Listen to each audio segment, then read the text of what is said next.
mójú táyé bẹ́ẹ̀ni kọ́kọ́ ò jẹ́ kọ́kọ́ bọ́kọ bá ń bá sọ̀rọ̀ ẹ̀dùn lọ́wọ́ àníbọ̀dá ìpanumọ́ bọ́kọ bá ń bá sọ̀rọ̀ ẹ̀dùn lọ́wọ́ àníbọ̀dá ìpanudé.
All right, so there it is. That's enough of that. That is enough of that. That's Orlando, of course.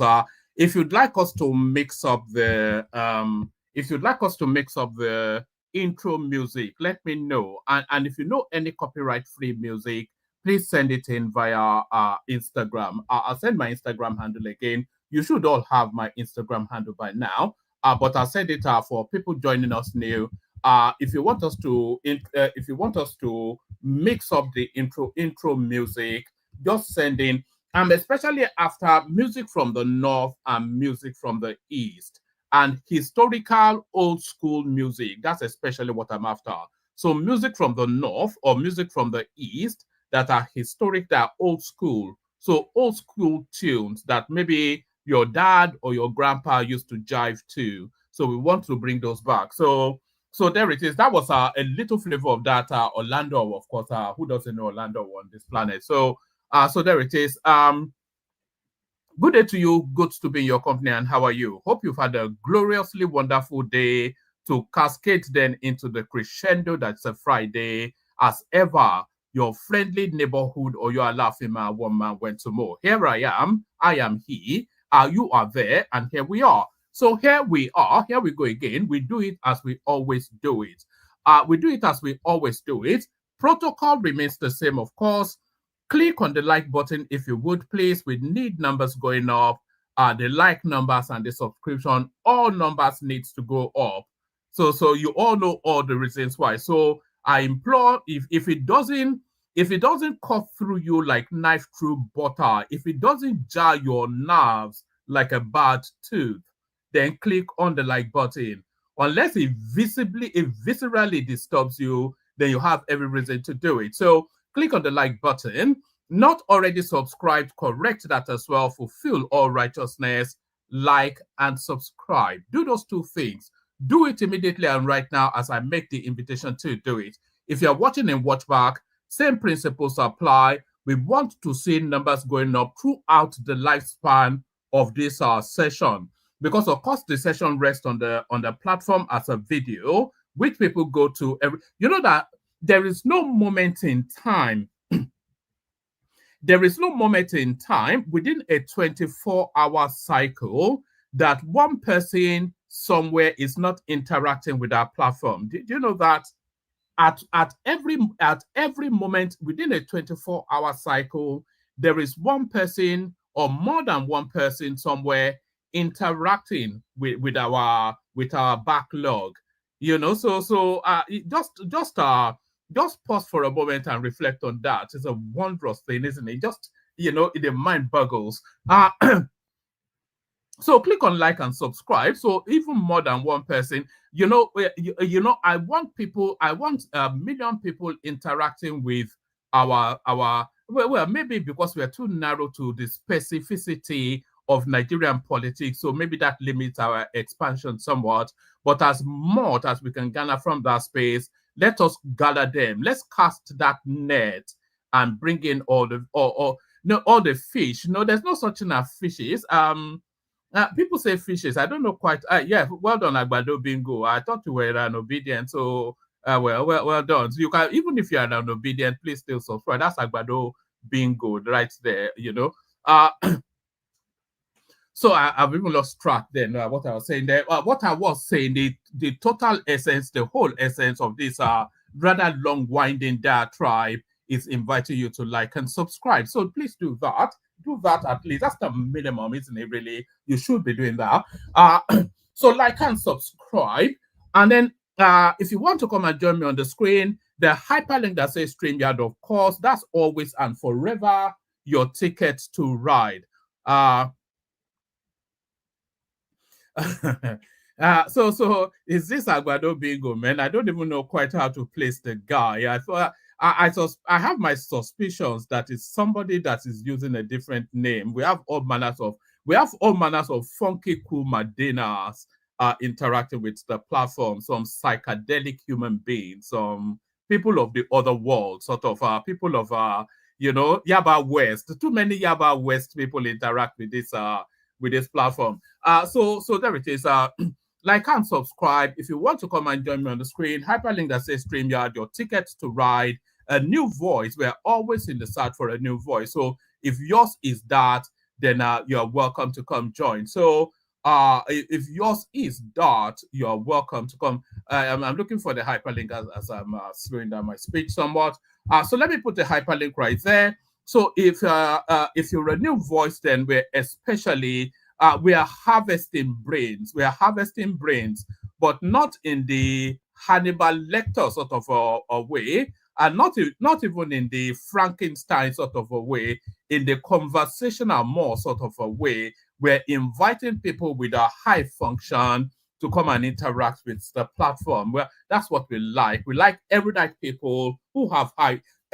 A good example is somebody like Baba or who else or Arogidigba. You know that those quality of persons. That's especially or Chioma even those quality of persons. That's especially. It's not many are called but few are chosen. No, it's not for everybody because you have to be at the functionality of the platform in order for you to get the best out of it. But I suspect that there are many of you that are at or even higher than the functionality of this platform. So come in, come join, come talk to this rather funny looking, well, I'm not on camera at the moment, but a lot of you are seeing me often enough.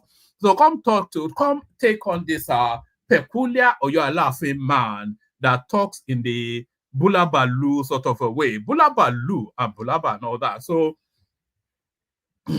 all that.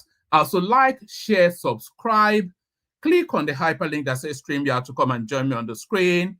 Super chat, of course. We're seeing a slowing down somewhat in the super chats.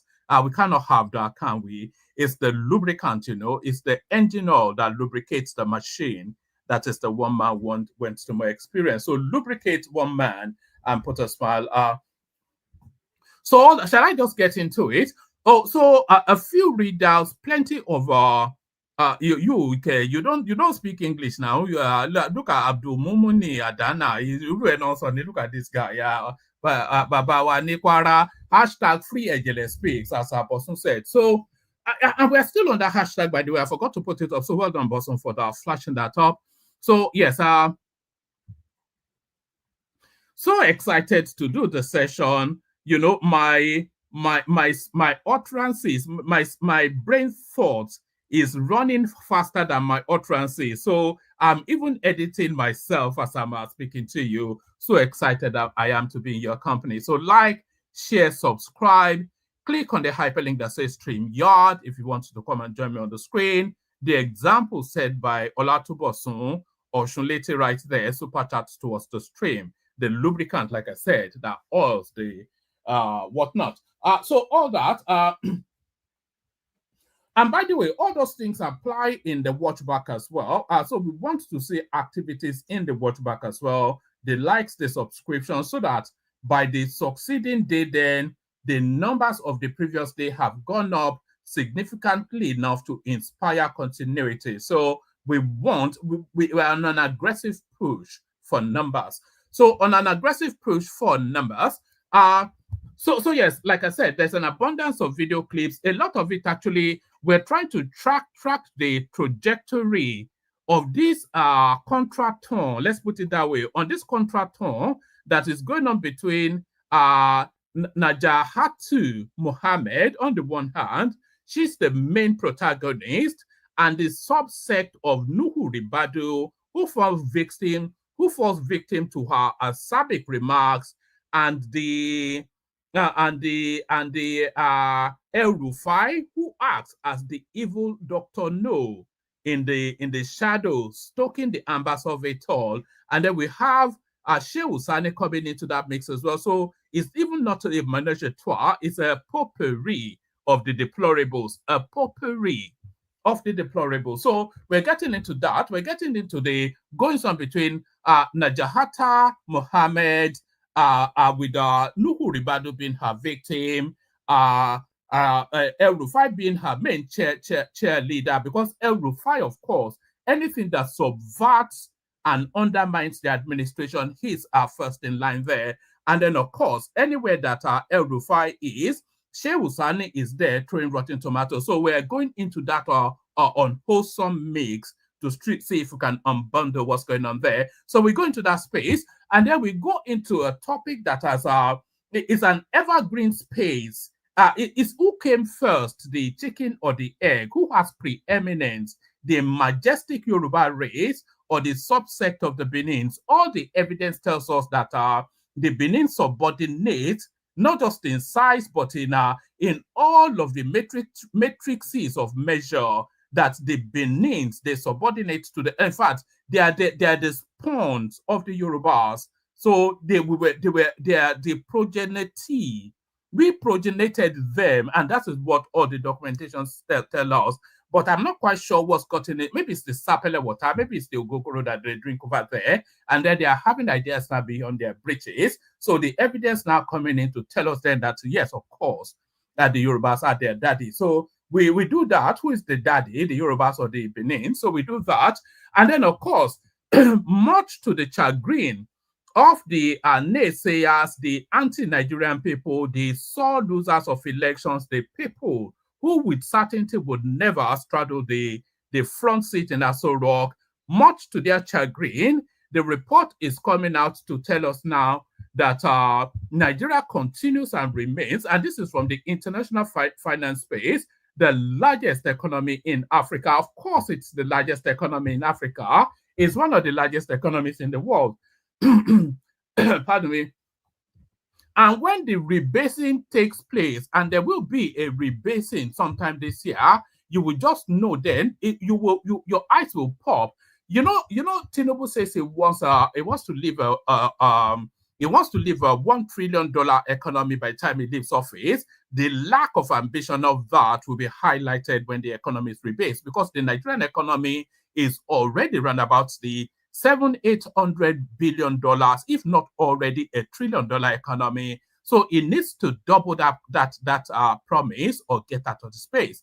So the international community then tells us that we remain the largest economy in Africa, but we remain the largest economy in Africa. Is that any thanks to Malam Buhari? He will tell you yes. He came out today. Nigeria's security and economy improved significantly under my administration. This is their booking from Daura, who seems to have been at the Burukutu again, the destruction that he left behind. So a whole raft of things. So lean back, kick back, take it easy, relax into it. Surrender yourself to the space. The one man went to more experience, a little bit of a musical interlude, and then we launch into it then with the international report that Nigeria has the largest economy in Africa. But let's take a little flavor of something just for me to dial down my excitement. Let's take a little bit of flavor of something for me to dial down my excitement.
All right, and Monishi, we are Monishi. So I'm going to exercise a little bit of editorial fiat, and I'm not going to start then with what I just said I would start with. I'll start instead with this clip right here on your screen. Hopefully it doesn't glitch because we get a lot of glitches when we try to play some of these clips. But let me give you the backdrop. They say hell hath no fury like a woman scorned. Hell hath no fury like a woman scorned, but punishment has no greater invitation to be manifested than you are crossing an educated middle class Yoruba woman. The last person on this planet, and I'm including any and every person, the last person on this planet that you want to attempt to override is an educated middle class Yoruba woman. Many have tried, nobody has yet succeeded. Even a Yoruba man cannot succumb a Yoruba woman that's educated. And this is the narrative then of this lady on your screen. So this lady now, actually, let me just play it. But the backdrop of it is this lady goes on a flight on Air Peace. She had a particular experience. She put that experience out on social media. Rufai Oseni and the Element on Arise TV picked it up. They decided to lambast her, and then she comes back. So let's watch it from there. Okay, this video was sent to me regarding the video I did about Airpeace that they put me on Arise TV. Wow, how interesting. Now, I want Nigerians to... You see, this is why I don't like playing these things live. It glitches all the time. Yeah. Tunde Green, who was flying from Lagos to London on Airpeace, took it upon herself to make a video berating the airline.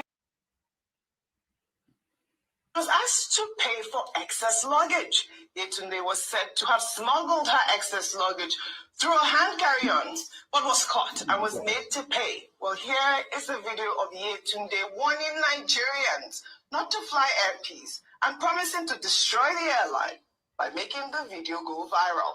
Take a look. Can you hear it? Airpeace. Airpeace. Very good. And if I want you, one, entertainment, two, staff, three, tí o bá ti lè gbé ẹrù báyìí tó bá kọjá 1 kg 31,500 non-charge fún every 1 kg tó bá fi kọjá ẹ̀ wọ́n tó bá gbé bíi 5 kg kọjá ẹ̀ wọ́n máa charge ẹ̀ níbi 155,000 tí wọ́n bá ṣe yẹn tán tó bá tún wá fẹ́ wọlé níbi tàbí lọ board plane wọ́n á tún wá gba ẹrù kékeré tó wà lọ́wọ́ yẹn wọ́n á tún fẹ́ wé ẹ̀ tó bá tún wé ẹ̀ tó bá kọjá wọ́n á tún ní kó wá sanwó wọ́n kàn ń rí àwọn èèyàn off right left and center ní entertainment ò dẹ̀ ṣiṣẹ́ nínú ẹ̀ ní òrírú flight bẹ́ẹ̀ yẹn rí láyé mi àwọn staff yẹn wọ́n wá rude bí wéré. Root, and you know, Shari Airport, you know, why Chetibiro, Momo and Shini, people Nigerians can live. If it's something of Momo get one woman by one reason, yes, you want to near peace. Yes, you are lying, you are a liar, you lie to Nigerians, that all is the best, start taking it and all that. But by the end of the day, you are a rip-off. You should rip away off. One on share, on your okay,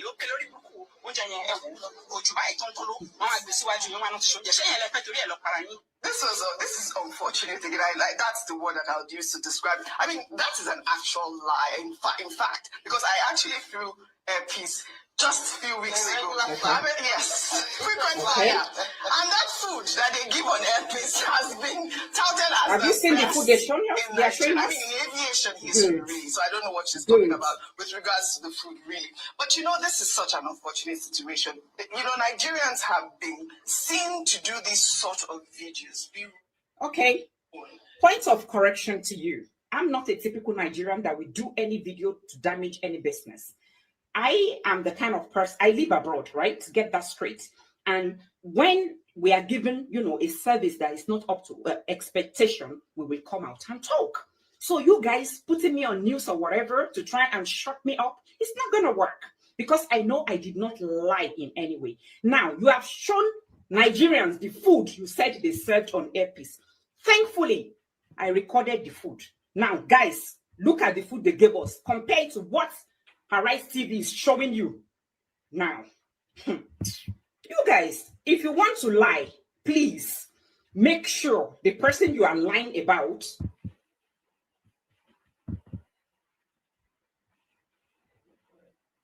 is the type of person that does not keep evidence. That's one thing you guys don't know. You are messing with the wrong person. Now, have a look at this.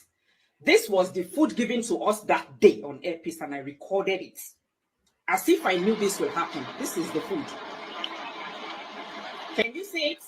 Please compare this to what they showed on Arise TV. And everybody that flew on that flight with me that day, please, on the 27th of January, can you please confirm if this is the food or not? Can you see it?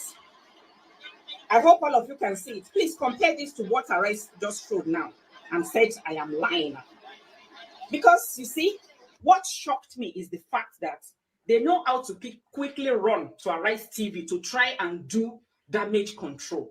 They put Just Adetun out to come and tackle me. That one did not work. They now feel, oh, let's go to one TV channel and put it on the news and, you know, try to make her look bad. You are not making me look bad. Instead, you are making yourself look bad, because the honest truth is, I raised different points. How come the only thing you guys can hold on to is the issue of excess luggage? Moreover, how is it possible for me to smuggle my excess that they've already checked in at check-in points now into my hand luggage that I would fly with. Does it make sense to anybody? No, I'm asking, does that make sense to anybody? What have you guys got to say about the in-flight entertainment that does not work? About the staff that are rude and unprofessional? What have you guys got to say about that? All you are saying is, oh, Yetunde Green, Yetunde Green. Yes, that is my name, Yetunde Green, and I'm very, very proud of what I did because I got a very bad service and I chose to come online and talk about it. And all of you think you can use different media or whatever to shut me down or make me look ashamed. That is not going to work. It doesn't work with someone like me. And for you, the madam sitting there in her rice and the other guy saying that is actually a lie. You were not there. I am the customer. I am the one that went through what I went through. You are only talking from the lies they brought to you. And that is an evidence right there. Now, show that food to Airpeace. Let them tell the whole world or tell Nigerians that that was not what they served us in that flight compared to what you guys brought out to Nigerians. Come on. For once, you guys, be truthful. Be truthful. When you go online, go and look at different reviews from people, not just me, right? People saying, oh, they suffered the same, they suffered the same. Out of 10 people, at least 7 of them confirmed what I said. So how does that, come up as a lie to people? Very, very interesting.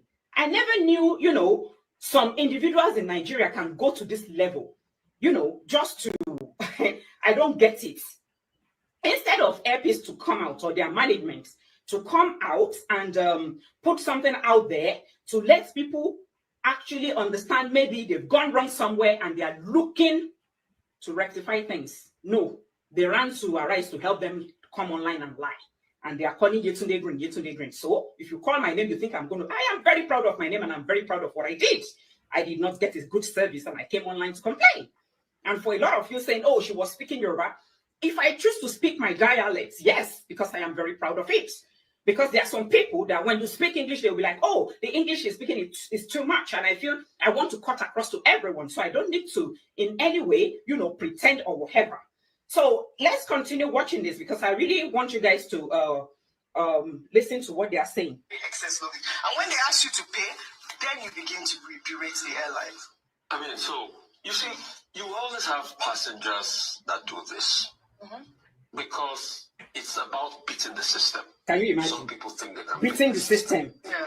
Entertainment in-flight entertainment not working. That's beating the system to you. Staffs are rude. That's beating the system to you. The person boarding us on as we're about to enter the airline, this one was not even at the gate, we had already entered the plane. Said, no, we're going to take the luggage from you and we're going to check it in.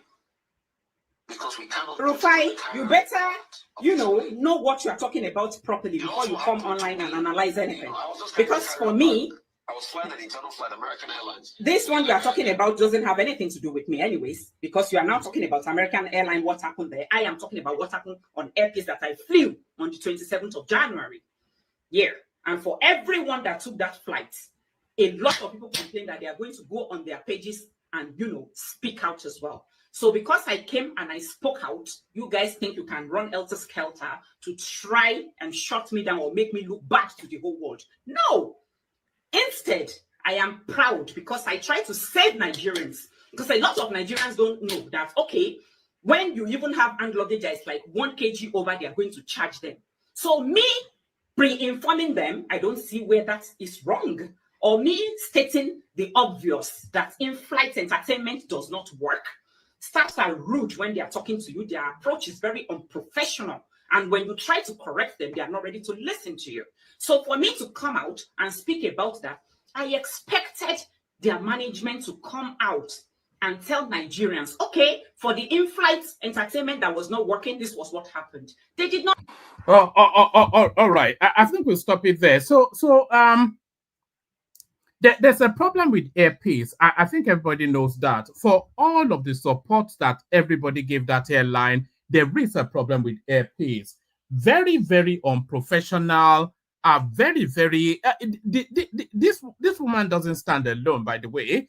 Go online and type in Airpeace review, and it's pretty much the same thing all the way through. Shoddy service, poor food, late flights, no care for the customers, all of these things. Maybe they are going beyond their capacity or whatever, but like I said, hell had no fury. Like a Yoruba woman being attempted to be cast aside, she will not be cast aside, and she certainly will not be bullied by the likes of Ojope or Rufai Oseni. So there it is right there, yet another black mark on the airpeace space. Another black mark on the airpeace space, but a green mark, a golden mark for the Nigerian space, much to the chagrin of the naysayers.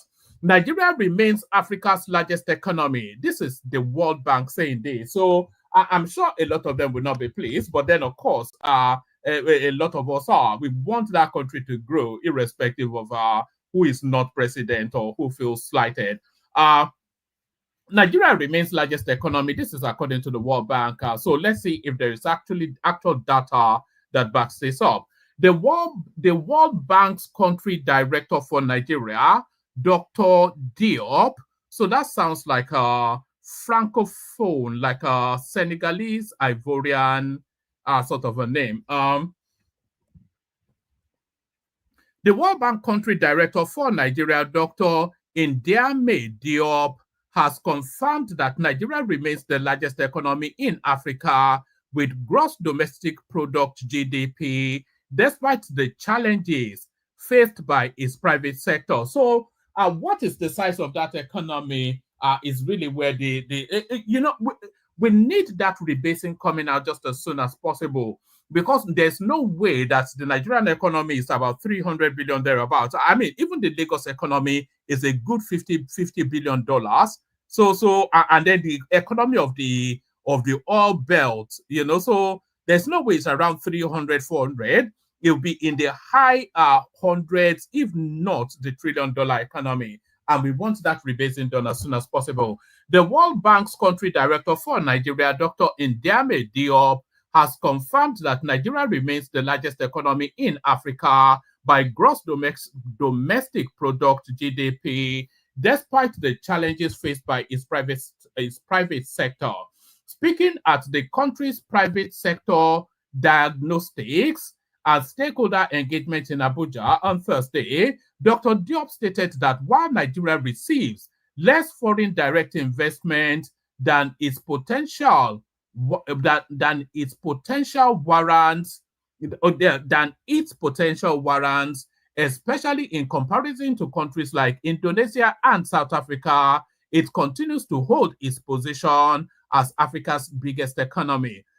It said that the CPSD report set to be released in the coming weeks will reveal the impact of private sector constraints on economic growth. He noted that if targeted actions were taken to remove these obstacles, Nigeria's economic potential will be significantly enhanced. The current macroeconomic reforms, he explained, have created a favorable environment for such changes. He cited the country's recent economic stabilization measures, particularly exchange rate market adjustments and improved access to foreign exchange, as critical steps that have already enhanced investment conditions.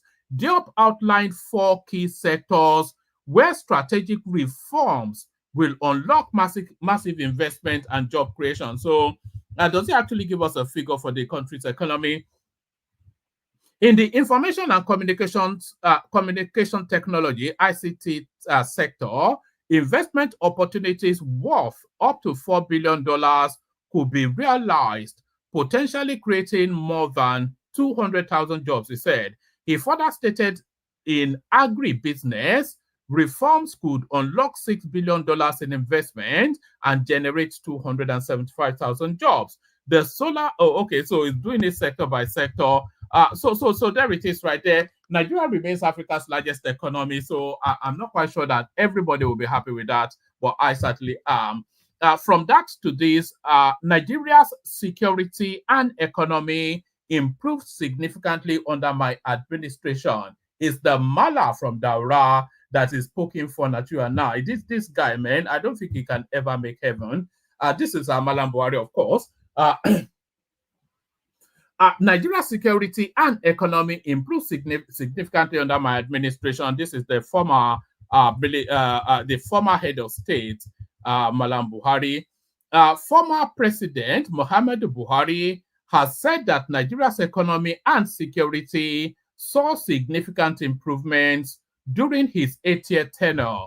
Buhari made the remarks on Wednesday, February the 5th, whilst receiving members of the Katsina State Correspondence Chapel of the Nigerian Union of Journalists at his home in Daura, Katsina State. Reflecting on his administration's achievements, the former president recalled the numerous challenges he inherited from the previous People's Democratic Party-led government in 2015. He stressed security concerns. How the security got worsened under Buhari, by the way.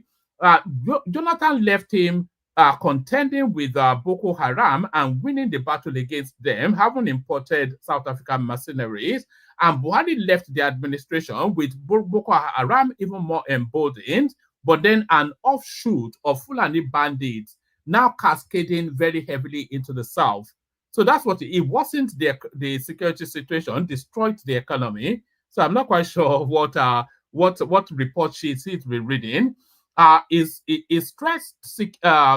Reflecting on his administration's achievements, the former president recalled the numerous challenges he inherited from the previous People's Democratic Party-led government in 2015. He stressed security concerns, including terrorism and dire economic situation, as major hurdles that needed urgent attention. Nigeria's security and economy improved significantly under my administration compared to what we met in 2015, Buhari said. Buhari expressed confidence that the progress made under his leadership will continue to benefit the country, stating things will continue to improve for Nigeria. Things regress significantly under this guy. I think it's just, I don't quite know, I think it's just poking fun at us, isn't it, really? Political shake-up in Lagos as Obasa's impeachment sparks power struggle. So I'm not quite sure why there would be a power struggle, because it was swiftly replaced, wasn't it? So what power struggle is going on there? Let's just get a few paragraphs just to familiarize ourselves. The landscape in Lagos State is facing major shake-up following the controversial impeachment of former Speaker Mudashiru Obasa on January 13, 2025. This move has deepened divisions within the ruling All Progressive Congress APC ahead of the upcoming local government election. So I think that's where the story is, the local government. Recall that Obasa, who led the Lagos State House of Assembly for a decade, was removed whilst he was away from the country, raising allegations of a power tussle within the ruling party. Despite his removal, what's the... Okay, let's carry on for a bit, and then we abandon it. We probably won't read all of this, I suspect. Despite his removal, Obasa has refused to vacate the speaker's official residence and insisted that the impeachment process was flawed. I believe I am still the speaker until the right thing has been done. If you want to remove me the proper way, and I will not contest, he told his supporters whilst dismissing allegations of fraud leveled against him. Obasa was widely regarded as an untouchable political figure due to his strong backing from President Bola Ahmed Tinubu, the longtime political godfather of Lagos. Where's the power tussle though? This is not offering us anything we don't already know. According to an aide to the president who spoke with correspondents, Tinubu strategically kept Obasa in power to checkmate governors and maintain control over the state's politics.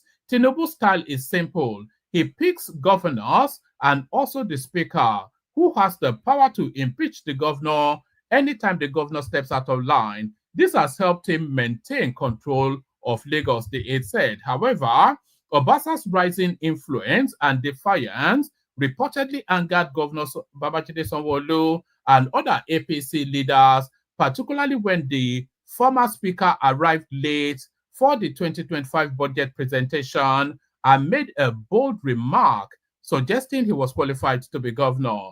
Muiz Banire, the former APC legal advisor, noted that Obasa's defiance signaled a direct challenge to the party's hierarchy.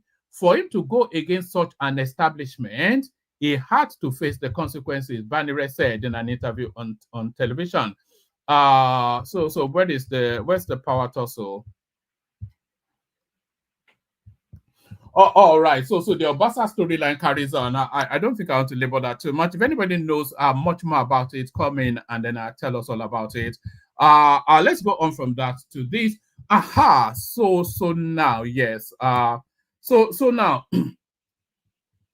you know, people often say that one of Tinubu's. Let me send the link again. If anybody wants to come in, come in.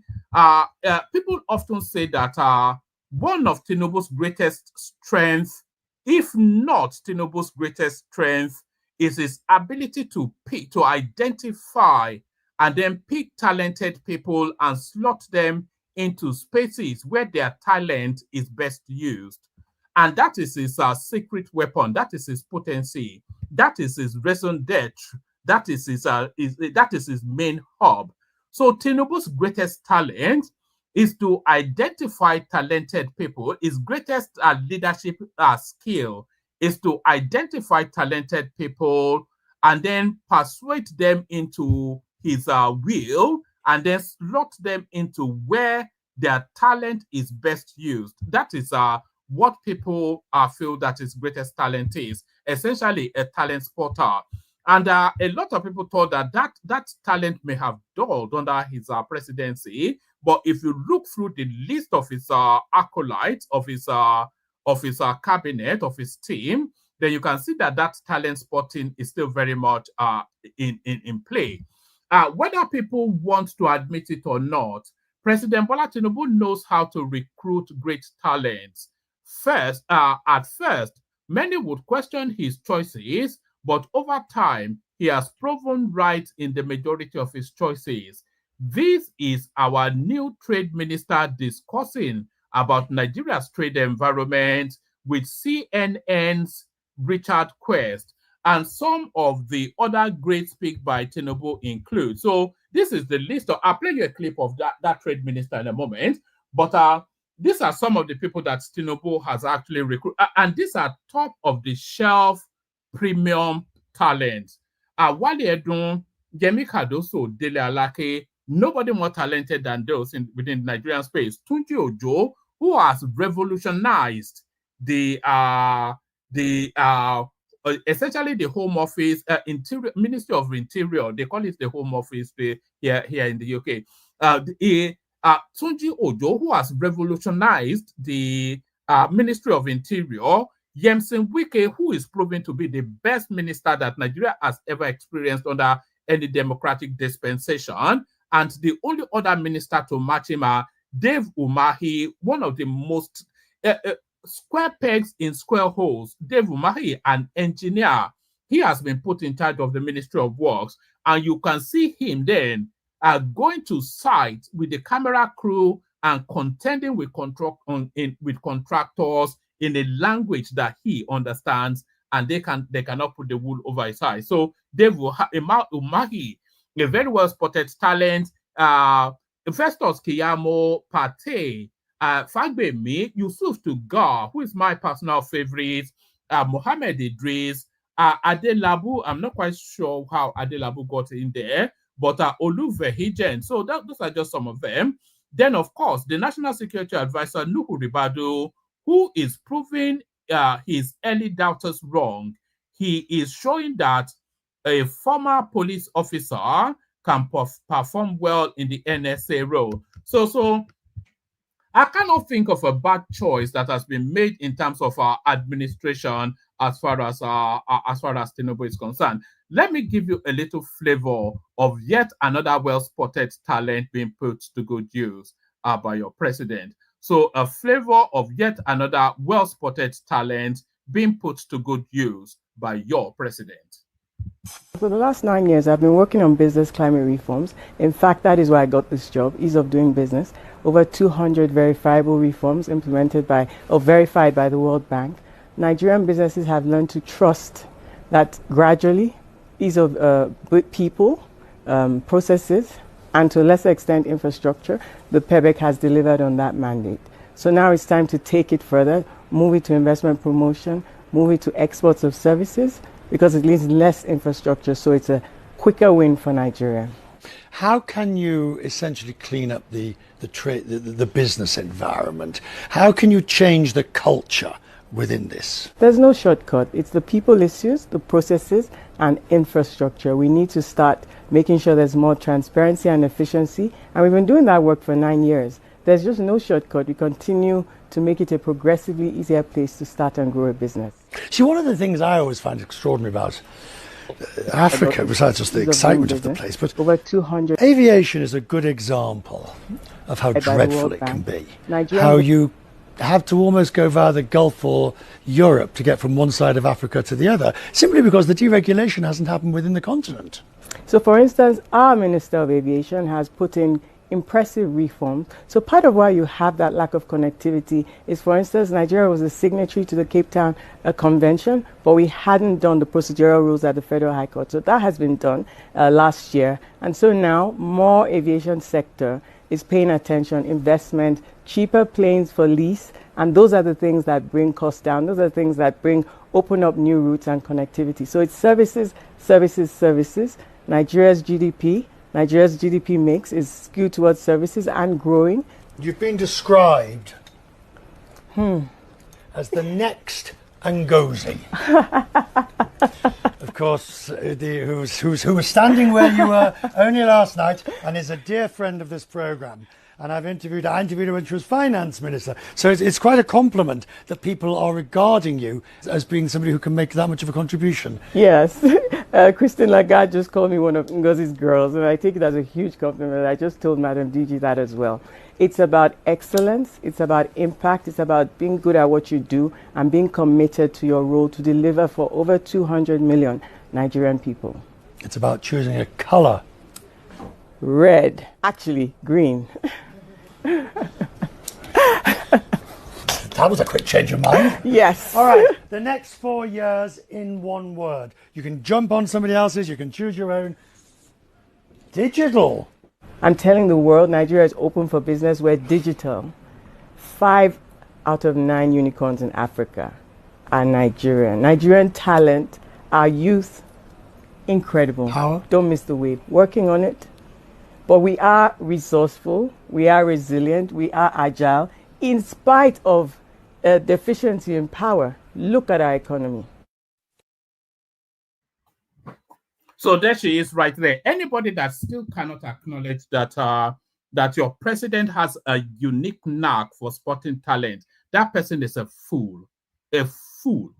Only a fool will still dissociate that we have one of the only time we had a team this talented was under the Obasanjo administration. I don't think we've had a talented team since, and I will make bold to put forth that this is actually a more talented. And by the way, that's Jumoke Oduwole, the Minister of Industry, Trade and Investment. I will make bold to leap to the assertion that this is the most talented cabinet we've ever had in the history of that country. Superstars all the way through. Superstars all the way through. So superstars all the way through. We go on from that to this. Nigerians Nigerians, I was going to say the United States, but he actually reads America, doesn't he? Nigerians in America now hide and avoid quarrels over fear of deportation. US-based professor. So this chimes with a lot of the Trumpian sort of goings on. Fear and loathing now. Everybody just quaking now in America. Even the legal ones are quaking. Men can't talk in America anymore because as soon as their wife reports them to whoever, then they are done. They are toast. We saw that with that doctor that took his own life. Nigerians in America now hide and avoid quarrels over fear of deportation. US-based professor is the one coming out with this. So, a professor of social ethics at Boston University, Nimi Wariboko, and that doesn't sound especially Nigerian. No, that sounds like a Southern African name. A professor of social ethics at Boston University, Nimi Wariboko, has expressed concerns over the fear gripping Nigerians in the United States due to a sweeping crackdown on undocumented immigrants under the administration of President Donald Trump. Wariboko shared his thoughts during a virtual appearance on Friday's edition of Inside Sources with Laolu Akonde, a socio-political program on. I wonder when we, one of my secret things is I wonder when we will start being quoted as reference points on maybe we should. We need a Twitter presence. So if anybody has the capacity to edit some of our sessions and put them on Twitter, we need that. Because that's where presence is most felt. So we need a strong Twitter presence. A lot of these things you see on all of these TV channels, they call them from Twitter because it's a snapshot little session that speaks to a controversial. So like all of the sessions we've had with Segun Showore, countless people who Gaban, everybody, we could have been having snippets of that on our Twitter, which is then being picked up then, and our name is being bandied on all of these mainstream on these mainstream channels. But there it is. So we need that. We need a stronger. In fact, I need an editor, but I'm certainly not going to fork out for that. So if anybody wants to volunteer their services, then you do that. Nigerians in America now hide and avoid quarrels over fear of deportation. US-based professor, a professor of social ethics at Boston University, Nimi Wariboko, has expressed concerns over the fear gripping Nigerians in the United States due to a sweeping crackdown on undocumented immigrants under the administration of President Donald Trump. Wariboko shared his thoughts during a virtual appearance on the Friday edition of Inside Sources with Laolu Akonde, a socio-political program on Channels Television. Here, of course, there are a good number of Nigerians that don't have papers. So, I'm just anyway. Let me just say that there's no stuff. Here, of course, I'm just glad that I've never had to contend with anything like that because I'm not sure that I'm built for all those papers or no papers sort of life that people live. Here, of course, there is a good number of Nigerians that don't have papers, so they are worrying. I should say, Wariboko said, describing the anxious atmosphere within the Nigerian community in the United States, barely 3 weeks after Trump resumed his second term on January 20th, 2025. If you are a pastor, if you're a leader in those communities, you are worried for those people. You have concerns for them. Are they going to be deported? Some of them are hiding. There is that palpable fear that they could be raided. If you quarrel with your neighbor, they can call the Immigration Enforcement Unit. There is that palpable fear. They are fearful. They are angry. They don't know what is going to happen. Trump. So there it is. I think that's the gist of that. So I think people should just go back home if it's gather what you've been able to acquire there and go back home. Whatever you have been able to acquire. If you've lived in America for 5 years, then you should have sufficient enough to rebuild a house. But you can't live your house your life in fear. Yeah, I just hate that sort of life, actually. Just hiding away in the shadows and all that sort of thing. Trump, who has vowed mass deportation of undocumented immigrants he described as criminal aliens, have already overseen raids at homes, schools, workplaces, and shopping centers. I heard that about 2 plane loads were shipped out to Brazil as early as today. So that guy, speak and do, is just kicking them out right, left, and center. Trump, who has vowed mass deportation of undocumented immigrants he described as criminal aliens, has already overseen raids at homes, schools, workplaces, and shopping centers. Undocumented immigrants have been picked up and deported to countries like India, Guatemala, amongst others. Whilst some have praised his actions, others have criticized the harsh policies. Buriboko pointed out that many undocumented Nigerian immigrants are angry at their compatriots back home for a perceived lack of empathy. They, the undocumented Nigerians, are saying at the end of the day, if this great replacement holds, they are going to be sent back home. Do you have jobs to absorb them? He asked. He wants that even Nigerians in the United States with legal residency or citizenship could face challenges with Trump's proposed reversal of birthright citizenship laws. So I think that's a threat that cannot be carried out. It's constitution-based, and Americans, even Donald Trump, cannot change the American Constitution. Buriboko argued that the Nigerian government should take a more proactive role in defending its citizens in the United States, as mass deportations could have significant economic repercussions for Nigerians. They are saying even if you don't like us, people in the United States send billions of dollars home every year to sustain the Nigerian economy and sustain their families. Even for the sake of economic interest, Nigeria should care about that because there is money that comes from here to sustain different families, Buriboko said. For many families, if they did not have people abroad in Europe, in Asia, in the United States or Canada, their economic well-being will be below what they have in that country. So if people know that policies are about defending your economic interest, then they will be defending their fellow citizens because it is in the national interest. So how do we set about defending that, stopping Trump from deporting people that are illegal in this country? The professor cited World Bank's 2023 report, which revealed that remittances from Nigerians abroad totaled $20 billion, underscoring the critical role the diaspora plays in supporting Nigeria's economy. So I'm not quite sure. That's less than Nigeria's economy will be about. We were just saying in an earlier conversation, it will be about 500 to 700 billion. So I'm not quite sure that your 20 billion is really it moves the needle in terms. Of course, it helps, yeah, especially to your loved ones. But I'm not quite sure it's a determinant in the Nigerian economic trajectory. So that's that. Anyway, let's just leave that there. Let's leave that there. Hop on to another one. Leave that there. Hop on to another one. We hop on to this one.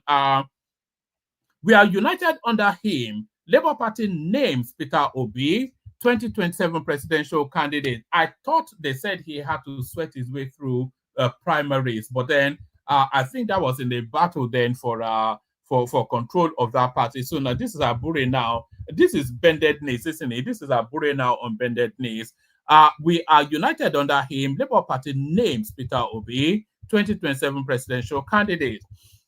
The Labour Party LP has endorsed Peter Obi as its presidential candidate for the 2027 election. The National Publicity Secretary of the party, Abayomi Arabambi. So it's Abayomi Arabambi back in the fold. Should we bring him back, actually? I think I still have his number. Maybe we should try and bring him back to come and catch us up with the goings on within that party.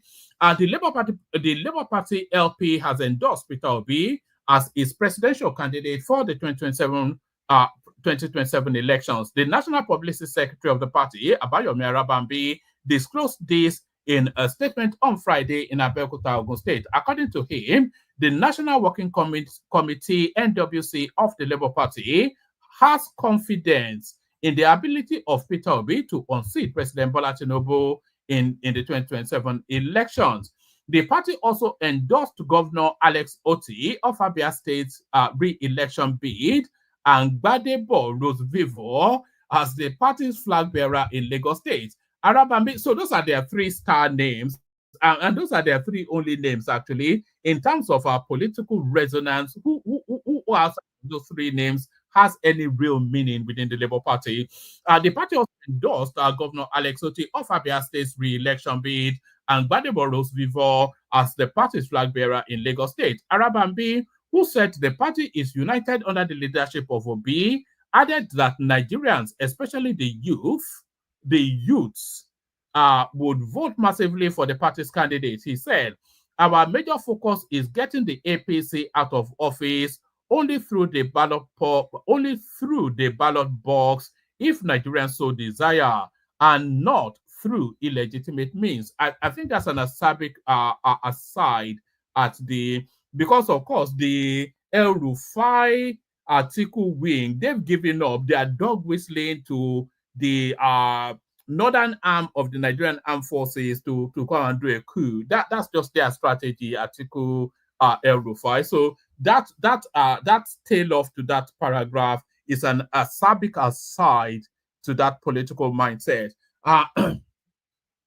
He said, our major focus is getting the APC out of office only through the ballot box if Nigerians so desire, and not through illegitimate means. He said, Peter Obi would once again represent the Labour Party in the 2027 presidential race, and reiterated the party's determination to support Governor Otti's re-election bid in Abia State and Rose-Vivour's gubernatorial candidates in Lagos State. We are united in our resolve to bring about a better Nigeria under the leadership of Peter Obi. Correspondents report that Obi was the Labour Party presidential candidate in the 2023 elections. He placed third behind Atiku Abubakar of the PDP and Bola Tinubu of the APC. So there it is right there.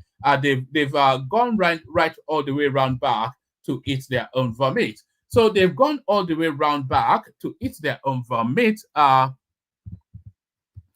Let me send the link again if anybody wants to hop on. So now let's get to the video clips, and then we speak then to the shadowy going sun within the north. So it's a Najahatu Mohammed versus Nuhu Ribadu, with the sides helping of El Rufai and Shehu Sani. So let's kick it off. Let's kick it off from here. So here is Najahatu. Erstwhile, this goes back to 2010, and this is our first outing then on the Nuhu Ribadu narrative. So watch this. Sorry, don't mind the poor boy who's from Kano. Ladies and gentlemen, a lady from Kano also, Hajia Najahatu Muhammad. Rima, thank you very much.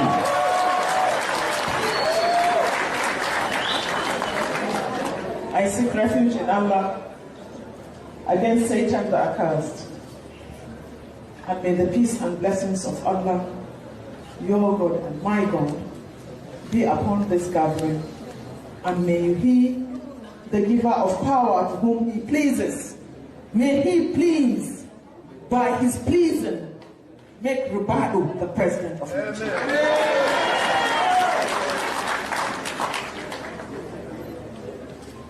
My leader and my mentor,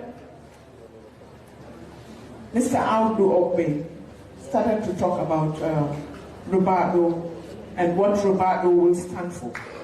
But what he forgot to mention is that more than anything else in this country, what we need is security. Security to life and property, an enabling environment for us to exist even as a nation. Because something has to give. If something is not done immediately, fast and now, if you lose this opportunity, we might not have a country. And it's true. It's true because when we seek the security of this country, when we were tackling armed robbers, now we are tackling man robbers. They have gone beyond armed robbery, it's man robbery. You don't think of your children, you don't think of their tomorrow, we have a problem. So what I'm saying is, I've always said, there are two sets of people on earth. The oppressors and the oppressed. And in between are the cowards and the hypocrites. Which are you? Which are you? Then what have you done to change the country?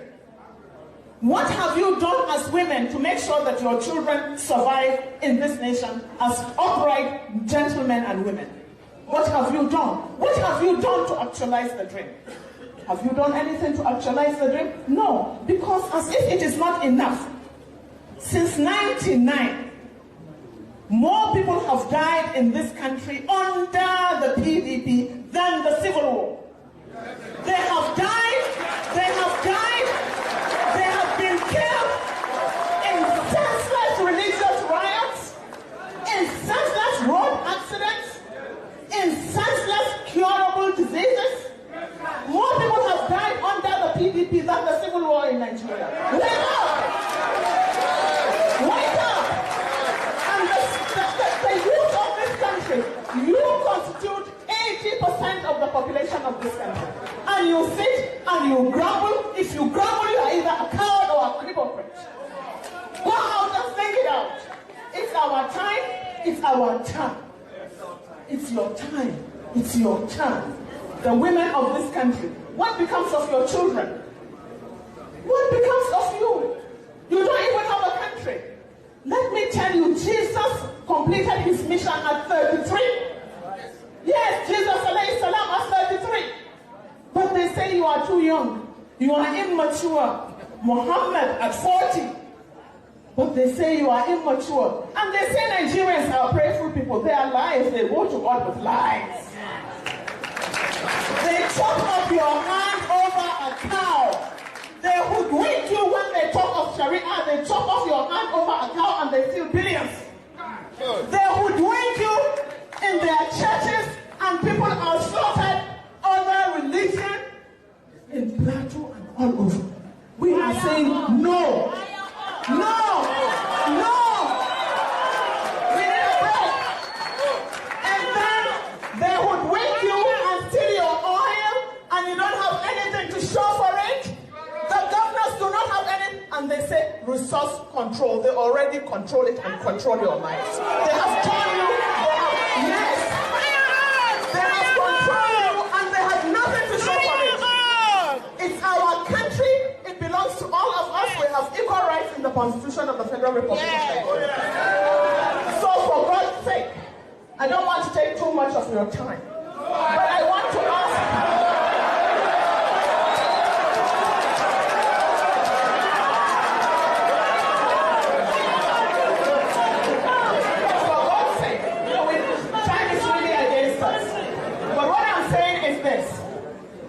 when you pray and you go to God, you have to go to God with truth. Because God is the truth. What they are telling us now is that Jonathan has good luck. But what did he do?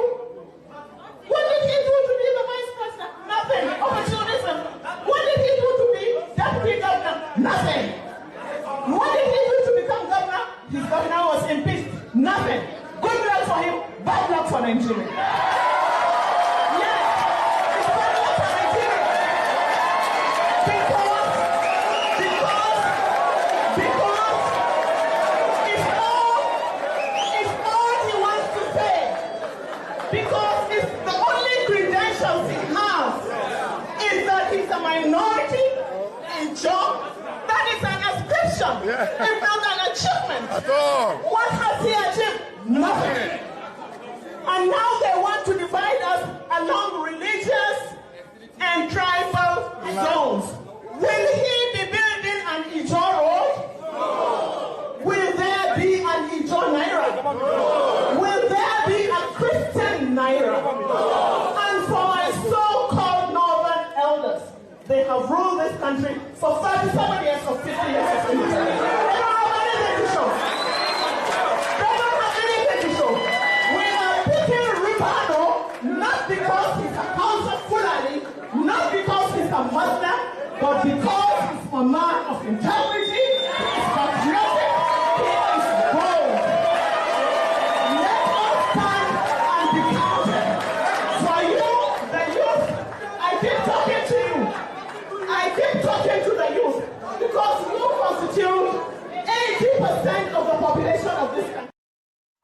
So that was that tour de force. You know, if you've ever heard the phrase tour de force, that is a visual, a video representation of what a tour de force is right there. That's just the fullness of the weight and power of Najahatu Mohammed. But what was she impassioned about? She was impassioned about Nuhu Ribadu becoming president. That's as far back as 2010. So fast forward to 2025, she has now come out to tell us that the Nuhu Ribadu is the worst known to mankind, and he called Tinubu a crook. And Nuhu Ribadu, who was sat right next to her, showing his full 32 right there, he's now the one now taking her to court, and that is the tapestry of politics. But she reached a tour de force, and she's taking all the heads with her. Here she is collecting another head. Watch this. One, who brought El-Rufai to BPE? It was Atiku. It was on Atiku's recommendation that he was brought into the PBE. It was on Atiku's recommendation when Obasanjo wanted to restore the FCT original plan.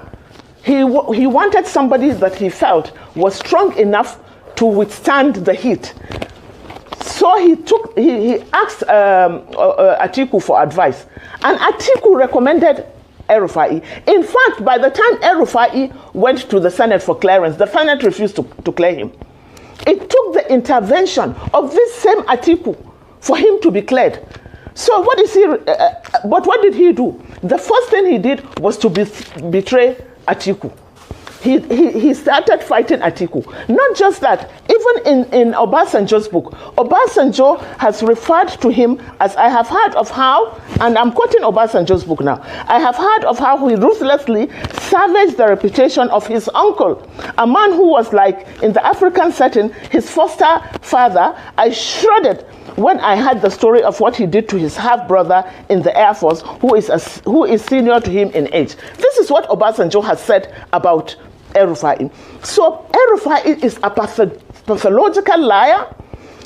He is so shameless. He says things that suits him when it suits him. I don't think that is right, that Nigerians should continue to listen to people like that. When it suited him, before 2015, he had said all sorts of derogatory things about Muhammad Buhari. But by 2015, when he wanted to be governor, he came and knelt down before Buhari, because he's nothing in Kaduna without Buhari. In fact, he is so unpopular. His unpopularity in Abuja was transferred to Kaduna because of the demolitions. If one of his benefactors, an uncle of his, who had served his people his parents very well, Justice Bashir Sambu, he helped the family very much. He's from Zaria like them. He helped. So there she is right there weighing into somebody else. If your memory serves you greater than mine does me, then remind me if this was the woman that told us that she met Tinubu in London and Tinubu could not even hold a cup of tea to his mouth. So that woman is a tour de force, and if Tinubu is a real talent spotter, then he really needs to be getting this woman on board. So go and pack her with dollars, because you can see she's crying out for money. So go and pack her with dollars and have her speak for you as opposed to against you. So that's the tour de force that's Najahatu Mohammed. So the tour de force that's Najahatu Mohammed. So let me just give you a little soup song, just a third video on that space. I won't give you the fullness of it because it's about 7 minutes long. I'll give you a little flavor of it, and then we'll move on to another topic. What do you make of? This is Shehu Sani. They say revenge is a dish best served cold.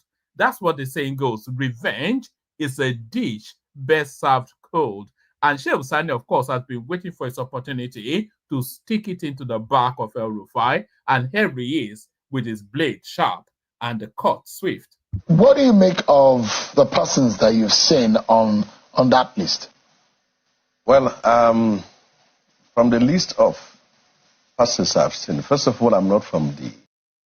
Actually, no, that's the wrong video. I don't think I have the right one. So let's just move on. So that's Nahaja. If anybody knows the goings on within that space, by the way, let me send the link again. Hop on I really want to, because I'm coming into it latterly, the going on between El Rufai, Najahato Mohammed, Nuhu Ribadu. So if anybody is able to expand on that, I'd like a more expansive knowledge of it. But let's go on from that to something completely different. Here is Daniel Buhala comparing Tinubu to Abraham Lincoln. But how does it make the leap? What it is? This is I don't think Daniel Buhala. I don't think he's suited to this role. I have to say, because we're in governance. So, and the president cannot stop working with him because he has a problem in his party. The president operates like Abraham Lincoln. He's gathering the national consensus. And so, if you're indicting the president when you should praise him for working with everybody, then it is disingenuous to the president. In terms of the political party, their problem didn't start after the president became president now. It started a long time ago. In fact, let me tell you, the coalition they are talking about, they are not even going to run on the platform of PDP. You understand? That's why I say it has. How do you know that? Are we deaf and dumb? That's why we say it has outlived its usefulness. They are coming together, they want to flow, they want to go to a different political party and the rest, but the Nigerian people are not sleeping because the Nigerian people are simply looking at this individual and saying, are you coming as a new phenomenon? Or is it the gathering of people who left power and they feel the hunger, you know, like somebody who is in drug addiction and suddenly you are trying to get him out of drug. You know, the minute he starts this withdrawal, that withdrawal syndrome will make him, you know, uncomfortable and all kinds of things. That's what is happening. The withdrawal syndrome of power. That is what is happening to them. So, but in life generally, you have to open your eyes to see how you reinvent yourself. You have to see how you become relevant. And in politics, there will come a time in your life when you know you need to move on. Maybe it is not God's will for you to get this, or it's not God's will for you to get this. But why they will not succeed is because their gathering is not about Nigerians. It's a gathering of people to come back and grab power. It's not a gathering with Nigerian in view. If it is a gathering with Nigerian people in mind, they are supposed to be praising the president on policies that is affecting the change in Nigeria. And if they think the president is not doing the right thing, they are supposed to provide what? Alternative. Do they care about the alternative? I mean, the misery and pain of Nigeria is their talking point. The misery and pain of Nigeria is their weapon. They weaponize the situation of the Nigerian people for a political gain. But you see, I have consistently refused to respond to political questions. When it is time, we will be ready for them. Now we are focused on what we are doing to deliver on the promise of the president to the Nigerian people. And we are thankful that these things are beginning to show in every facet of our national life. All right. So I'm not quite sure about comparing Tinubu to Abraham Lincoln. That's a leap too far. But even not that Abraham Lincoln is better or worse than Tinubu, but it's a different manifestation. But the one thing that he did say that it's just a categorical truth. PDP is dead and buried. And the potency that will come against Tinubu in 2027 is not going to be PDP. It's not going to be Labour Party. It's going to be the SDP. It's going to be the SDP, but it's not going to be arrowheaded by your friend and mine, Prince Adebayo. No, it's going to be the special purpose vehicle that the political deplorables go and pack their ambition. And within the first quarter of this year, we'll start to see that mass movement. El Rufai, certainly Atiku Abubakar, almost with some certainty Peter Obi as well. Once they reach that convergence on who gets what, they'll all move their desperate ambitions into the SDP. So the SDP will be the party that contends against the APC in 2027, a special purpose vehicle for the political deplorables. A special purpose vehicle for the political deplorables. Let me just play you a final video from that Najahatu Mohammed. This one has just come in from one of our correspondents. Let's just get a flavor of it. I am Najatu Muhammad, the founder and chairperson board of trustees for the Northern Star Youth Initiative. There is no retreat, no surrender, no apologies to Nuhu Ribadu. I'm speaking in response to the recent threats and intimidation by Nuhu Rubadu using his attack dogs and his lawyer Ahmed Raji and co. Regarding my statement that the then chairman of the EFCC had publicly accused the then governor of Lagos State, Ahmed Bola Tinubu, of being, and I quote, a corrupt government official who will not escape justice. While I acknowledge that Nuhu Rubadu might have forgotten or chosen to retract his comments from the past, I stand by my statement and do not believe an apology is warranted. Apology to whom exactly? To President Tinubu for the earlier comments made by his now national security advisor? Or apology to Nuhu Rubadu for his forgetfulness and master-serving mindset? I stand by my original statement and will not be retracting it. My words accurately reflect my views on the matter based on what is already in public domain. And I do not believe an apology or retraction is necessary. I will not compromise my position to appease Rubadu and his attack dogs. I will not retract my statement, nor will I apologize for speaking the truth as I see it. Nuhu Rubadu, you have issues. As you have threatened, please go straight to court, but nothing will silence me. You must understand that you cannot intimidate me. No one can intimidate me.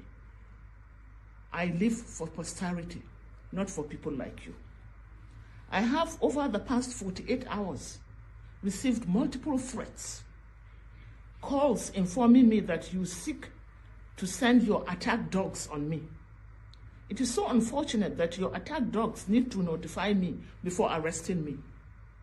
If this is the new standard of operations of your attack dogs, Nigerians must stop wondering why known terrorists and bandits continue to evade arrest while truth sayers and patriots are being oppressed, detained, and threatened. Finally, I have just received reliable information.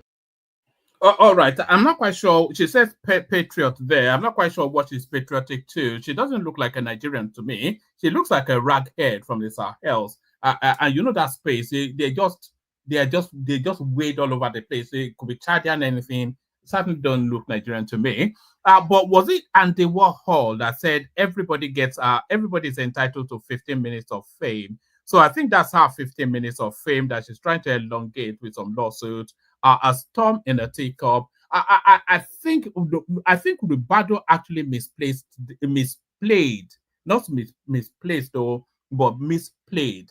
I think Rubadu misplayed this. He could have just ignored her, and then she would have ended up in the clutches of Atiku Abubakar, who is harvesting and harnessing anything that seems to have some sort of potency against the government. So she'll end up with Atiku Abubakar, as they all do, and then they'll go and form that deplorable whatever it is that they are forming over there. So the deplorables are talking about the deplorables. I'm not quite sure if maybe you are of too young a generation to understand, to have ever had the pleasure of listening to King Sunny Ade. Maybe you have too young a generation. But one of our Sunny Ade's seminal songs, the lyrics from, it says, "Wọ́n lọ gbẹ́bọ wa sórí tamẹ́ta, wọ́n lọ gbẹ́bọ sórí tamẹ́ta nítorí àwa."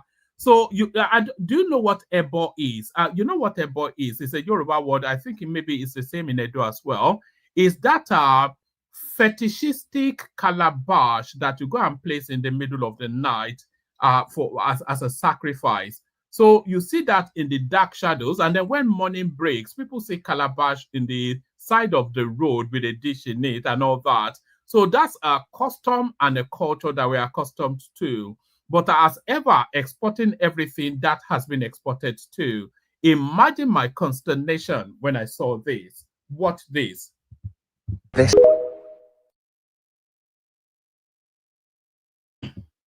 just gets weird.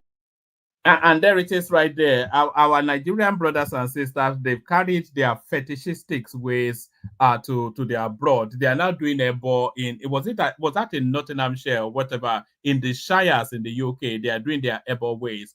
But you know this thing that we have that so I'm going on to something else now. It's not even a good segue, but nevertheless going on to something else. You know this thing that people have that that the Southeasterners viscerally detest the Southwesterners, that it cuts into the core of their being, just a detestation and envious, blood-curdling sort of hatred for the Southeasterners.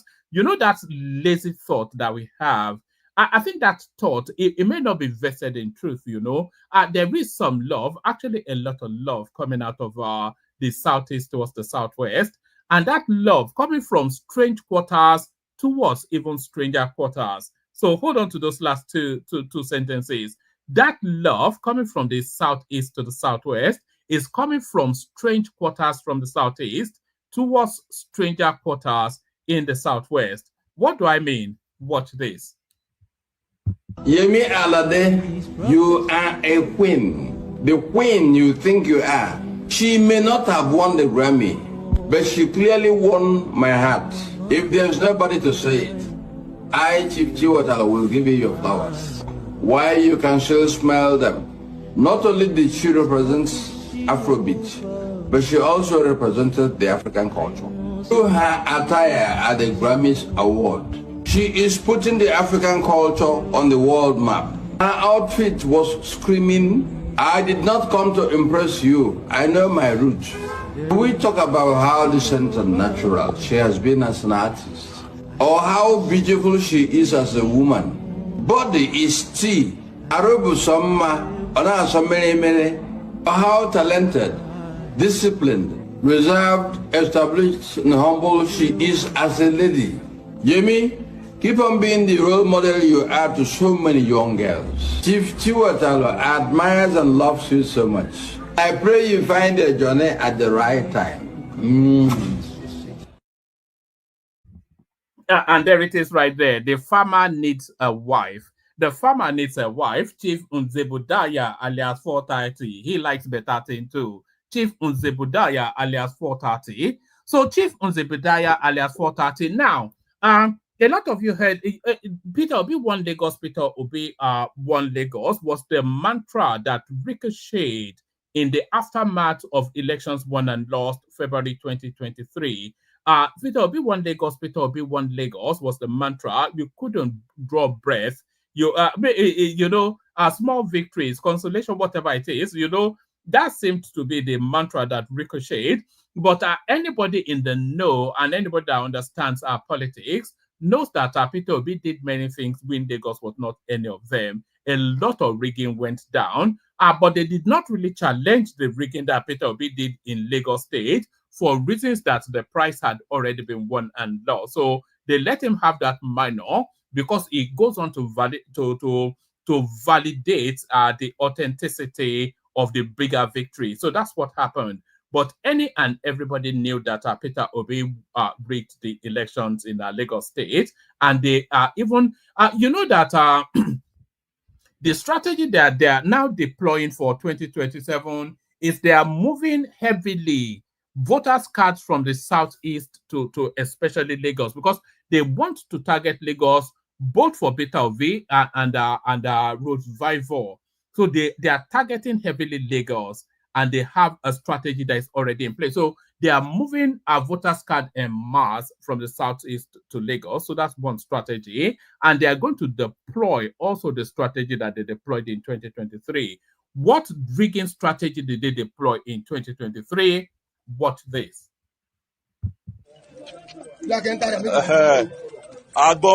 Kí ló kọ́ ibà iná sẹ̀? Okafọ́ níbi tí ọdún ṣe demolish ọlọ́run wá ṣe àti rí ọ̀wọ́n tó fẹ́ kí bàbá wa Tinubu kó wọlé voters card tó ń ṣe òun eléyìí inú sọ́kàwé lọ́rọ̀ tọ́jú ẹ̀ sí ẹ wo bó ṣe pọ̀ òun náà kó jáde yìí o ó pọ̀ o.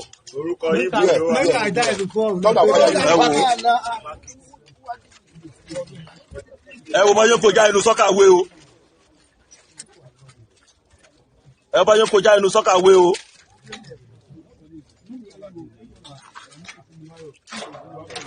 dig that place. Maybe come to the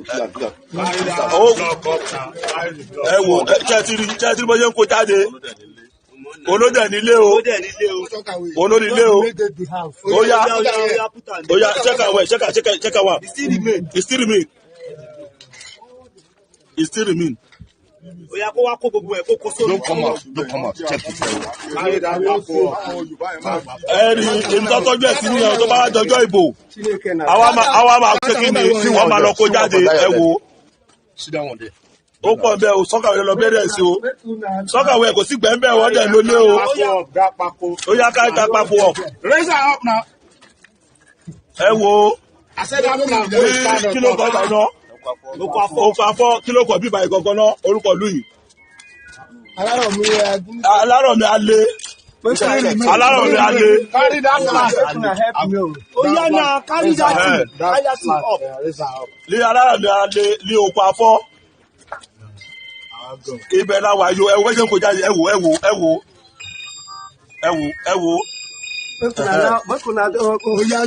Bọ́lá kò jáde nìyí o. Ó sì pọ̀ nbẹ́ o. Ìkọ́ tó ń ṣe nìyí o, ọmọ Yíbò ni o. Tẹ́ bá wo gbogbo orúkọ kìíní àti fàwọn ilé ọlọ́pàá. So there it is right there. Peter Obi won Lagos. That was how Peter Obi won Lagos. Everybody knows, but it didn't really matter in the greater scheme of things. So they just let them have the minor victory because the more important one already backed and tagged. So the more important one already backed and tagged. So now there's this thing now that has come into currency just latterly. It's come into consciousness just within the last 5-7 years or so. It came from the left wing. Nobody saw it coming. There's a bit of rebel rousing in the South. Maybe it's the Ogogoro or the Sapele Water or whatever. It whisper it quietly, but the people of Benin, you know, those ones over there, they are somewhat trying to challenge the preeminence of the Yoruba people. Yes, have you not been seeing it? These are people that we progenited. These are people that we birthed. These are chattel to the Yoruba people, the spawn of our loins in some farm outpost that is in the back of beyond, and they are trying to challenge the preeminence of the Yorubas. We cannot have that, especially as history has already come out with its verdict. So a quick snapshot through 3 videos just to put the cheeky upstarts back in their box. The cheeky upstarts back in their box. In Benin, the Benin's were originally not idol worshippers. Whatever idols we find in Benin were actually imported from our Yoruba nation. Yeah. For example, Ifa Oromila is not an indigenous of Benin. Shango is not. Ogun is not. It was imported. Imported from the Yoruba nation. So there it is. So the gods that they worship, we gave them, and what they claim as their greatest claim to fame the most, which is the carvings and the sculptures, we gave them that too. But the people who made these majestic sculptures, dating from the 16th to the 19th century, were relative newcomers in the art and craft of casting metal. Their oral traditions told them that they had learned their skills from the Yoruba people of Ife, about 100 miles away to the northwest. In fact, this Benin bronze of a man on horseback has been interpreted as a metalsmith from Ife, bringing the knowledge of casting techniques to the people of Benin.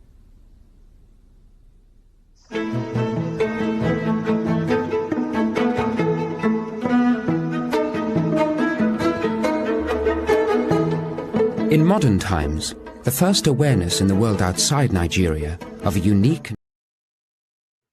So there it is right there. Have you ever heard the phrase, the nail that sticks out will be hammered down? Have you ever heard that phrase, the nail that sticks out will be hammered down? The cheeky upstarts back in their box.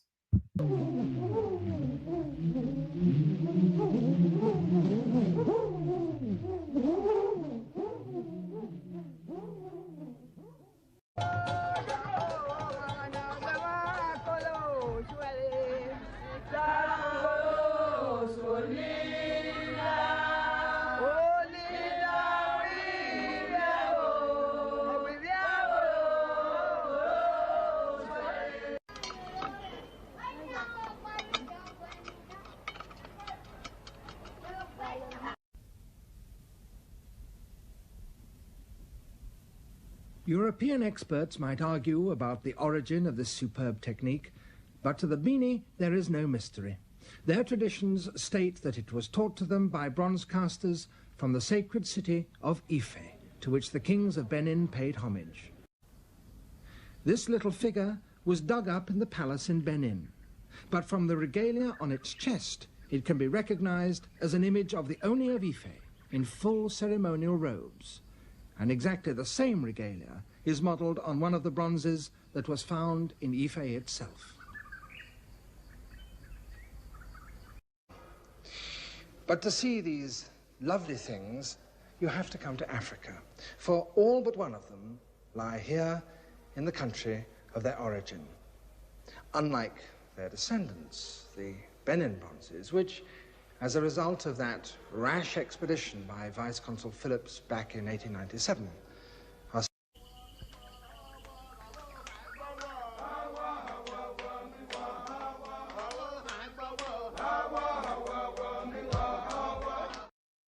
So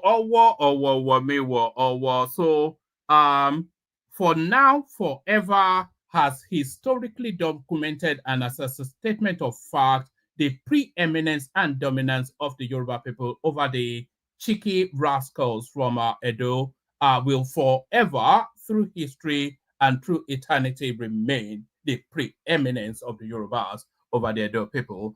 So the preeminence of the Yorubas over the Edo people. So that's that. Still a bit more, but I think that's enough of my noise making. Let me play the Kegite music. See if anybody turns up for the conversation. The Kegites, and then we'll see what happens next. Water, only water, only water, where they see ma. Water,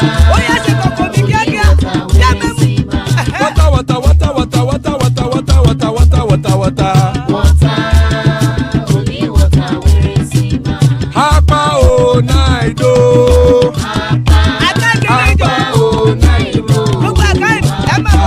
Hapa you don't come o.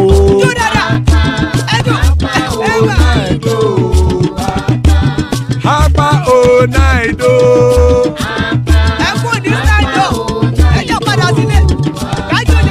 Oro kẹ̀kẹ́ ẹlẹ́mù yé o. Ilé sọ́dí kẹ̀kẹ́ ẹlẹ́mù ré o. Bobby master kẹ̀kẹ́ ẹlẹ́mù ré o. Chief Wáìlà tí kẹ̀kẹ́ ẹlẹ́mù ré o.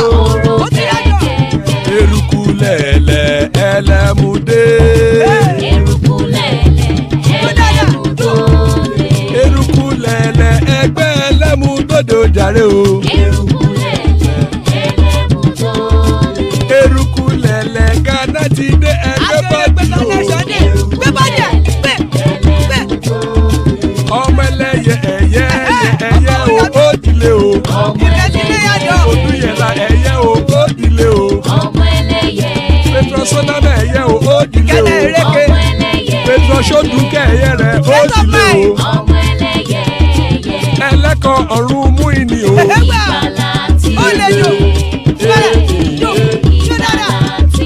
Àkùkọ ọ̀run méjìkọ.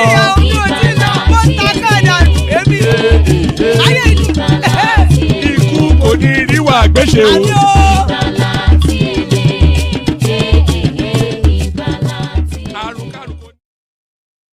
And there it is right there. Ikuko Niru Agbeshemi, that have nothing to do with us. We're graced with the delight of the company of the elegant Chioma. So that's the elegant lady right there. But to counterweight it, we have Pansat. So hopefully it's in the lap of the gods. But then, of course, to make reason of everything being spoken about, there's Larry right there, your favorite voice and mine. Ola, of course, a stalwart of the platform. Baba, the champion of the platform.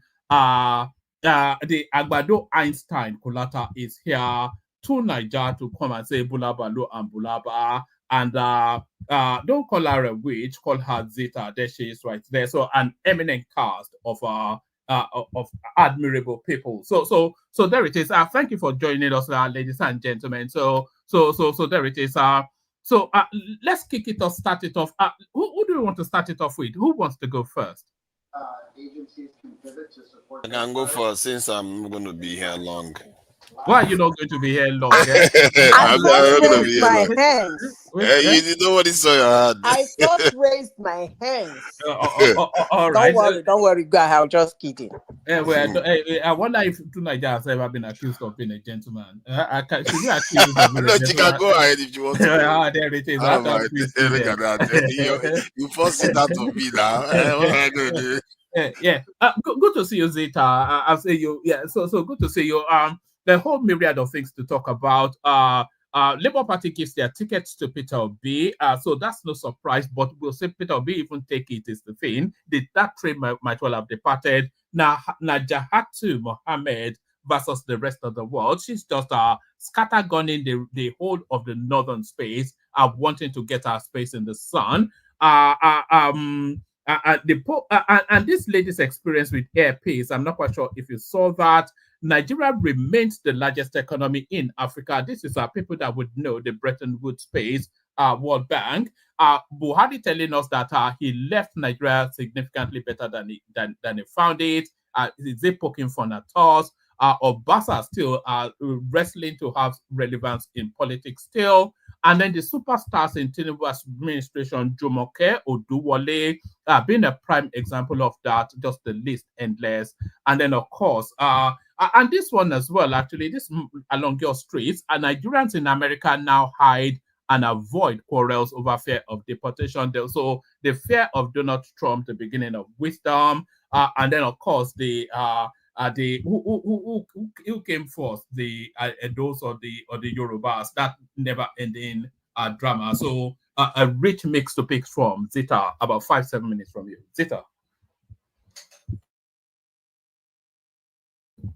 Zita, on mute. Hello, can anyone hear me? Hello.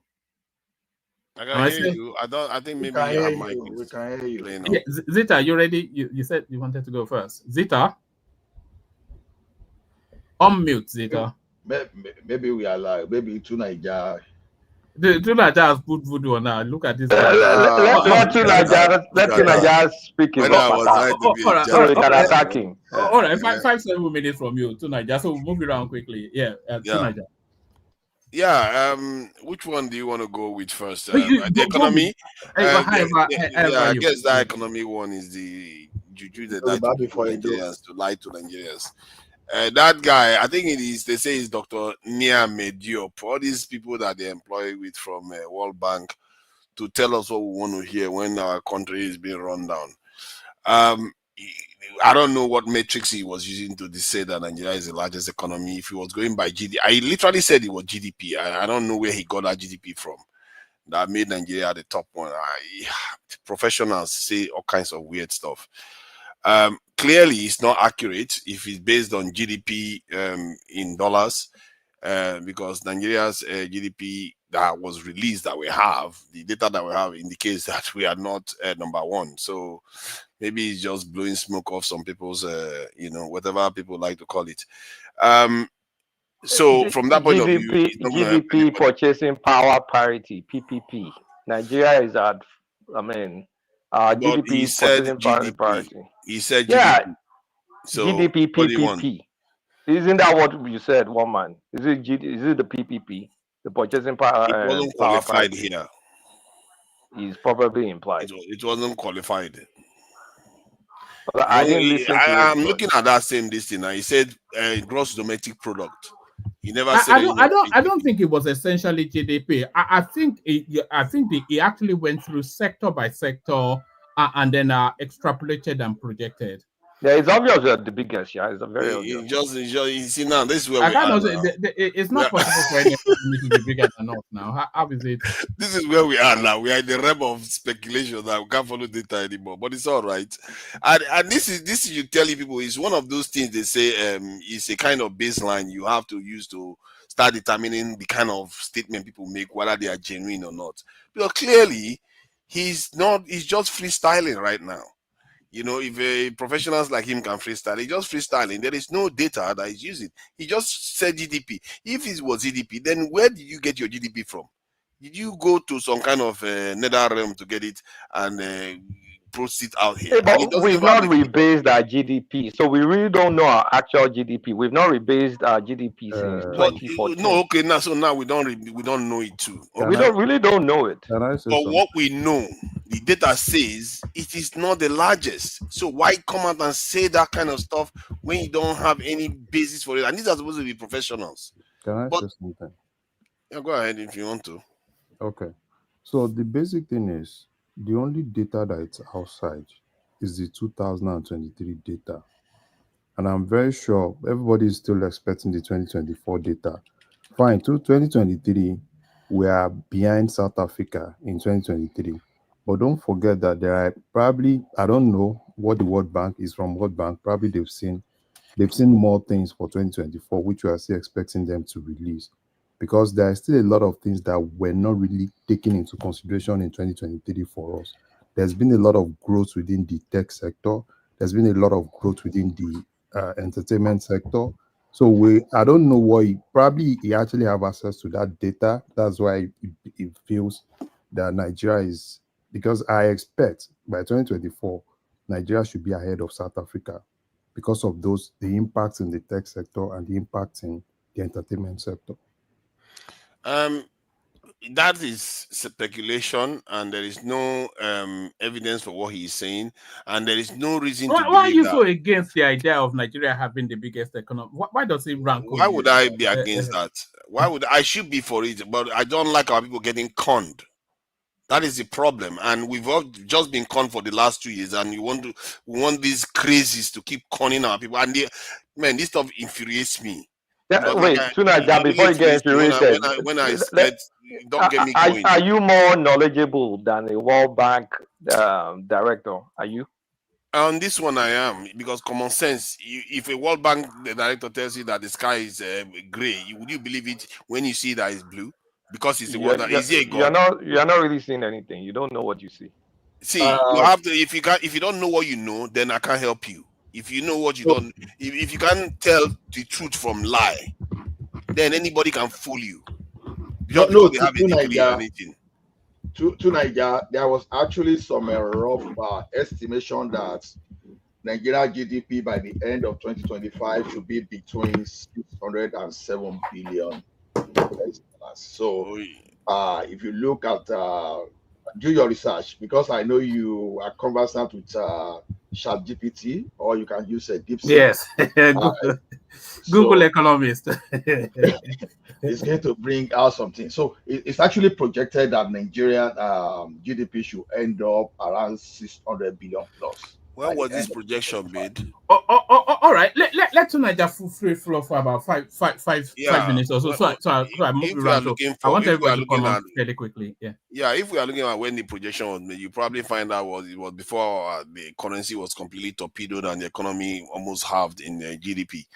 So if they want to rebase the economy in such a way that they are going to the numbers will go up again, they can do that. After all, they crushed it to where it is right now. As long as the numbers go up again and the living standard of the people in Nigeria gets better, I don't have any issue with that. And like I said, the conning of our people is what I don't like. The Naira is appreciating, which I predicted is going to happen. Some people were saying because it was the December. You did not. What do you mean you predicted? All the indices indicated that the Naira fell to establish its value and the economy strengthens to improve it. Nothing to do with that. Because I was watching back you guys. Of course, it didn't have anything to do with that. And you are still trying to sell your Dangote storyline, but Well, it's a fact of life. I don't understand how this is tricky for you. Our demand for foreign currency would reduce because of that activity that Dangote has. To Nigeria, everybody knows the Naira will appreciate after Dangote. Clearly but you said it's going to get to 800, and I told you you're counting sheep. I'm saying it's not going to get to 800. Get to 800. It's not going to get to 800. But if it doesn't get there, then you see that is my point. If it doesn't get there, it's because of the damage that they went to and did, because they moved. Because historically, when you depreciate your currency, it's very hard to return it back to where it was before. It's very, very hard. And that's the damage that they did. And the Nigerian people now are bearing the cost of that. That said, if at least he didn't torpedo Dangote refinery, which is a good thing. The Port Harcourt refinery and the others are coming on stream. Those are good things. Nigeria's export will start growing because if the Nigerian market is satisfied, then the export starts increasing. Now we are not only not demanding too much foreign currency anymore, we are also carrying. Somebody stop typing. Come on, man, be polite. Oh, so sorry, I'm mute. Oh, look at that. Papa. It is all right. You're welcome. After all, you are very, very well mannered when it comes to these things. And that said, yes, I don't appreciate these kind of people with high offices conning our people, like the head of I think was it World Bank or IMF coming to Nigeria telling, and it's always Africans that they send to come and tell us this rubbish, or was it some kind of guy? I don't even know. He was like, we should wait for the next 15 years for our country to get better because the path we are on right now. These people have been conning us for decades now. What makes you think it's going to change now? Did they just have a kind of this thing conversion on the way to like Paul? No, they are just conning us on Damascus, on the way to Damascus. Yeah, very good. Thank you for reminding me. You know, on the way to Damascus. You know, I don't understand why we should be believing them. We don't have any reason to. And I don't know what can solve this problem for us. But right now, the Nigerian economy is improving. Because of the stuff I've highlighted with the oil industry, but the other areas that was being used to justify from the previous speaker that the tech sector expanded, these other areas expanded. There is no reason to suggest that those things expanded enough to make up for the shortfall in our GDP. The only thing that could have done that was Dangote refinery. That's the only thing that could have plugged that gap, because we are talking about billions upon billions of dollars that the Nigerian economy is losing. But that said, that is that. What is this in? So we should not pay attention to these people because they are just diabolical. The Niger too. What is she saying? Because the last time that lady, I heard her say something. Yeah, she came out and said which is true actually, that in the previous life under the Obasanjo administration, when Nuhu Ribadu was the czar of the EFCC, he came out to tell us that Tinubu was singularly the most corrupt governor he was contending with. So she flashed that up, and then he's now trying to deny it, and then the back and forth, and then El Rufai is backing her up to say that he was at the FEC meeting when that thing was highlighted and all of these things. But then she's going after everybody. You know, I think she's off highlight. I'm not quite sure what her agenda is, but I get a feeling that that lady, when she speaks, she tends to be telling her truth. She sounds like somebody that I don't know why she does what she does, but she seems to be telling some truth. Because it's hard for a Nigerian woman or even any woman to just come out. Why am I even using maybe guys? Maybe because we know male politicians lie quite a lot, but for a Nigerian politician as a woman, it's not that many, and for her to just come out and start lying about another politician, especially top politician, is very rare. You see that. And for that reason, you have to question whether what she's saying doesn't have merit. She did say something about before the current president became a president, that he was not going to fix the Nigerian security situation because he said that he would lose his life if he did that. And you can see that he has barely done anything regarding the Nigerian security situation. He has. All right. All he keeps talking about is synergy. Now. Come on, let's even the most ardent obedience are why do telling you us to people improve. believe these things? Why do you believe these things? Do you know how many people that are still losing their lives, soldiers that are losing their lives? Yes. Is that different from what it was just No, that's what February soldiers 11th? do now. So we get to the point where soldiers will not lose their life. Lose their life. That's what soldiers do. You see, this is what they have accepted now. Nigeria. No, Do you know in the Nigeria, sorry, let 1990s me that's ask not you. what was happening? Why No, do you when just accept that Nigerian soldiers will be losing their life inside no, Nigeria? no, wait People are now. getting kidnapped. To Nigeria, when a man signs to join the army, part of the understanding is that I'm likely to lose my life in the course of this job. If I'm signing to go to work in the bank, there's nothing that say I'm likely to lose my life. But anybody that joins the army knows that, even police, I'm likely to lose my life in the course of this job. A man who joins the army and say, "Oh, I'm not likely to lose my life. I don't want to lose my life," is not supposed to be in the army now. You see, I'm not trying to. to. Civilians are supposed to die. See, I'm not trying to debate whether soldiers are not meant to sacrifice their life. That is a given. Even the police are meant to put their life on the line when it's that needed, happens, including the fire, this thing.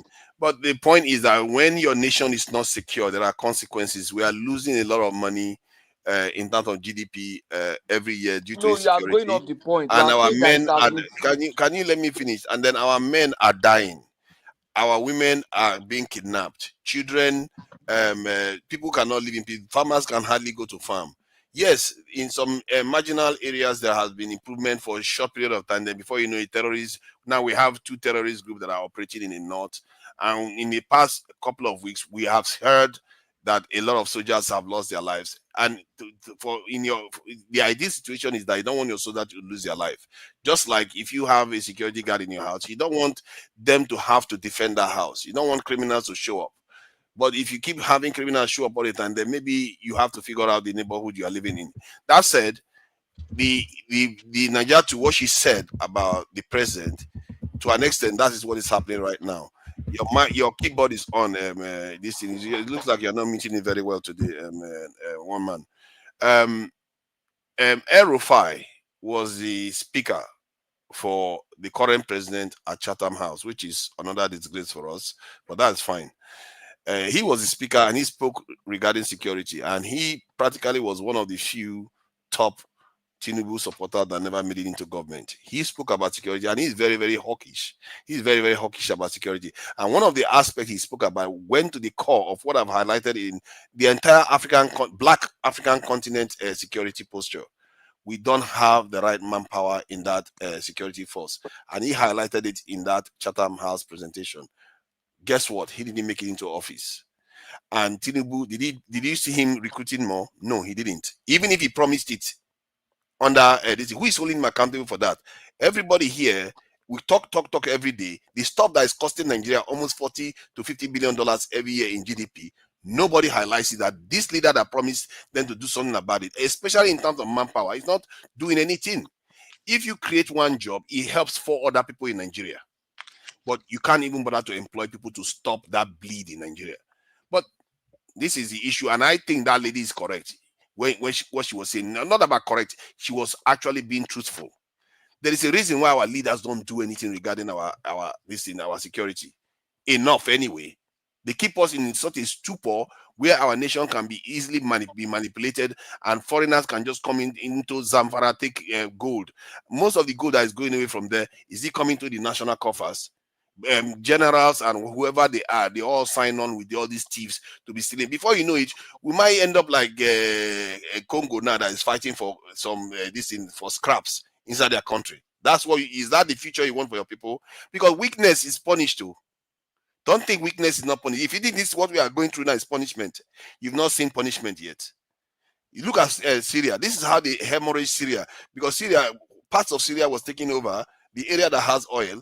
And I can't even believe they actually existed in the nation. All right, yeah, taking us into deep water. I'm just trying to say that what this lady is saying is important, and we should pay attention to her. That there are consequences to not listening to when people are. She's a kind of whistleblower. That's what she is. She's a kind of whistleblower. Why she feels so courageous to do it? That woman has got 9 lives. The fact that she survives all this that she's doing, I don't know how she's able to do it. Because she speaks against everybody. She talks about against Tinubu. She spoke about this is it Ribadu? Is it not the NSA head? So that's a powerful individual. So, but there is a reason why she's highlighting these things, and somebody probably is behind her in terms of enabling her to be able to say these things. And that person, I am sure, is not on the side of the West. All right. All right. Thank you, Tuna. Just stay with us. I'm going to try and move it around as quickly as I can. I'm determined that nobody drops before they get to speak. We go to Larry 5-7 minutes, from Larry to Baba 5-7 minutes, Baba to Kulata 5-7 minutes. Larry, you're up next. When Zita is ready, let us know. Larry. Yeah. Good evening, Moman. Good evening, everybody. Good evening to you. Yeah, where do you want me to start, woman? Well, I was especially hoping that you speak to Datna Hajatu Mohammed, because I know that's your flavor. Either you or Enigmatic. I know that either of you would have some knowledge in that space. So hopefully you know the goings on there. You speak to it. The World Bank and their this doesn't come as a surprise to me, but there was never any time that I believed that Nigeria wasn't the biggest economy in Africa. So they're just affirming what seemed to be the obvious. So there is that. Peter Obi gets the ticket again for Labour Party, but is it even a desperate move on the part of Labour Party? Because Peter Obi, of course, is going to hop stakes as soon as they finalize whatever it is. They are all moving to it. So any of those are just free flow. Okay, let me start from what's her name? Is it Najatu? What's her name? What she's doing, I don't think it should be surprising to anybody. It's a normal political tactics, right? It's a normal political tactics, and basically, she's still part of this their coalition, this their third force and everything. So it's just anything you see her do, it's a normal thing, right? When she fell out with the Tinubu camp, she was on Arise News. She said a whole lot of things. Tinubu cannot even hold a cup of coffee, this and that, which is a normal thing, right? So her coming out, trying to pick on everybody, pick on NSA, it's a normal thing. So it's just that, the problem I have is the media, right? The media kind of like help some of all those things. Oh, El-Rufai said this, El-Rufai didn't say that. NSA said this, NSA didn't say that. And what I actually expect the media to do is give us a clip, right, of where this guy said this. Because all I've seen is, probably one newspaper published something and said this. That's what I've seen. So it's a lot of laziness within the media space. Because when you have things like that, what I'm expecting is, okay, fine, somebody should have a clip, that actually depicts where this guy said this, right? And let him kind of like just come out and debunk whatsoever. But what I've seen is, they said a particular newspaper reported something somewhere. It was said, they said something in the Federal Executive Council, stuff like that. So for me, I still think it's kind of like a lazy work. So I think NSA sued her, so they should just try to like, slug it out in court. If she thinks she has something that it's really formidable, she can always, go to court and she knows that there's going to be some legal thing, and she knows that's why she's coming out and saying all sort of things. But for me, I don't think it's actually something that is new. I expect her to say more. She will still come out to say more. She said more than this during 2023 election, so she will still come out because she's one of those. She's quite a formidable character, though. She's really full of power. No. It's she's this person. In the north, we have some people in the north that speaks. They have this. They are orators. They come out and speak. So almost every election, Najatu has always been out. Almost every election, from it's been a long time. She's always been out.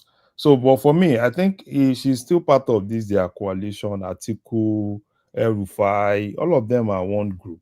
So I still expect her to still come out, to still say more, say more things that she's because the problem is this: a lot of them miscalculated in 2023. A lot of them miscalculated.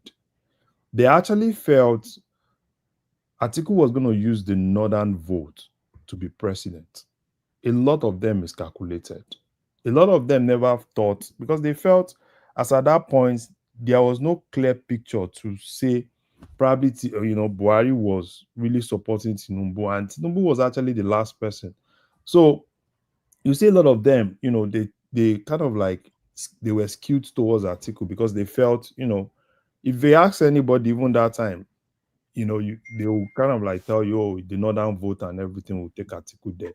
So now they are coming back, and the problem is they are using the same tactics, right?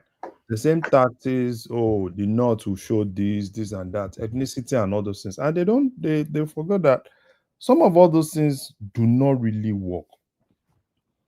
They are talking about merger, they are talking about all sorts of things. You know, they thought for some will leave PDP, some will leave Labour Party, they want to come together. And what they don't understand is that merger would not work.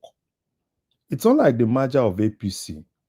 It can only work if they all decide. If you are leaving PDP, you are leaving Labour Party, you are leaving every other space until you are all agreed that those other spaces should die a natural death. Because if you are forming any merger or whatsoever, if PDP is still PDP, Labour is still Labour, NNPP is still NNPP, so there is no merger. Unlike what happened during APC, they had to kill ACN, they had to kill CPC, you know, and they had to take. But if Peter Obi leaves Labour Party dies a natural death now, and if Kwakwanso leaves NNPP dies a natural death. No, it's not going to be like that. It's not going to be like that, because don't forget, in 2027, there will still be a lot of political orphans. There will still be a lot of people that will be denied tickets, right? And the next place they want to move into, let's say Peter Obi leaves Labour Party today, there will still be a lot of guys that won't get tickets in APC. A lot of guys won't get tickets in PDP. You know who was going to get the APC ticket before Peter Obi came in? It was Patu Tomi. You know, so there's nothing. APC, you wanted to say Labour Party? No, Labour Party, I meant, yes. No, the Party Tomi, I don't really trust Party Tomi. I'm not sure Party Tomi was not really planted in that space. So for me, right, in as much as those other parties still exist and you are forming any third party, because it's still going to be the same thing, because number one, whatever they form, getting one person to represent them is going to be a very big deal. So it's still going to be, somebody's going to be going to feel cheated and want to go back to where they are coming from. And each of them, they still want to keep, you know, it's more like, yeah, let me still keep something as a second choice. You know, probably if I don't get this, I quickly go back to where I'm coming from. So it's still going to be the same thing. So for me, I think you still see more of these people. You still see, you know, even in the Southwest, you still see some, at least little, we're beginning to see this guy from Ekiti, you know, even though he's still hiding, you know, he's still hiding and not really coming out. You're still going to see more people. So for me, we are close to 2027, and you're still going to see more people come out, say all sorts of things, even things that don't exist, right? They will say it all in the name of, you know, they want that sentiment. And another thing is, you end up see a lot of people doing some things, and it will be more of blackmail, right? Because take for instance, see this NHIS guy, right? I've seen people say, oh, that guy, you know, is because he's been against the government, he's been against Usman Yusuf. Yeah, Usman. So, and my problem is it that Nigerians don't really take their time to look at people's past? Because this was a guy that not only... It's almost as though criticizing the government is like a bulletproof vest. So when they criticize the government, they then feel that they are unarrestable. Criticizing the government is the laziest thing to do. Because some of those guys, once they know they have, because that's the cheapest thing to use in blackmailing the government. Because if I know I have a corruption case that still, and these are corruption cases that it's not like they just originate today. These are corruption cases that they've been going to court. So, and the next thing I want to do is to be very good critic of the government, so that, you know, I can always blackmail the government. Oh, it's because of this, it's because of that. And I've seen in some spaces where people say, is it not just other people not stealing and all this? And I ask myself, do we still continue living our lives like that? If you've been entrusted with a public position and you went there and you bastardized the whole thing, and you feel that the next thing is to be a government. Yeah, I'm not saying don't criticize the government, but him who goes to Equity must you must go with clean hands. So if you are not clean, obviously they will always still come after you. But if you are clean, yeah, I don't have a problem with you. So for me, Najatu or whatsoever, she's still going to come out. She's still going to say a lot of things. Where she's still going to, Ribadu is not the target, right? So they just want to use that. Do you think it's a come and get me plea that is she flashing herself up in order then to land something? Is she calling to Tinubu to come and get her? No. It's part of the tactics, right? She said, oh, they want to come and arrest her and all this. And I'm not sure that's not what Ribadu is trying to do. No, I don't think that. Yeah. I think that's just the usual. That's the usual thing. They want to come and arrest me. There's some later, probably tomorrow, you hear, DSS came to my house. They were trying to arrest me. They couldn't arrest me. Stuff like that. So it's a normal thing. It's political period. So we are moving into that, and what do you think she's after, though? Because I still feel that I think she's a gun for hire, and she's putting herself out for the highest bidder. Is it that Atiku gets to her first, or I think she's? I really think it's a come and get me something that she's doing. No. She's with Atiku. She's always been with Atiku. So it's still the same thing. And I think the thing is just that, politicians, once they are silent and they feel that their relevance is beginning to fade away. So when election is coming, they want to do something for them to always put themselves out there. That's just a normal Nigerian politician for you. It's not like what she's doing is just for them for them to know, because she knows that at this point, they are beginning to talk about third force. And the thing she needs to do is to do something for them to know that she's still there. Because if she keeps silent, and some other people will be raised in the north, and she sees herself more as this voice in the north, right? A female voice in the north that is strong. So, and it's just like that. So it's a normal political thing when things like this. So more of it is you're still going to see more of it, right? You're still going to be more people that are going to be critical about the government. They're going to say a lot of things, because at this point, they're beginning to see, because Atiku is now scouting for players. It's almost everywhere. So when you see politicians scouting for players, every other player, also wants to be noticed, so as to really, let scout me and come for me. That's just the major thing that is happening. So this is the beginnings of 2027. Take us to one more space, Larry, and then I'll move it around a bit. But stay there so that everybody gets to speak, and then we open it up for a free flow. Take us to one more space. Yeah. So let me just say a little bit about World Bank. So in 2023. The figure that was out for 2023, I think we were at $362 billion, and South Africa was at $377 billion. So, but I know that there are a lot of things in 2024, right? There are a lot of things, and probably if they rebase our economy, and even if they don't rebase, because there is a whole lot of things that happen in 2024, right, that needs to really go into whatsoever is coming, right, in this 2024 figure. 2023 there was no Dangote. 2024 Dangote is there. 2024 we had more of our unicorns within the tech space. We have more of our unicorns. It's not just the year of Flutterwave. We have Flutterwave, we have Moneypoint, we have Paystack, and we have a lot of them now coming up. So that's another sector. And second, another thing is entertainment. We had a lot of things happening within our space in 2024 in terms of entertainment, and there are some other spaces like that. So for me, I think I'm actually expecting a bigger figure for 2020. I've been watching it, for some time now. I know they've not. Do you expect the reports to come out as double the size of? No. It might not really be double the size, but I'm expecting probably some figures above South Africa, because South Africa is been all South Africa and Egypt. So I'm expecting some figures above South Africa, not really double like that. Though I know it's probably 2025, right? 2025 will have more. So, but for 2024, I'm still, because By 2025, that's when you start seeing the real Dangote effect.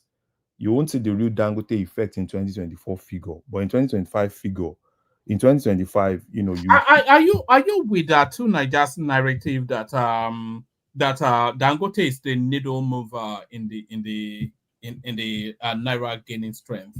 No. I don't really think Dangote is. I think what is happening to Naira gaining is FPI, foreign portfolio investments. And another thing is the $7 billion that was paid that CBN tried to push out.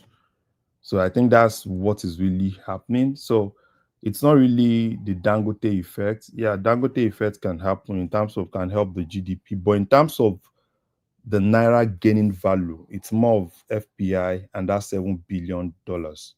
That's what is really, that's what we're really seeing. Because if you've been watching the currency, immediately there was an announcement.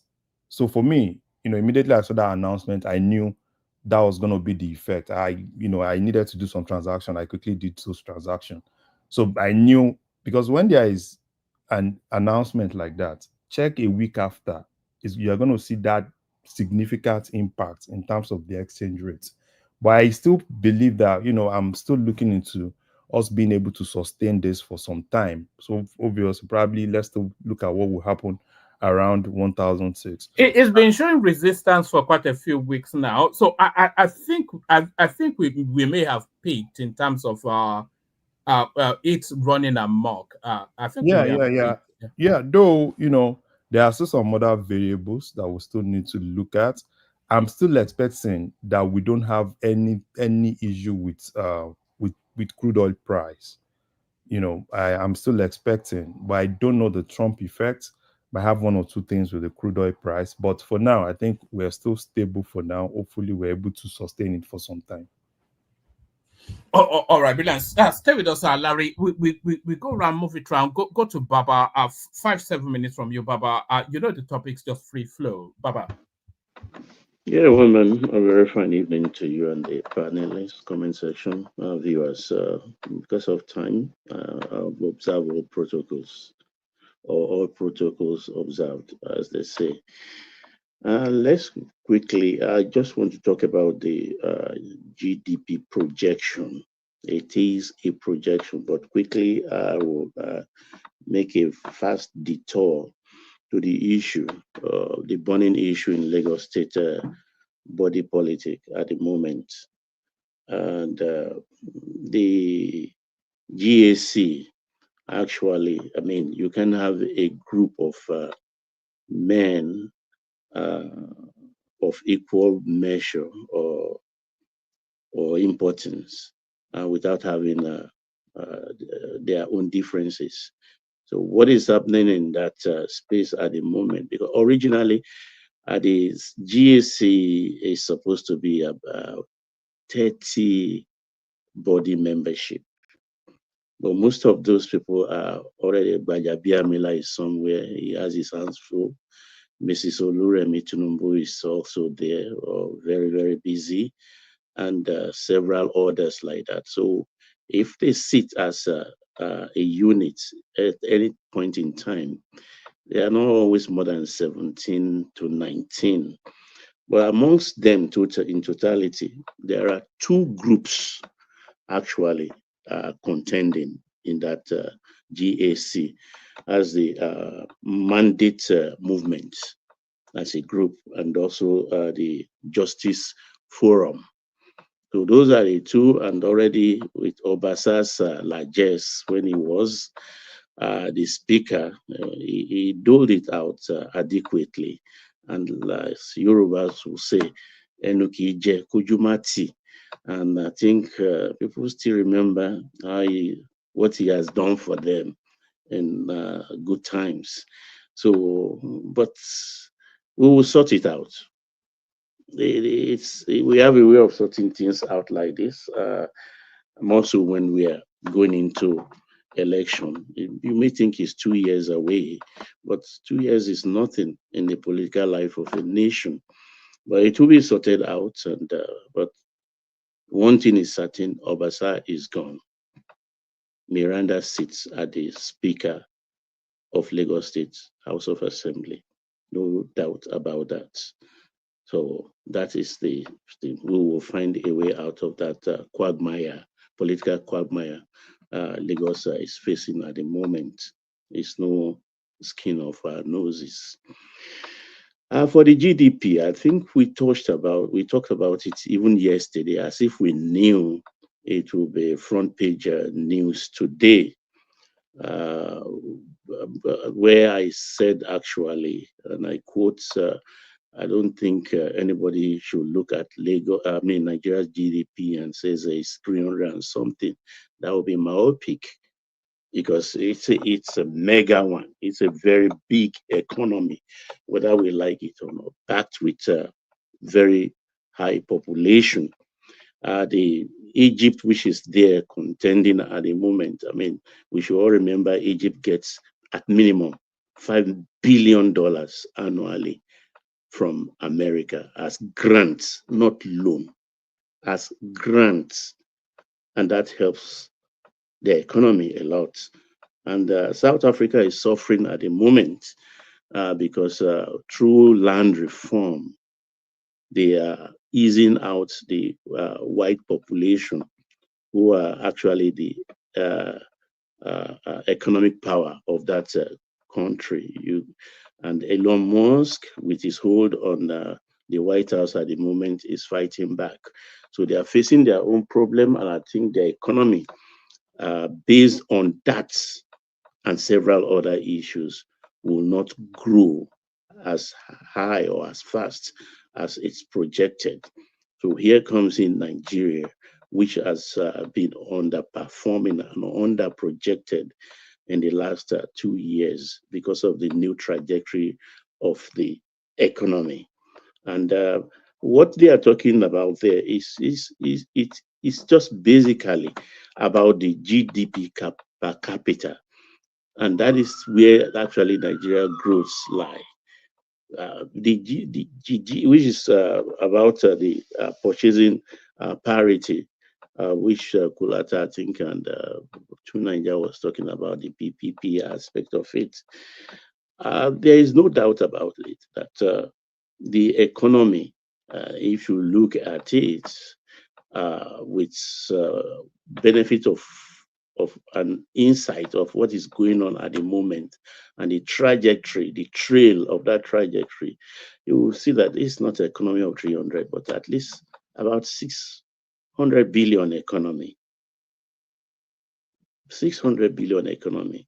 And when, of course, they rebase it, more so when they talk about the gray economy, I don't want to call it black economy to be politically correct. When they add that into it, be rest assured that's about where we are at the moment, and that will happen this year. But whatever the World Bank has said so far is a projection, and you cannot say out of 9 unicorns we have in the digital space economy, 5 is from Nigeria. That says something about our roots, because the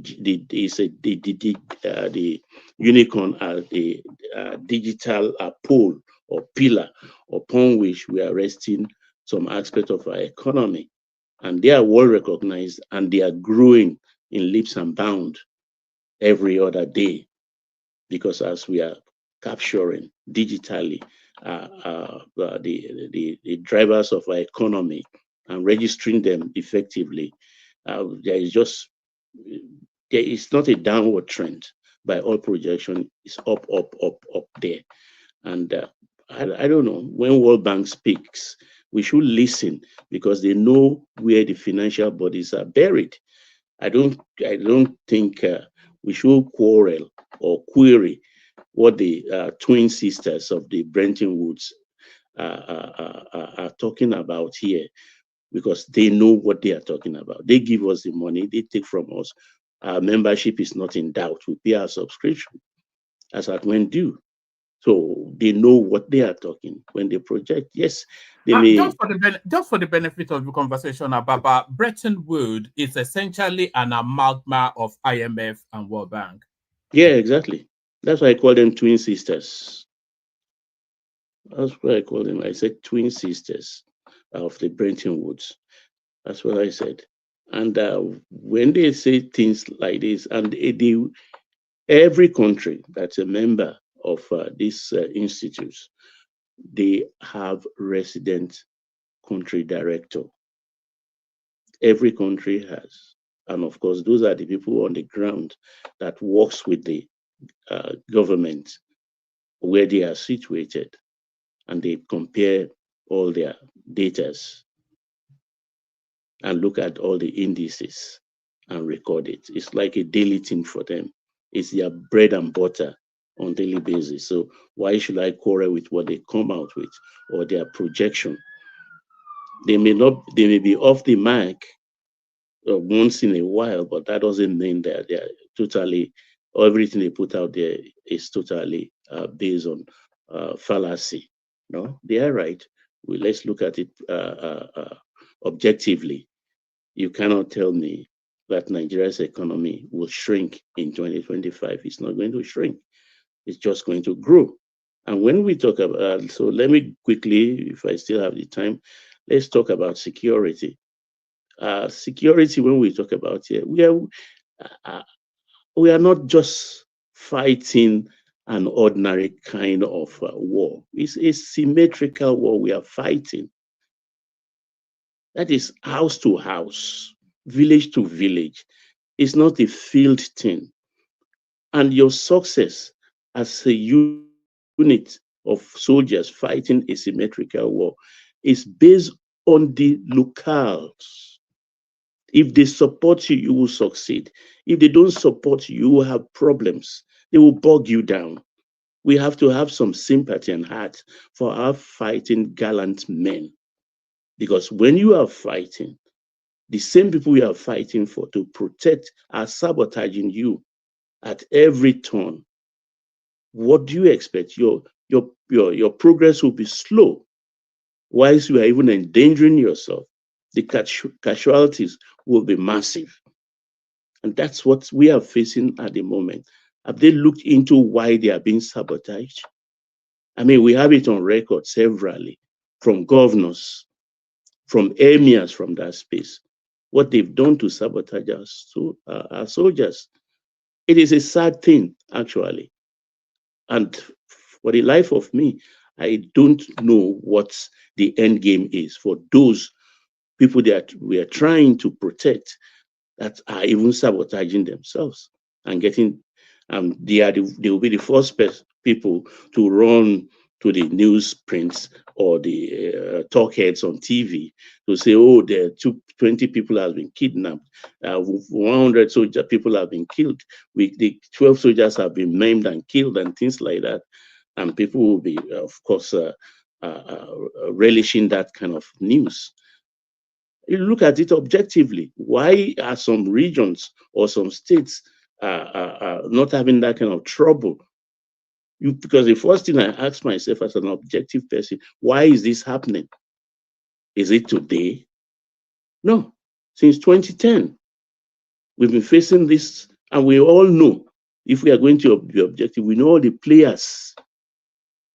We know all the guns arrayed at our forces, those who are triggering these guns. Some of them are even in the present government. Some are out of government. They did it to Jonathan, didn't they?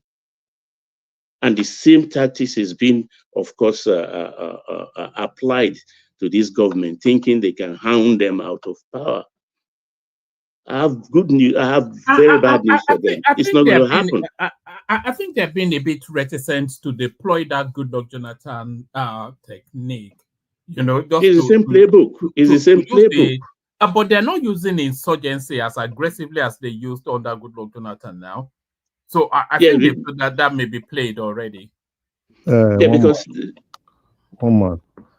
For that thing, you know, the problem they have is the fact that Tinubu, I think Tinubu is smarter in terms of the service chiefs. if the service chief were not to be these guys, right? And and and I'm saying this because look at the situation where the service chief are not the normal service chief they accept in the north. Is it from the chief of defense staff? Christopher Musa. So it's not like the normal guy that they could call and call. He's from South Kaduna, isn't he? Yes. Not like the normal guys that they can tell probably Emir of Sokoto, Emir of this is doing this, and they can use one or two things, right? So I think that's where, because the guy has lately, I don't know if people have been watching, because for me, I watch a lot of those things, and I think they've been working seriously since the last 2 months. There's a lot of heat on the terrorists, there's a lot of heat on the bandits, and even if you want to really understand some of all those things, look even on Facebook and everywhere, look at some of those spaces. People are even praise the northerners, particularly in Zamfara. I know there is a lot of work that have been going on in Zamfara. Even Bello Toji that has always is on the run. They are smoking the rate at which they are smoking those guys. They are smoking them. And I think it's something, right? It's something. They are really working, and I really hope God help Musa and the other chief of army staff for them to achieve more. And that's how they will, because I think a lot of the credit is actually going to Nuhu Ribadu, who seems to be the orchestra master. Yes. What will be missing before is that that connectivity, intelligence. That's what we've been missing. There's been a lot of sabotage when it comes to intelligence. And I think Ribadu is really doing a good job coordinating everybody, sharing the right intelligence, and ensuring that they are all working together. I think that's why we are beginning to see more things within that space. Sorry, Baba. Yeah, no. You're welcome, Larry. So this is the kind of war our soldiers, and I really sympathize with them. You understand? Because why do they go into the nook and cranny of a place that is so hostile to them? Bullets coming from everywhere, every track, every step they take, they are being watched by locals and passing information to the enemy. And so one way or the other, and all this is about resources. Whether we want to believe it or not, because if you look at it incisively, you will know definitely that this is all about resource control from that area, because of the lithium and of course the gold, and they are enjoying it. They've got emerald. They've got emerald in the north as well. They have a lot of stuff. You understand? And for the first time, the government is showing ample interest in this. So it will be a gross mischaracterization to say this is about kidnapping or anything. And it is a double-edged sword. If they are succeeding because they temporarily they are controlling these resources, and on the other side of it too, they are also projecting that effect of their success, or the economic success in that realm, to the political space. And everywhere you turn is about the government is bad, the government is not doing well, the government is not doing this. But they should remember. That story is starting to blunt a little bit now, as the country continues to propel on a recovery. Remember when the narrative used to be, the naira, and then the narrative used to be being power. But now all of these things they're starting to fade into the background. But anyway, we'll see how it goes. The national Nigerians are storytellers. You understand? Even people without a sou to their name will tell you, I'm in trouble every day from Nigeria. Who would believe? Things you hear, we like hyperbole so much. Somebody will call you and say, do you know my children and I, we've not eaten for 2 days? And I will say, really? How do you survive on air for 2 days? How old are your kids? They've not fainted. And somebody will come into open space and tell me, so there are people who have not eaten for 2 days just because you want to say it. We are no more real. We just spew out anything. But the thing is, whether we like it or not, this economy is picking up. Because one, we've freed this oil thing that has been a kind of sword of Damocles on our financial head for so long a time in form of subsidy is gone. No more our dollar for importation of fuel. The PMS Alibaba regime is gone. Dangote is producing, NNPC, Warri, Port Harcourt, they are producing according to them, because I'm still pinching myself. So, and those that are importing, they are using their own dollar, not on bill of collection. They use their own money. So it is in their interest for Naira to be a little bit down so that they can purchase it and bring in fuel. So no more fuel queues. Those dollars have been saved. But the thing everybody should learn to do is hold your governors. Hold your governors to account. They are receiving lots and lots of money. Most of them, what they are doing these days is to do airport, to do bridges. One or two is like people believe what they see. So they will just do it and pocket the rest of the money as if they are doing infrastructure. No, the money is for the people. Those that are not receiving 3 times what they've been receiving in the last 20 months, they are receiving at least double. So everybody should leave Aso Rock alone. Go to your governor, hold them to account. And the local government have started receiving their money. I think, if they've done the facting, I'll fact check that. I've not checked the last January ending fact. If did they give it to local government directly, like they said? If that is done, hold your local government chairman responsible. Also, it's going to be. The whole thing has trickled down. Why are you allowing the governors to get away with murder?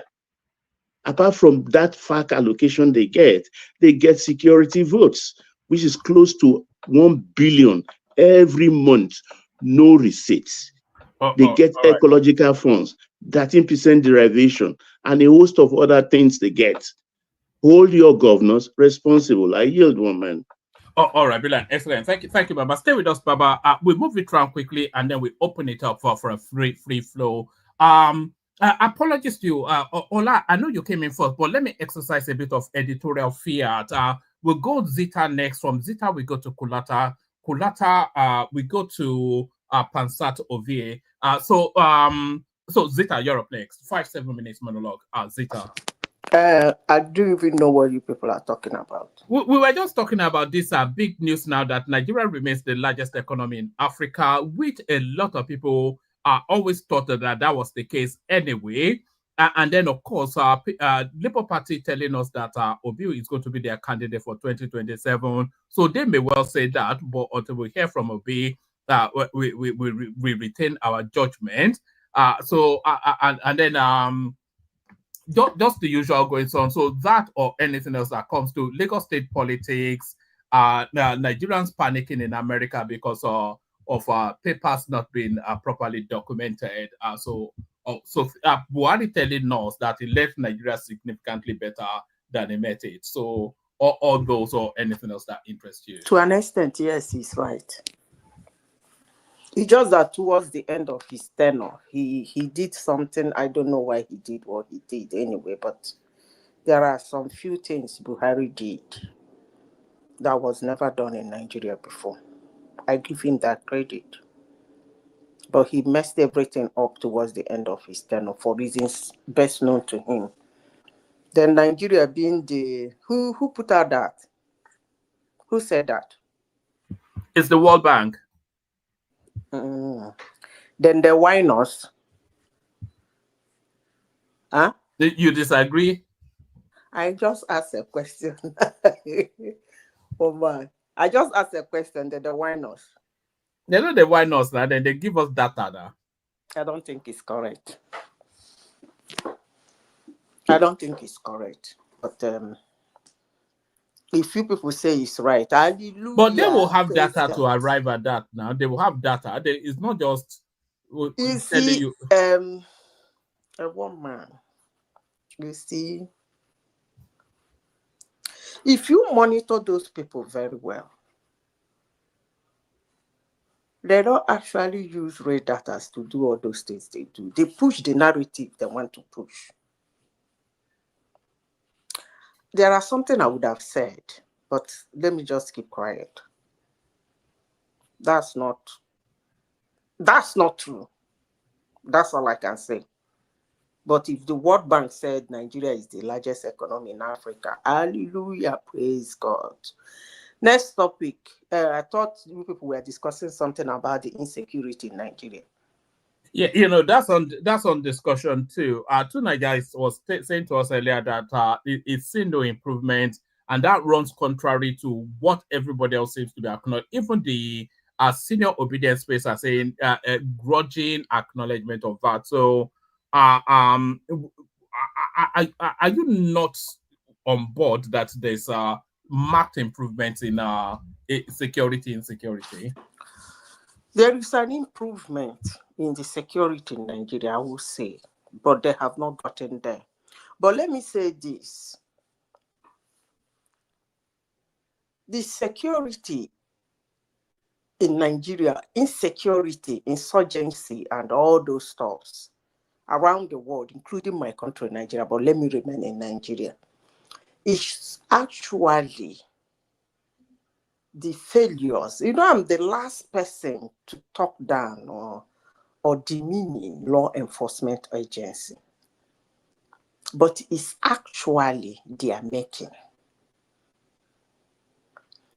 Somebody will say, why is this woman saying this for the first time? You see, all those arms and ammunition those people use. If you are in law enforcement and you happen to know how those arms and ammunition are being acquired, you will know that most of those guns those boys use cannot be sold to an individual, according to the international law and jurisprudence. I said it while I was in Rivers State and they attacked me. The SS guy kept quiet among all of us. He didn't say a word. But when they started arresting Asari Dokubo Tompolo's boys, and some of them surrendered when they made peace, they found out that 99.5% of all those AK-45 those boys were using were actually Nigeria law enforcement, arms and ammunition. So when you come to insecurity, I'm saying this in the global platform, those law enforcement agencies will tell us what they are doing. It's racketing something. But why am I saying that it's coming down in Nigeria? Why did I believe it's coming down? When they met Bado, the National Security Advisor or whatever, most people said he cannot. They said he's not qualified. I don't even know where they get that word from. But I said something in this platform. I said he has so much data in his hands. He knows so much of what is going on in that area. And what is he doing now? Trying to warn some people, talk to some people, see some things, and then everywhere we start getting quiet easily. But let me tell you, when people say it's external forces, it is not. The law enforcement agencies are doing a business, even in the Niger Delta. They do. Of course, Tompolo said it. They are doing business with those. When you talk about emerald, you talk about gold, you talk about this, you talk about that. Those law enforcement agencies and their big men, they are gaining from it. Quote me, they're not going to do me anything because I know, and they know, that most of us know. So if you have somebody who knows them and have their data in his hands, there might be a little caution, and that's exactly what is happening in Nigeria. He should continue pushing, but he's making some gains, but not so fantastic, but still is still okay for the to make such gain in 2 years on what has been happening. How many years now? Is it not in 2027 that madness started? So that's okay. I believe, and I can see that it's coming down. Hello? Did I go off? We're all here. We're listening in rapt hear you. attention. You see, the thing with Ribadu is when it first came in, a lot of because historically, that position usually goes to it doesn't even go to the Air Force. It goes to a senior military guy, often sometimes retired, but certainly it stays within the military because that's the potent end of the security apparatus. So when it went to a policeman, a lot of people, even I was somewhat a bit reticent that maybe this is not because I thought it wouldn't get the respect. That's the one thing I did think. I thought because the military would not respect the police now. We see how they beat them on the streets. So I thought it wouldn't get the respect, but very, very quickly seemed to have owned that space and is taking the war to the insurgents. Yeah, the thing is that I think some time ago I told a story of one of my uncles who is a lawyer here. I think it was off the streaming. When you have somebody's profile in your hands, you can manipulate the person. And that's what Ribadu is doing. For a long time, we've been having the army in it. What did they do? It's still the same business. But now you have somebody like an outsider who is really into or tangled with them and whatever they are doing. So when he sees something, he will raise an eyebrow. It's going to be like a shock to him. But if he's a military man who has always been there with them, he will it doesn't mean anything. He will cut his own show. So that's exactly what is happening. I told you people from day one that I'm happy they gave it to Ribadu. But one man, before I go off, there is something, if you will permit me, I want to say in your platform. You see, one man some time ago, I think 3, 4, 5 days ago, I came to your platform. I was airing my opinion, and somebody called me a demon. You kicked the person out. He called me a demonized woman. You kicked the person out. The person came back and continued without apology. I don't really need the apology, but let me say this. If you have a platform where women come to speak, and one day, I'm not talking about myself because I know how to screw their asses. And one day you have a woman, not me, that has her own opinion, her own facts, stick to her guts, but she doesn't have the kind of mind that I have. And she comes to your platform and say her own opinion, which might not probably be the fact. And somebody in your platform, not in the comment section, right inside your studio, call her a demon, a demonized woman for speaking her mind. And you look at such statement, you think you should not address it? You think was I here then? Who was it? You kicked the person out, and the person came back and continued speaking. I'm not talking about myself. Who was because the you person? see all of you now, as you people, everybody is here now. Who was the person, Zita? We do so much of these sessions, not everything sticks to memory. Who was it? It was Nwachukwu. Oh, Tony. He came here. You can't take Tony seriously, though. Nobody takes Tony No, seriously. you don't say such a. I actually did not want to address it.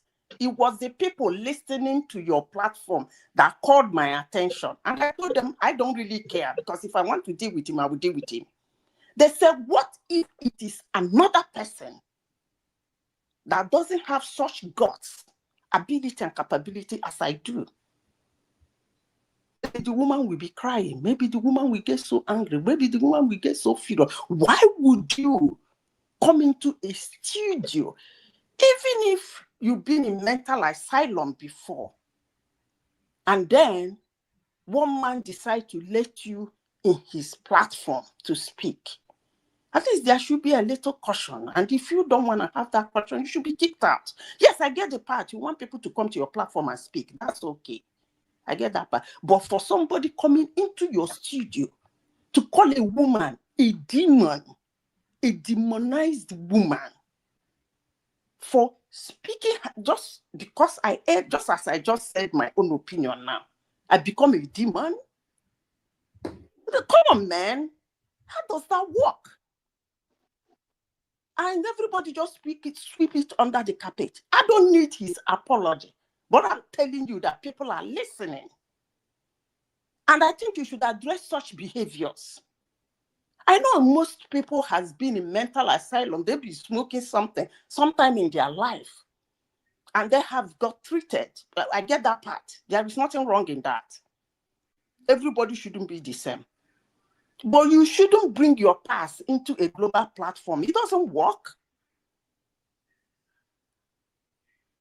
All right, Zita, let me apologize for that. I don't need it. I don't need it. I want you to. Maybe not so much to you, but to whoever felt offended enough to have drawn your attention to it. The platform is a work in progress continuously. And you know that we deal with human beings, strong personalities all of the time. So there's only so much, and we need those strong personalities as well, because that's what makes it. People that are a bit off skew. That's really what makes this sort of platforms not as steadied, but people of a bit of skew. The people like Pansat who we have to put on uppers and downers to moderate his mood. So apologies for that. Yes, some of these things you cannot help them because of the personalities we have. Are you there, Zita? One man. Yeah. What I said is that such behavior should have consequences. I'm not talking about me. It's a growing platform. You never. But you said it was consequenced. Now you said I kicked him out. I don't even have real memory of it, because the language can be a bit robust sometimes. Okay, woman, please robust. Can I ask something? I'm confused. That's why I came in. Ms. Zita Ndewoma, are you talking about Tony or Nwachukwu? That's what I. No, he said he came into the studio. Nwachukwu never comes into the studio. No. He said he's Tony. Listen to me, please. Okay. His name is Tony Eze Nwachukwu. Quote me. Woman, are you hearing that? His name. I heard it. Zita has his data now. Zita has everybody's data. He used to come in as Tony Ep. That's the name he Tony uses. Africa. Yeah. But his name is Tony Eze Nwachukwu. Believe you or not, but that's not what is important. I've told you who he is, and now I'm sure you know who he is. And I said, is it right that we come to a global platform inside a studio to speak? We are just rubbing minds. Everybody, you have your own opinion, your own belief, you share your own submission. That's okay.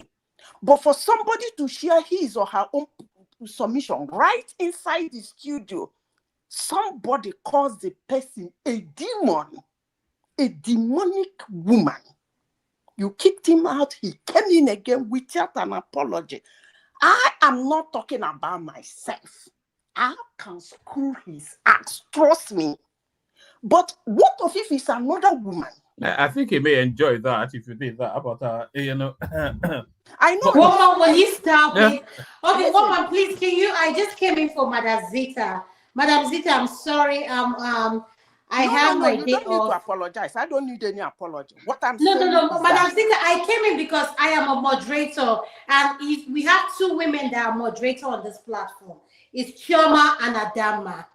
And I came in because as women, we don't have that much women. Greetings to everyone. Woman, I thank you because you saw me come. Woman, greetings. Baba, greetings. Golata, greetings. Patoski, greetings. Ona Politics and Uncle Pansat, greetings. Madam Zita, I just want to tell you this, please. I want you to listen to me. I'm not telling you to accept what I'm saying, but I just want you to understand from my own perspective as a woman, you have every right to feel the way you're feeling. And I just want to say this to you, please, ma. When we come to this platform, that's the thing with social media. We come into this platform to air our view, and at the end of the day, we encounter people, no matter what their day is. I'm not excusing his behavior. from mental asylum, you encounter people from mental asylum and you cannot handle them. You throw them out, they come back in and continue speaking. Okay. Madam Zita, you have every right to feel the way you're feeling. But one thing I want to say about this platform, I'm making a general statement because I was asked to say it and address it. Okay. All right. Madam Zita, All right. Can I say something? You said And to by the moment. way, the guy is not from Edo State. He's from Delta State. I don't know where you people got that Edo State from. All right. You have the final word on that space, Adama. But let me just say this. No, before Adama rounds up for that space, may I lend my voice to this? Yes, Baba. Yes, sir. Baba, I didn't want you to expand beyond not that. necessarily, but okay. Hold on, Baba. Let's do this. You go after me, Baba, and then Adama has a say, and then Zita has the final word, and then we move it around just really for the benefit of. no, I think let me come before you so that you can tap it on mine. Look, you have very few women that comes on this platform, and if we have to go by world standard, let me put it that way, they should be protected. Man to man, that's no problem. I mean, I'm up to the task anytime. I'm always ready, rumble to go. But for women, some of them may be traumatized. There are some people who cannot take it amongst them. I wouldn't call them a weaker vessel, but please protect the women. Don't allow them to be pushed out of your platform. We need their voices. All right, excellently said. Baba, they came from ribs now. They are weaker vessels. Don't go there, Kolata. Don't put me in trouble. I shall be addressing that. That's why I'm here now. Okay, yes, excellency said, Baba. Let me just add this. Firstly, apologies for that. You said I caught it in the moment, but maybe I didn't address it as fully as I should have. So I'm here to also be corrected and guided. So I'll take the guidance on that. So apologies on that. But like Adama was saying, social media can be a wild space, but this is a contained and protected space, and really, and we're very fussy about language. So, but sometimes we have different sort of personalities, which is what makes the platform what it is. And sometimes those personalities can overspill. So, Adama. Ada. I'm here. Thank you so much, one man. Madam Zita, I want to apologize personally to you. I just want to give everybody my personal story. The first platform I ever stepped my foot on and expressed how I feel was the one-man show. And it was at the Doopsy show. I am an MD, an anesthesiologist. I have seen it all in the OR. So it has nothing to do with female or male. If you have to go to surgery, I put you to sleep. I have to make you comfortable. When I come in to take you back there into the OR, I have to make sure you're stable, you're okay before I take you. And everything that has to do with your breathing is under my care. So, Madam Zita, I just want to say I'm sorry. This is a platform that promotes women and represents women.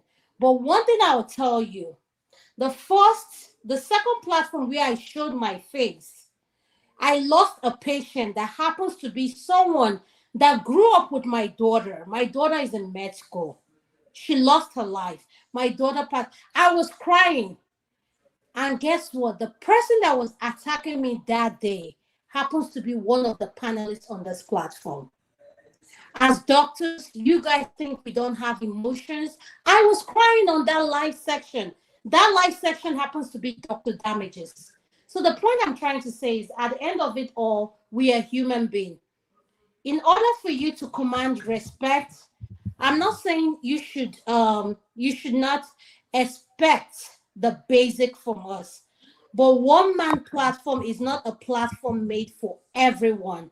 If you cannot come in and just be who you are, at the end of the day, you know why I come here? I have made so much friends. I've learned so much from a lot of people. People like Baba, Man of Prestige, Prince Daddy. You know, we all have different opinions, including you, Madam Zita. I can stay in a platform with you all and we can all exchange ideas without feeling threatened. So I just want to say to you, on behalf of the women, which is a woman that I respect so much, which is Dupsy. Dupsy is a woman that I don't know on a personal level, but when she speaks, it speaks volumes because what she represents what this platform stands for. So I just want to say to you, please, when you see people like on the comment section writing things or saying things to you on the platform, I just want to tell you, please, don't take it personal. It's just a banter. If you're coming to this platform, I just want to tell every one of us, act like you're coming to the bar. You don't know who is drunk. This is actually laughable, honestly. No, Madam Zita, I don't want you to take it laughable because please, you know can what? I have one last word on this? Yes, go ahead, Let Ada land, and then you have the final word, and then we're going to Kulata. Yes, Madam Zita, what I want to tell you is this: at the end of the day, when I see Chioma come here, when I come in and Chioma is moderating, I'm older than Chioma, but Chioma can talk to me. I respect Chioma because she's a moderator. It has nothing to do with age. So we should stop looking at people based on the standard or the mentality of where we are coming from. Yes, Tony African, I know who Tony is. He's at the end of the day, this is a platform where he can come and air his views. You don't have to agree with him. But one thing I will tell you, Chioma, one man, Mike, what's his name? Thomas, yes, aka Thomas. They will not tolerate you if you disrespecting women. I came in, the first time I came into this platform, Kulata was on this platform. People don't know why I connected to Kulata. Kulata says to someone, no. This is not a familiar name. Let her say how she feel. So I'm trying to say to you, Madam Zita, if you ever feel disrespected, please, you see that thing flashing on the bottom? We have email. We have a way of contacting us. Please communicate. You have to be satisfied with our product and we will fix it. Thank you, ma'am. Well said. Zika. One man, you see, when I speak, I always want people to understand me. Most times they don't. I did not come here to address my issue because, as I said before, I can screw their ass. I don't care. What I said, if you have a global platform, and I didn't say comment section, I said right inside your studio, and somebody is airing her view, not with bitterness, no hard feelings, just because she said, oh, I am taking this arm. and somebody right inside the studio call her a demonic woman, and you guys think it should not be addressed? You think, well, if you cannot tolerate people, so in your platform, people are called demons for saying their view. Okay, Is so that what Madam you Zita, people let are me ask telling you a me? question. What do That you want people us to can be address? called hold What do on. you want I us gave to you time to address? speak. Please. Please, what do you Let want me us to speak. address? I gave Please you time tell to us. speak. If you're speaking, tell us what you want us to address. No. You said you I'm didn't not come getting up that for yet. us to address something, You but own you're the trying to call platform. something. I'm not Tell us what actually. you want us Listen, to Adama, address. I am not talking to you. I'm talking to one man. Please. He's I'm listening. He's speaking. my boss, but I represent am him as well. speaking. That's So why what I are you don't want to saying? talk to What do you. I you want to want us speak to to your address? Be boss. specific on your Can you complaint listen to and me? let us I know am speaking how to to your fix it. boss. I am Regardless of speaking what to you're your saying, boss. you're not making any points. You're just going Excuse round me. about it. So I what do said you I want am us speaking to to your address? boss. Let's move forward. I said I am speaking to your boss. Madam Zita, we've heard what you said. You're complaining of turning I am African not TPS. complaining Both of of you anything. don't I get am asking, along. do At the you end of the think day, it should we not are be not going to addressed? fix it. Let's move on. Thank you.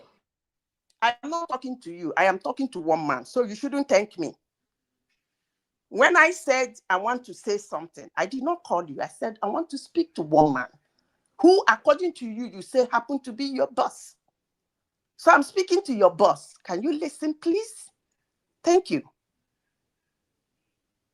So one man, as I was saying before I was interrupted, having a global platform where people working to call somebody a demon, not for anything, but because the person ended up, it doesn't matter whether it's a man or a woman, I don't care. But do you think that thing should not be addressed? Now, for somebody Madam who Zita, is if you know asking, you're not a hold on, demon, I'm talking to why your should boss. you affect you? Let's be realistic here when we make complaints. If you're not a demon, why should it affect you? But I didn't say it was affecting me. That's why I said when I Then want why to are you speak, complaining? If it doesn't affect you, I why are am you not complaining? complaining. Why are you complaining? Which No, what part you're of doing it? is a Which part of complaining on it? a live broadcast. My dear, And this can is you what we hold don't on? Let me see. speak to your boss. Write it on an email. Thank you, ma'am. Can I speak to your boss? What is all this interjection all about? And by the way, why are you freaking out? Please, Madam Zita, I'm not freaking out. Madam Zita, this is a live I don't broadcast. get it. Madam Zita, listen to what I'm saying. If you're not worked up about what we are saying, you should write an email about it. Thank you. Adama, hold on. Zita, hold on. Zita, yes, apologies and all that. But No. Woman, you just have to listen to me. I don't want you to cut it off. All right. Please. I don't want you to Zita has rights. Let her speak, please. Woman, this is a live broadcast. We can't be doing this on a live. Please, people are listening to us. We can't do this on a live. Hold on, Adama, Nisuru now, Jonah Nisuru. Hold on, Abia. Adama, clearly Zita feels strongly about it.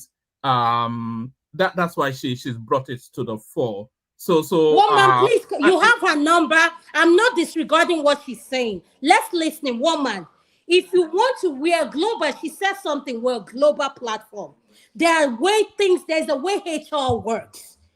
HR doesn't come to a public space and start airing out whatever discourse. Please, all I'm saying to Madam Zita, I want you to listen to what I'm saying. I'm not discrediting what you're saying.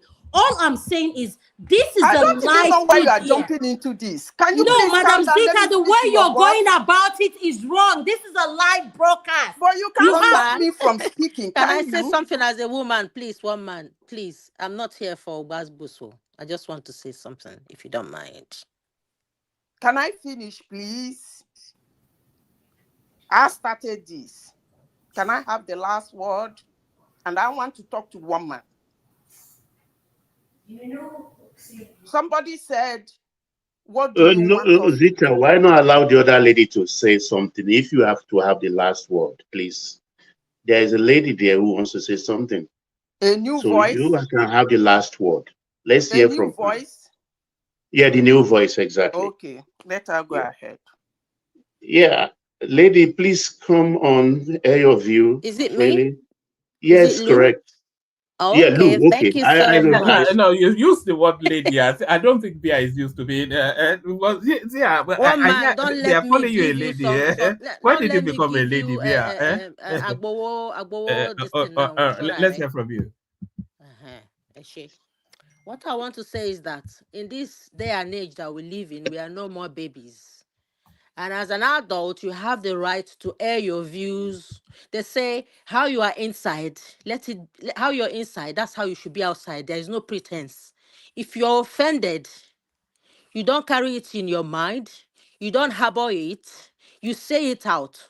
If someone has insulted you publicly and nothing is done about it, and Madam Zita has the right to speak her mind, she's not being rude.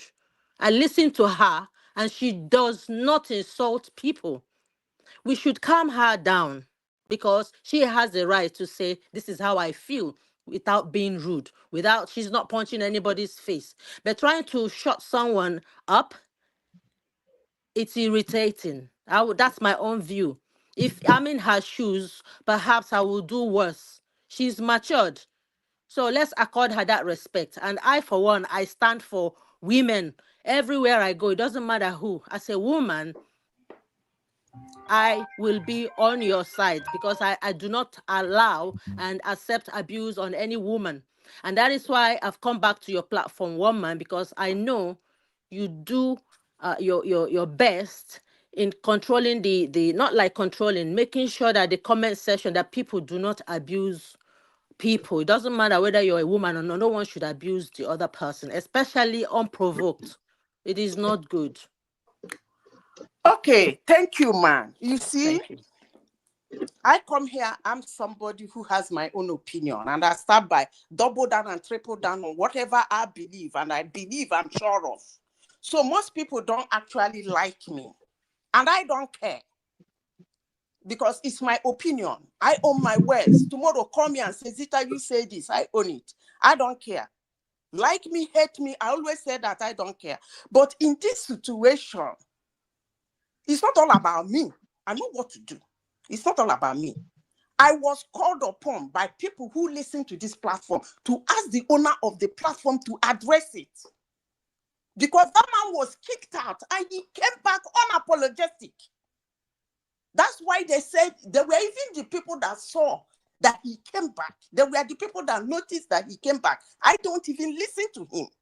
So if anybody feels so comfortable that in a global platform, people should come in and say their opinion, and somebody will call them a demon, a demonized person, because the person said their opinion, that's okay.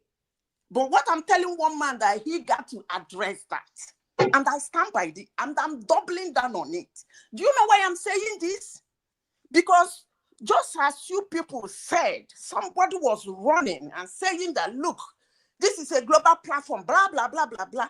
The day I will do what I will do in one-man platform, I hope all of you will see it that way. I rest my case. Okay, can I say something? And I think as one of the moderators, I think I need to say this. You see, Madam Zita, I understand what you are saying. I've been abused. And you know, when I'm abused, even right from the comment section, my response is instantly. And I decided to be doing that just recently. It wasn't on comment section. Wait, I know, I'm just coming. Section, I understand. I understand you, Madam Zita. I understand you. I'm just talking about my own present emotion and how I deal with issues.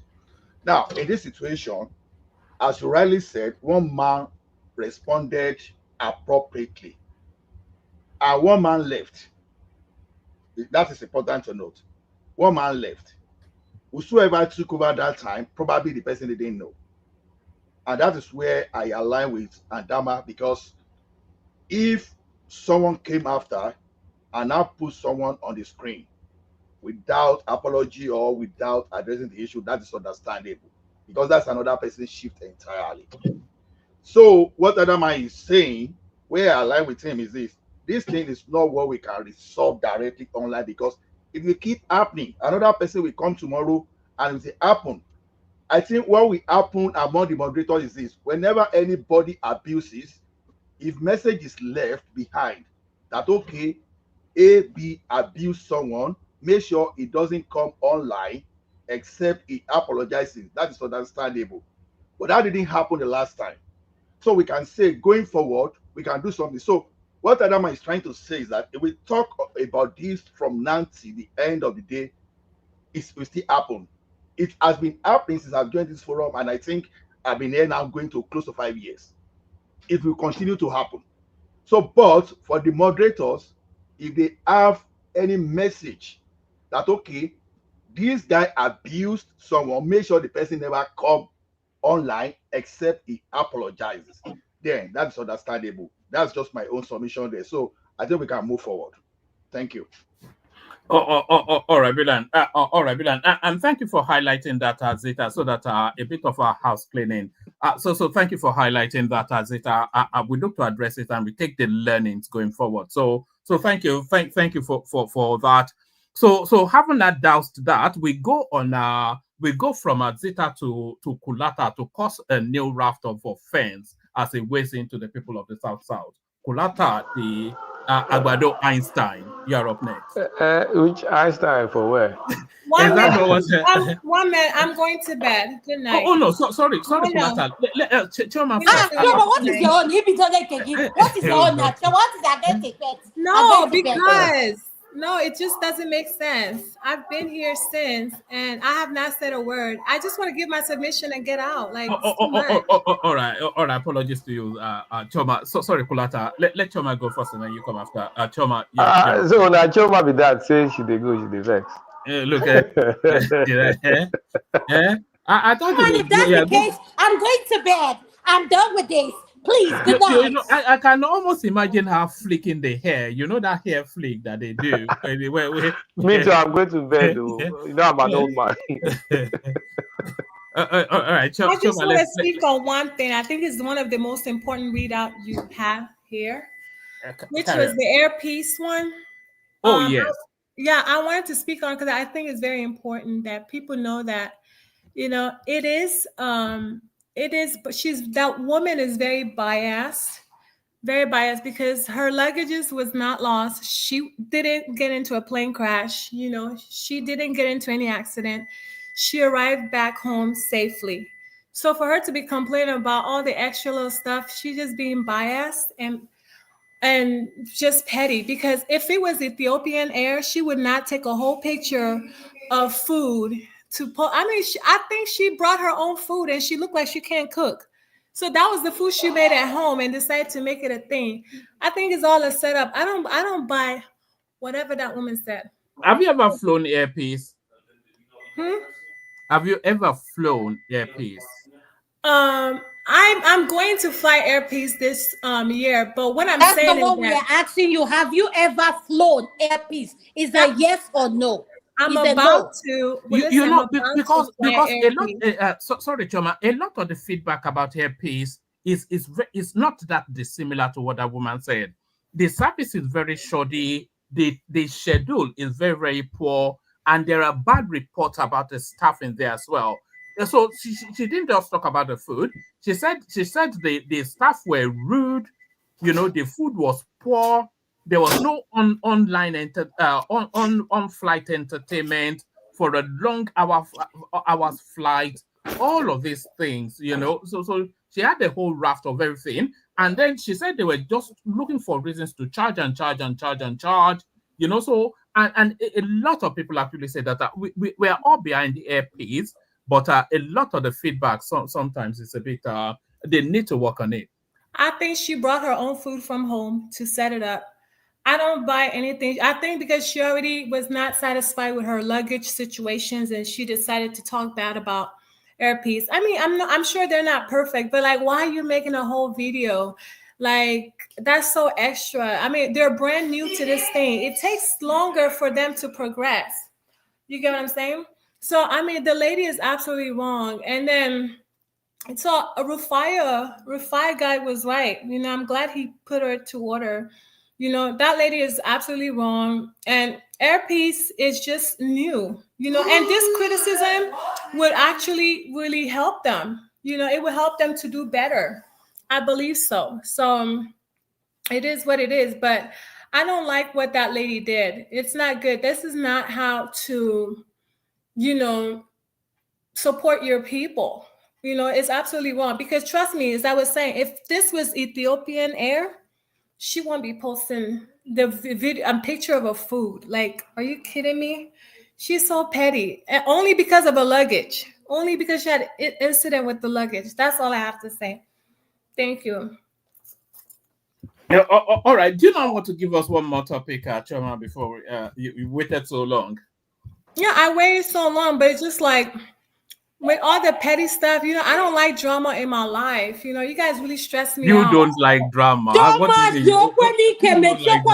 Just continue. Eh?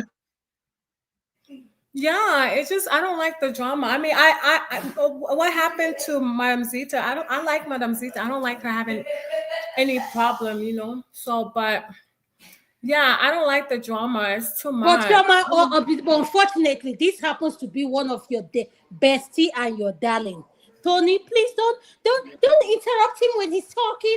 Let Tony express how he feels. Nobody's gonna shut him down. So please, what do you have to say about Tony now? You ain't got nothing to say? Please. I don't have nothing to say about anybody. Okay, next topic. Because you all my people, you know, it stressed me out. You know, I was stressed out. So yeah. All right, Kwele. But stay there. Stay with us. You can interject just as the conversation goes on until you need to leave. Stay with us. So let's go on from Choma then to Kulata. So Kulata, you're up next. You guys ignore the cello in the background if you can hear cello. But I mean, what did Choma just say about Airpiece? Like, seriously? Like, you're not supposed to complain about bad service. It's a business. I mean, what's up with the defense? Both Arise TV and what Choma just said, I don't even know the difference.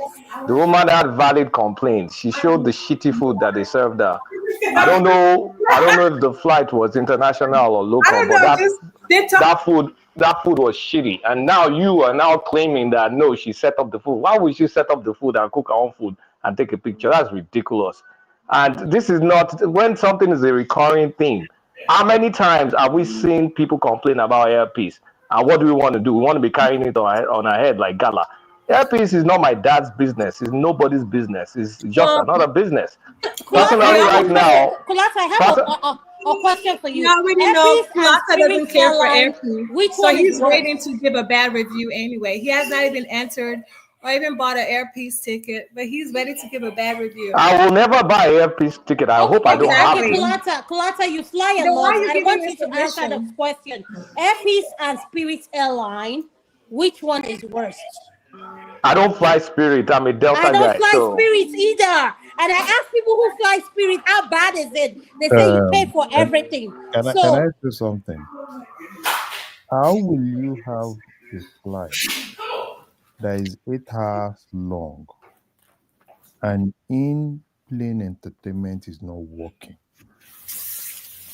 How will you have that kind of flight?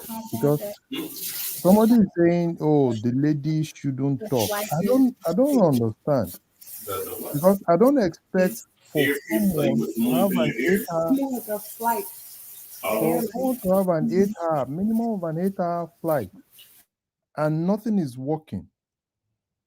So an Airpiece is not coming out, because those are the major things. It's not even this issue of. It's not this issue of food or anything. I don't understand how that works.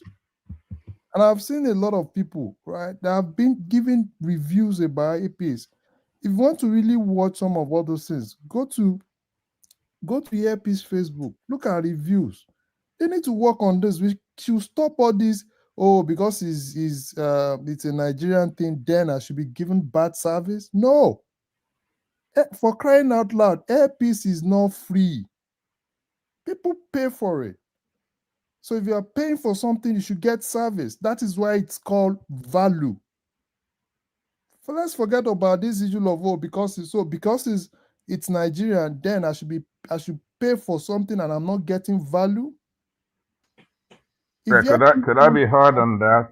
Let me ask you a question. if they want to compete, I'm The sorry. last speaker, Let me you, just you heard me, right? Let me ask you a let, question. let me can you let We me just finish?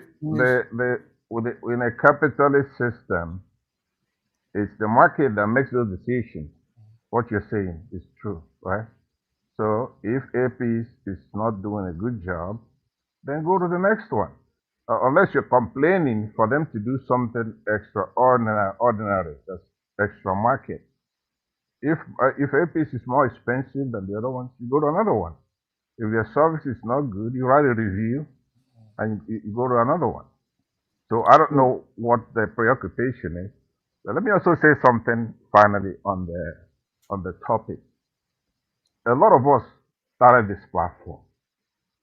Now some people come. It's like a class. You come, do it, then you move on to other platforms, right?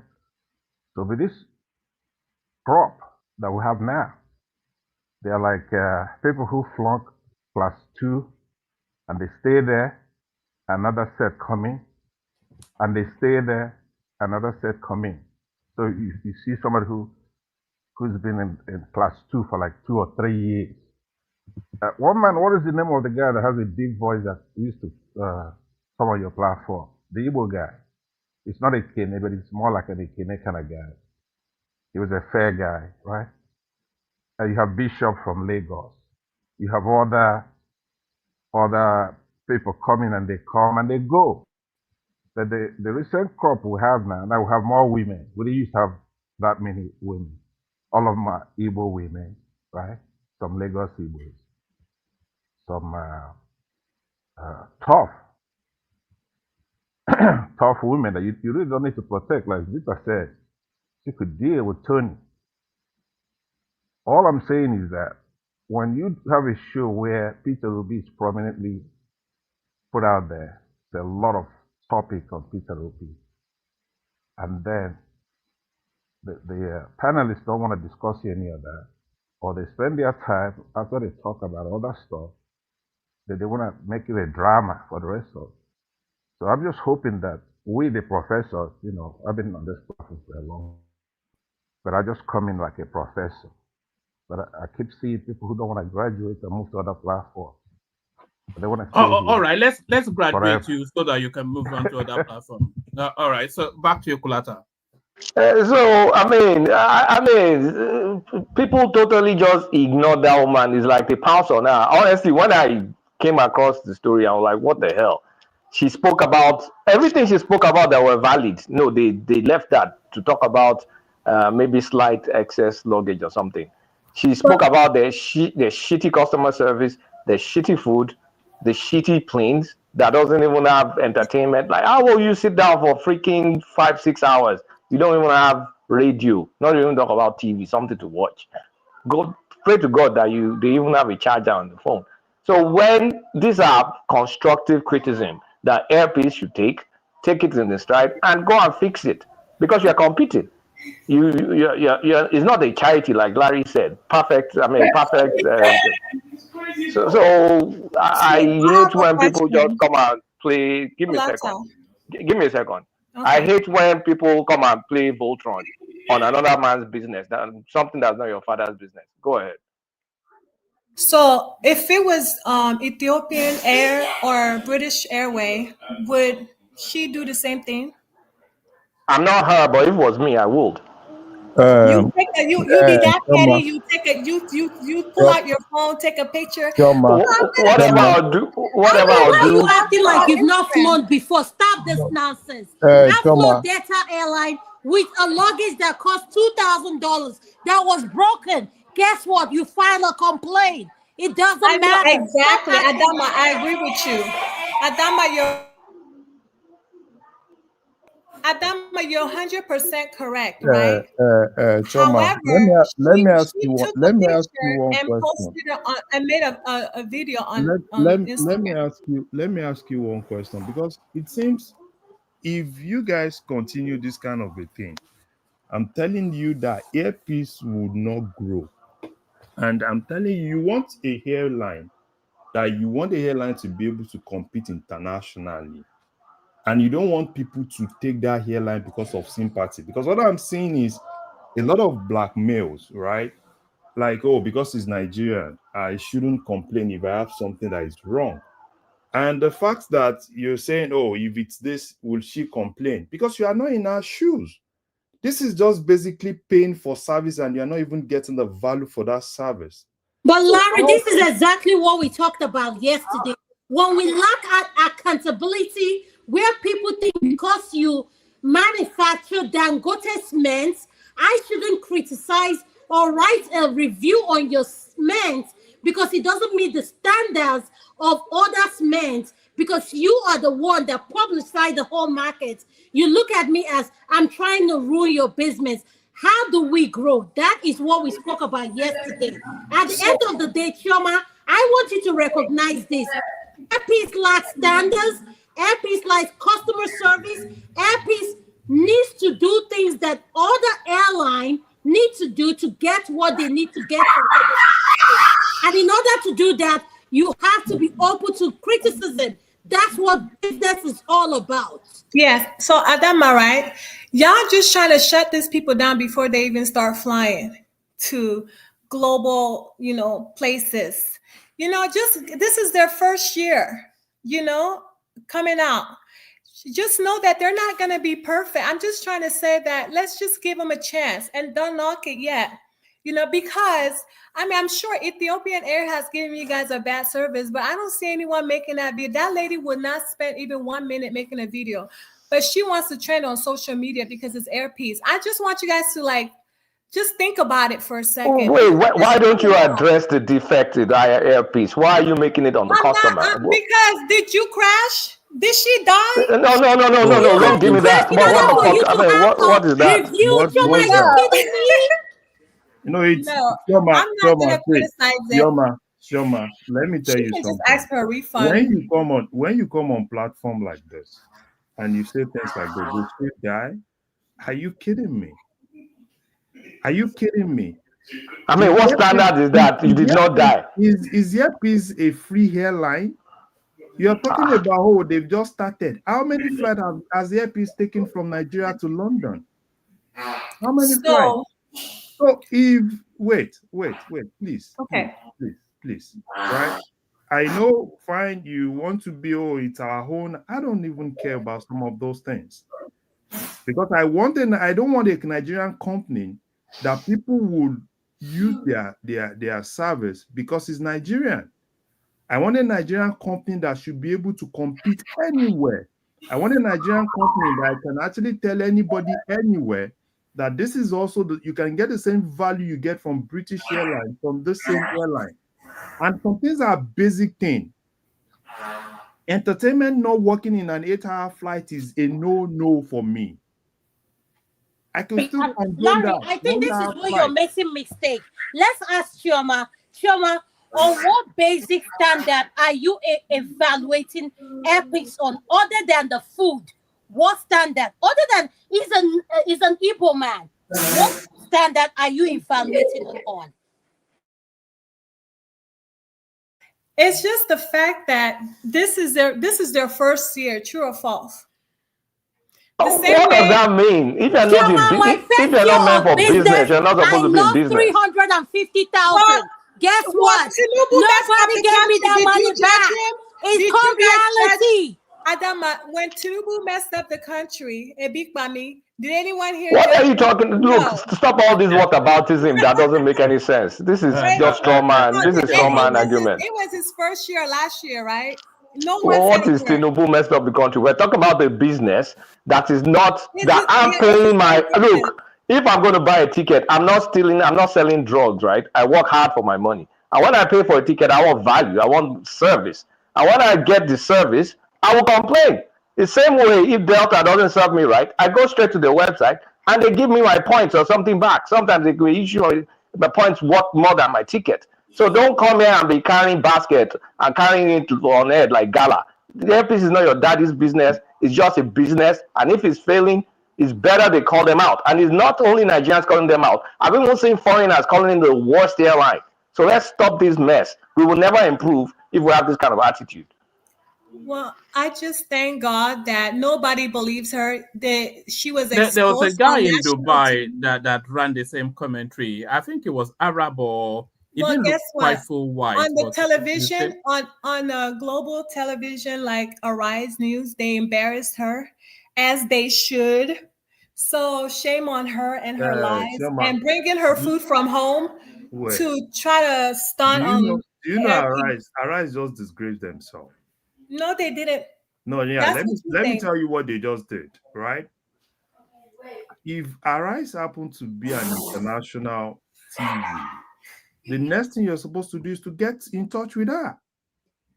Understand that before you come in and say, "Oh, she's lying" and all those things. It's shameful. You see, this when we want to play these are things that we have in our head. We do some things that are not even that are even below par. Because I don't even expect Arise. If Arise, what you're supposed to do is to get in touch with the customer, hear from the customer. Before you come on here and start making fool out of yourself. That's just what just happened. And that's why in most cases, when we talk about businesses. So are you guys talking about earpieces? Earpiece. Yeah.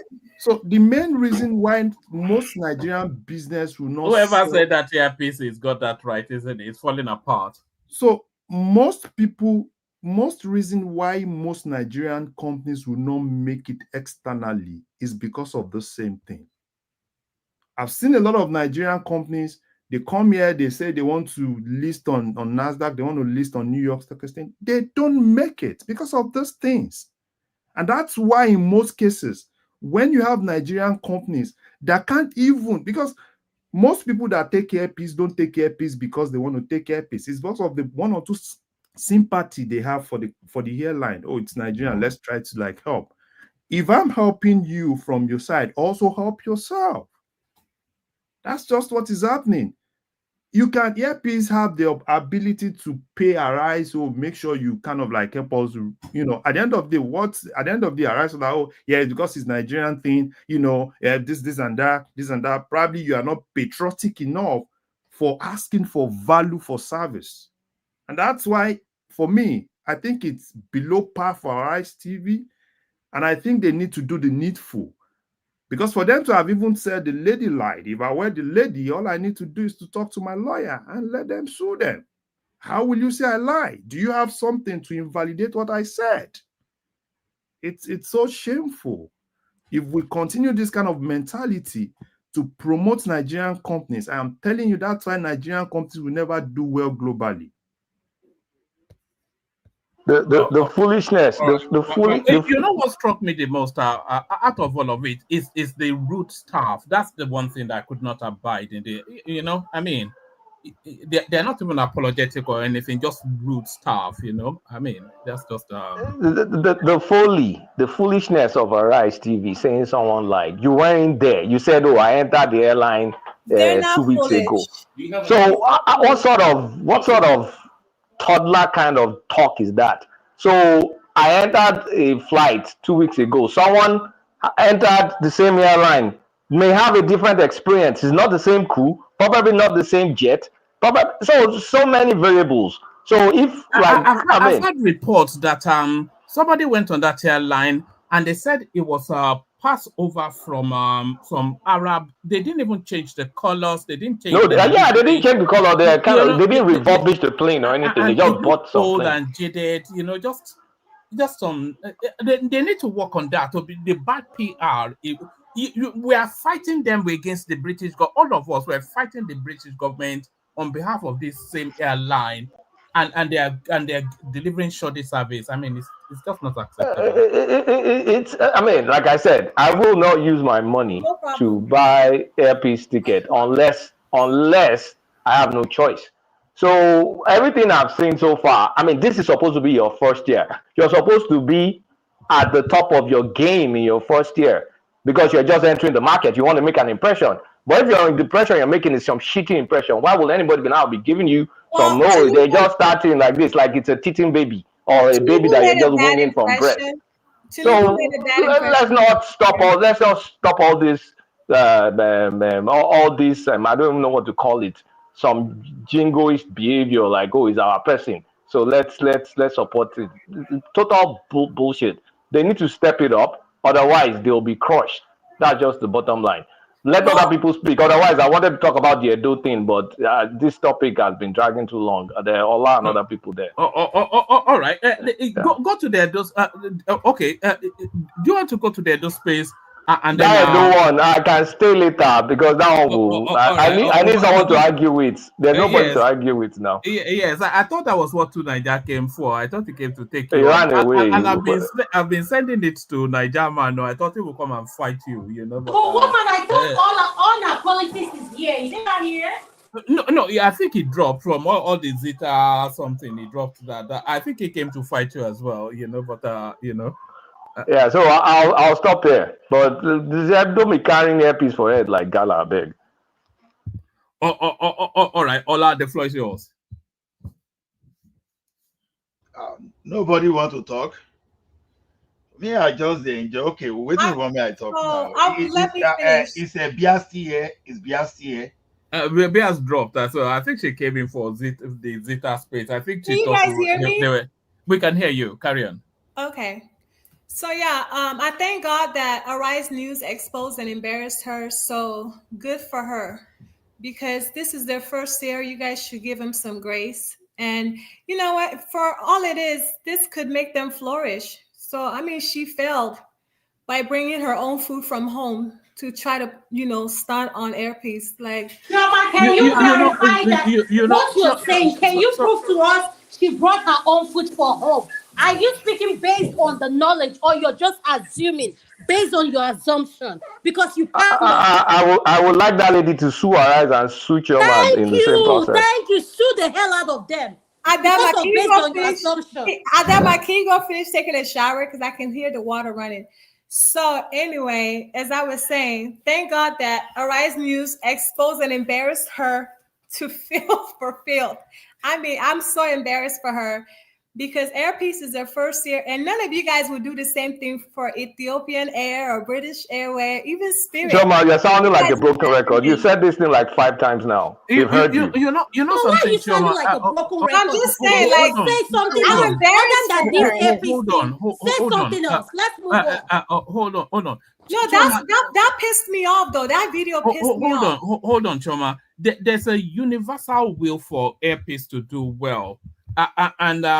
There's a, you know why everybody, let me not even say everybody, let me say myself. The reason why I want Airpiece to do well, one, is because it's a Nigerian company, that's one. And then the other thing is, I see that the international airline space are trying to bully it out of business, especially using the British space. When they go and stick it in Gatwick, and then they go and put it in the far hangars, so that it's a real discomfort. You struggle to get your luggage. So all of that is being fought. We are backing it up. Kiyamo is pushing the British government using all the powers of state. Everybody wants it to succeed, but it cannot succeed with a shoddy service, and that's just it. It cannot succeed with a shoddy service. I was gonna say, Ola or Potowski, please don't put me backstage if I'm in the studio. Don't do that. At least let me know, because you got me here talking to myself and no one could hear me because you put me backstage. Don't ever do that. Thank you. That's all I have to say. Shoma, we've been hearing you the whole time you're talking. What are you talking about? I didn't put you there in the backstage, though. Okay, no, then I didn't do that. Shoma, Ezio, you are not in the backstage. Adama, you are not. Let me tell you what you did. No, you're fine. Ola why do you sound guilty though? Ola said it's not him, so let's just. No, Ola is not. No, Shoma is not. Let me be honest. We've just had a round with Zeta now. Let's not go into that space again. Yeah. We just had a round with Zeta. I think you realized that you were shielding for Airpiece, so you locked yourself out. Woman, please, I have something that has to stress me out because I don't like problems. Shoma, please, let's move on now. What are you? I knew you were taking a shower, Adama. I knew you were taking a shower. I knew it. What they are talking about Airpiece is to actually. So nobody cares. I know it's like I It's like I'm in that bathroom. Stop fire. Stop fire. Oh my God, jacuzzi, let me go. What is happening? No, you have to go and fix that jacuzzi so it's not doing that. Let Ola come in. Ola.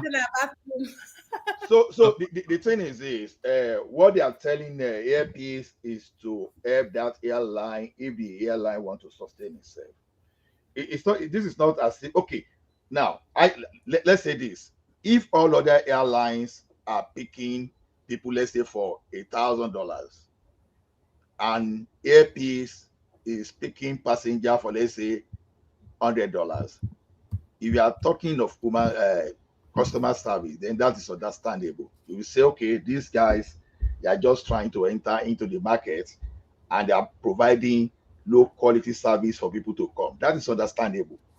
But you pay your money with the expectation that you are going to get the standard air services, and someone is now giving you some kind of substandard. It's not good enough. You are going to create some kind of bad PR for yourself, and you are going to demarket yourself a lot. So what I expected Airpeace to do, even for that thing to even escalate to that level, is to have this escalated and try as much as possible to pacify the customer. I know one way or the other, the thing has happened to us, because I once found my way in a situation that Kenya Airways, they delayed me beyond necessary. They put me in an hotel. They were even refunding $100 for people, to people there. So you do everything to pacify your customer, not to have some kind of arrogant posture. Then for me now to not have some people that say, okay, it's okay, I'm just starting. No, nothing like that. You understand? Because people that are patronizing you, they work hard for their money. No story. Give them whatever you promise them. So I think on that one. Let me ask you one question. Do you think Airpeace using attack dogs like the ones in Arise will help his case? Yeah, it's going to drag him down further, because those people that were not aware of such kind of study services, you are even helping them to get more information about you, so they'll be better informed on how to deal with you. So a person like me personally, if I had that one on Arise TV, for sure I want to be very careful how to deal with Airpeace. That's just the point. Because, you know, a person like me that maybe I call myself a lifetime customer of like a KLM, you know, you are there. Maybe I'm now thinking of taking the Airpeace, and you say that, okay, I will say, okay, KLM, yeah, I come again. So to me, it's not the best strategy. You actually went for that to demarket yourself. The best thing to do is when that the wrong person to take on is this sort of educated middle class sort of Nigerian woman. They don't take nonsense. They are not the sort to be bullied. You know, there are people that can be bullied. It's not this sort of women. I But she got roasted on the show, though. She got roasted. She got roasted. I think she's winning in the exchange. You know, actually, more people are seeing her post than the number of people that watch her on YouTube. More people have seen her post and video. Her video is more viral than whatever. Go and count the viewership. One man played a Rise. Shoma, let me tell you something, Shoma. You understand? She wouldn't even be trending if it wasn't for Rise. Even if a piece of information was not even true, once is a person against an establishment, trust me, people will believe that person more than the establishment. It's a David and Goliath thing, isn't it? Exactly. People will tend to beat a tent with that human being that is moving against establishment. You know, they just as big, they are trying to silence him. No, right on. We are listening to you. So okay, Ola, based on what you're saying, so that you understand where I'm coming from, why do you think Nigerians are this gullible? What you just say now, people will believe. Why are we this gullible? Exactly. We don't do research. We don't find out things. We just see someone saying things tomorrow. We just embrace that person without even knowing the foundation of what they stand for. We just run with it. Why are Nigerians this gullible? She brought it the is food not from only her house too. it's not only Nigeria. Oh. Let me tell you one thing today. It's not only Nigeria. If you're a billionaire, let's say you're okay, if you're a footballer in this environment now, because already by the virtue that you already have millions, your life is comfortable, everything, any small thing against you, whether it was true or not, people will tend to believe your accuser first of all. They will listen to what the accusation. Even if you approach the court and you won the case, people will still believe the accuser. Oh, because that guy has a lot of money, he silence them in the arena of justice. That's what they will say. So the best thing is to make sure that information that is not favorable against you, especially when you're in business, does not come out. Try to pacify as much as possible. It's like, let's say you have a beverage now and you find cockroach inside. You understand? And you go to the brewery. Oh, this is what I found inside your bottle. And you want to start arguing. Oh my goodness. Whether that thing was true or not true, your sales will go very low. Will just decrease immediately. Because people will be afraid. Even those people that did not even witness that thing, they believe, oh, so I might have taken something like this in the past. Okay, let me be very careful this time around. So the best bet is any disservice, so don't let it go out to the to the public. That's just the way I see it. And even let me tell you one thing, even the people in the marketing world, like Patoski is, if you see, they will tell you, the cost of bad publication, the cost of rectifying it is greater than what you've like used to even pacify that customer that is taking you outside of bad publicity. So to me, it was very unwise for even what do we call the name, for Earpiece to even try that. To be honest, that's just my opinion. Mr. Ola, do you know what the Earpiece just did? They just opened the tab. You start Exactly. seeing people coming out and giving the real review. Exactly. If you want to take for me personally, if I want to use something that I've not used before, the number one thing I quickly want to look about the company is the review. I'm If telling you you. go and look at Earpiece review, a review of probably 2.0, is that a review? So for me, I think Earpiece needs to do more. They need to do more. And if they need to be sanctioned, they should just sanction them. Because this issue of in-flight entertainment not working is a no-no. Because how will you put I think the thing is growing too big to be managed as a one-man enterprise. I think you should put a team together, a professional team. Yeah, if he needs to go public, he should just go public and look for a better way to manage that airline. Because what that airline is doing, Nigeria is doing more for him. Because we are basically throwing everything and putting everything on Earpiece. Okay, fine, Earpiece is the face of Nigeria. Go and fight UK. You want to fight this place. You want to fight this place. So at the end of the day, is this the same thing they use in paying people back? Imagine he wants to start going on the American. No, he should not come to America. Imagine if he does this sort of. No, he can't even come to America. We'll arrest him in America. It's a person that we are looking for. Trump will put him in jail. Can I say something, one man? This is one thing. This reminds me of. Do you remember the lady that did a review about the tomato paste something? Her name is Choma. Hi. One man, I'm not saying anything else. I withdraw my comments. Is it Choma Okolie or something like that? Yeah. Yeah. That guy should realize there's another Choma here that they need to go and lock off for supporting Earpiece. Don't make heaven, I swear. All the The guy don't forget on Choma for here. Kulata knows I'm innocent. Don't mind him. Why is it that Nigerian enterprises don't take that customer review just the example of that tomato woman, and nowadays the money that they went to spend on a rice to do this, they could have spent it on improving their service. Even one man, there is conflict of interest. Do you know that this same OG and all of them were the same people Earpiece used in promoting their flights when they started?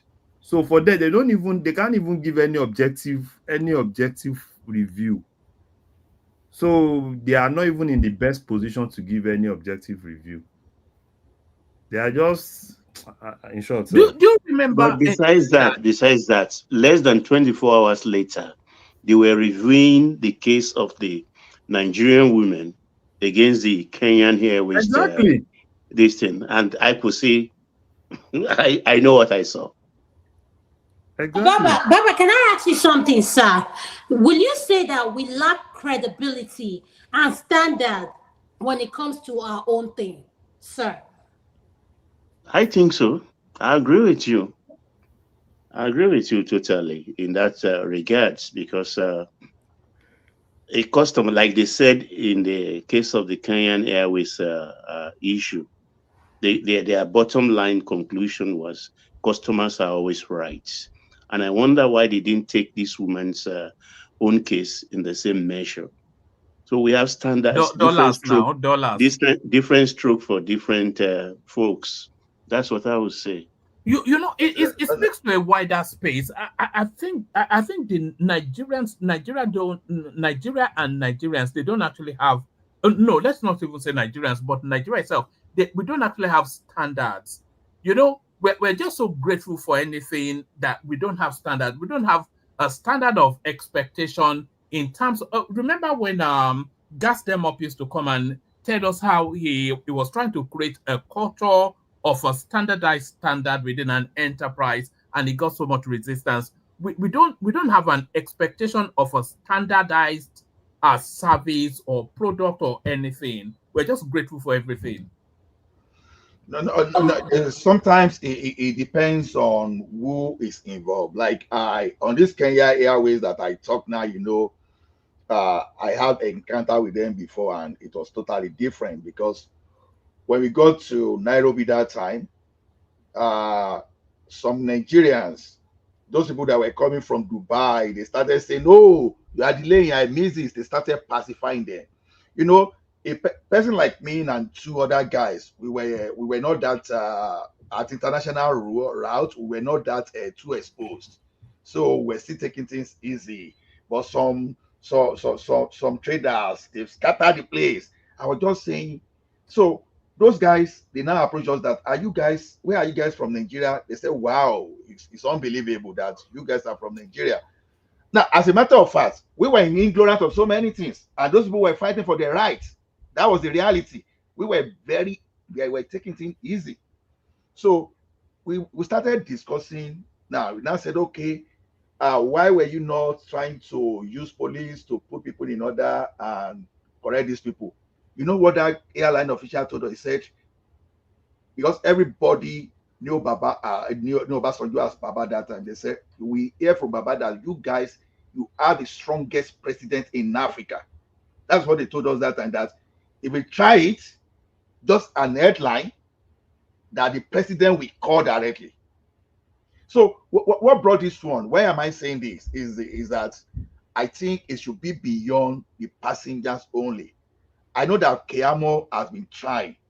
I think this is where we need to step up again. Our representative from the responsible institution should be stepping up. When you see things like this, there should be consequences. If a customer complains and you're able to investigate and you find that thing to be the truth, I think there should be consequences. There should be at least a consequence or a series of consequences, in the sense that you sanction, you make, not only that you make those people to address the situation, but the airline involved, you pay fine. So that is how to restore dignity, that you don't allow anybody, any business to just mess around with your citizen. So that's another perspective to it.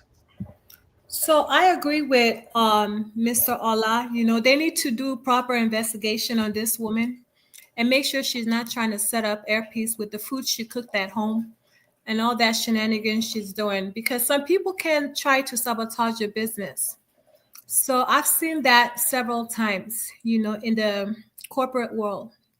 So yeah. So Adama is right. We need to investigate instead of just buying what people are putting out there, because Nigerians are so gullible. I mean, they pay people $200 to vote for a president. So, I mean, they'll do anything for 500 naira even, you know. Wait. So in the genius world, we should be investigating customers. You need to investigate this woman. You should Don't be let her investigating customers. beauty, Like don't really, let her beauty fool you. and you live in the United States of America. You'll be investigating paying customers, not the airline. Yes, and Wow, yes, that is brilliant. That is brilliant. people like Kulata need to be investigated too. Don't let on that we all agree. Kulata certainly should be investigated. Certainly. Yes.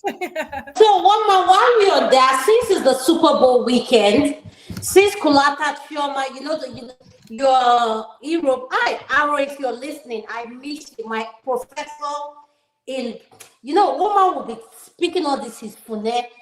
When you came to this platform, I said you are the definition of Fune. Arrow, please. Come back. I'm not sure if you listen, Pastor Arrow's accent. Is one of the most intelligent contributors on this platform. Whatever the topic, he just has a uniquely nuanced, and an in-depth understanding. He's a very clever guy. Yes, woman. I just want to shift the topic. The two team I love are going to the Super Bowl. I don't know what Chioma and Kulata, these are two people I care so much about. Baba, I know Baba is our father, so wherever he lives, I'll just agree with him out of respect. So, Kulata and Chioma, who are you leaning for? Because I have how much is at stake for. Are you putting money on it, Adama? Are you putting money on it? Ooh, money. It's always more interesting if you have something at stake. Even if it's $10, then it makes it more interesting when you. No, woman, listen. The only person that trust with money on this platform is Kulata, because Kulata likes nice things, and I know that. When it comes, whether he knows it, he has enjoyed life. Chioma, two of them. So, woman, please permit them to answer. I don't want the Canadians. If you hear my answer, you'll be shocked. I don't even know any of the teams in the Super Bowl. I don't know Kansas State and Philadelphia Eagles. Are you kidding me? Philadelphia Eagles and what? Let me tell you something. I don't follow American. What is Super Bowl say? Is it like is this sport that men grope each other? I'm that bad when it comes to American sports. I didn't. No, one man. I'm just kidding, though. I'm just kidding. No, yeah, but that's true, though. It's a sport that men grope each other from the back. That's the American. Is that no? Clark, are you serious? You don't follow weights? I swear to God, I'm not kidding. I've only watched 2 Super Bowls in my life. One of them I only watched the. And you have the president of United States going to New Orleans for this game. You don't know about it. Trump is not my president. If it is not Chelsea, if it's not Chelsea, the Aisha Yusufu. Trump is not my president. It's Chioma and the president is president, not mine. Chioma, who are you leaning for? Okay, Kulata, just pick one. You know about Patrick Mahomes and Philadelphia Eagles. I'm leaning for Philadelphia Eagles. You must rank me, go. The last person I know for Philadelphia Eagles was that guy that was racing dogs, and that was maybe early 2000s. So pick one? Philadelphia Eagles and Kansas Chiefs. Pick one. I'll probably pick Eagles because I know a little bit more about Eagles than I don't know anything about Kansas. Apart from I got stuck there. The Nigerian on their team. I'm backing whoever has. No, none of them. I'm not going to tell you that. That's where you guys made mistake, and you guys will eat my money. No, it has nothing to do with Nigeria. Just vote Eagles or Kansas State. You have. I'll vote Eagles because that's the Nigerian bird. I'll vote the Eagles, yes. I will vote whichever team the Peyton family is on. Is the Peyton brothers still playing in the Philly? Yes, he's in the Kansas City. Yeah, Taylor Swift is coming in. Is it the younger brother or the older Peyton? Because that one is I think that's the younger brother. That's the younger brother, the one with Taylor Swift. That's the one. Oh, Peyton Manning's brother. What's his name again? The Peytons. Is it Eli Peyton? Eli Manning. Is Eli Manning. You're not going to be in their boots. Adama, any game that has no relegation or promotion is a fraud. So I don't follow. It's not, once you know no relegation, no promotion is a fraud. You know the annoying part of it is they'll play the game, they'll now say world champions. Like seriously. Exactly. World Series. World Series. This is a guy that Baba World Series. Kini World Nibe. Look, Lata, you need to understand here. This is a guy that brought Tom Brady out of retirement and put him back in retirement. So you don't underestimate that. Tom Brady has 8 or 9 Super Bowl rings. No, that is Patrick Mahomes knows what he's doing. This is their okay, one thing, I'm familiar with that name because you know when you listen to radio, some of these names. The Nigerians listening, the Americans have taken. But I really don't know nada about this Super Bowl matter. But I'll support Eagles. Yeah, I'm not going to watch it. The only thing that we're interested in is who will win the Carabao Cup, Liverpool or Newcastle. But was anybody listening to one man? Don't start now. Don't start. I'm sharing for Newcastle. Newcastle to win. That's my Liverpool. team anyway. But almost certainly Liverpool will beat them. But Liverpool. Yeah, no, you can't predict that. This is a cup competition. See the way they decimated Arsenal. Arsenal home and away. But they always beat us now, though. So that's not a great. They are just simply a boogie team. That's all. Yeah. So, you know, they fully decimated them on Amawe, but they never beat Arsenal in the league, in Premier League today. No. But in that cup competition, decimated them in a way. That's a proper sport. Proper sport. Not one kind of, what do you call it, Bonalaro, or what are you calling it? Chiefs and something. Kulaka, were you listening to yesterday's After Hours? I was actually waiting for Prince Daddy to come on. Were you listening to it? No, at all. I've been bombarded this week. This is my first time I'm having breathing space, so I'll go listen to it. You know, Babati described, Prince Daddy, come on, because I was waiting for you to come on. Prince Daddy is the blackest white man. He called him an Afro-Saxon. That's what he called an Afro-Saxon. You know, I had to go and listen to him about 2-3 times. Izon was throwing jabs at Prince Daddy too. He called him something like. But sometimes doesn't Prince Daddy realize how he sounds? So that would be his new title now. And no, one man you were talking about yesterday. What about 3 days ago when Prince Daddy went after Rational Mind? That was hilarious. He said he shouldn't call Trump an idiot. And that was it. He said Trump is not Tinubu, so don't call. He was ready for a fight. I could almost hear his voice quiver after. How did he get to this point? Yeah. I got and Afro-Saxon. Have you ever heard that before? An Afro-Saxon.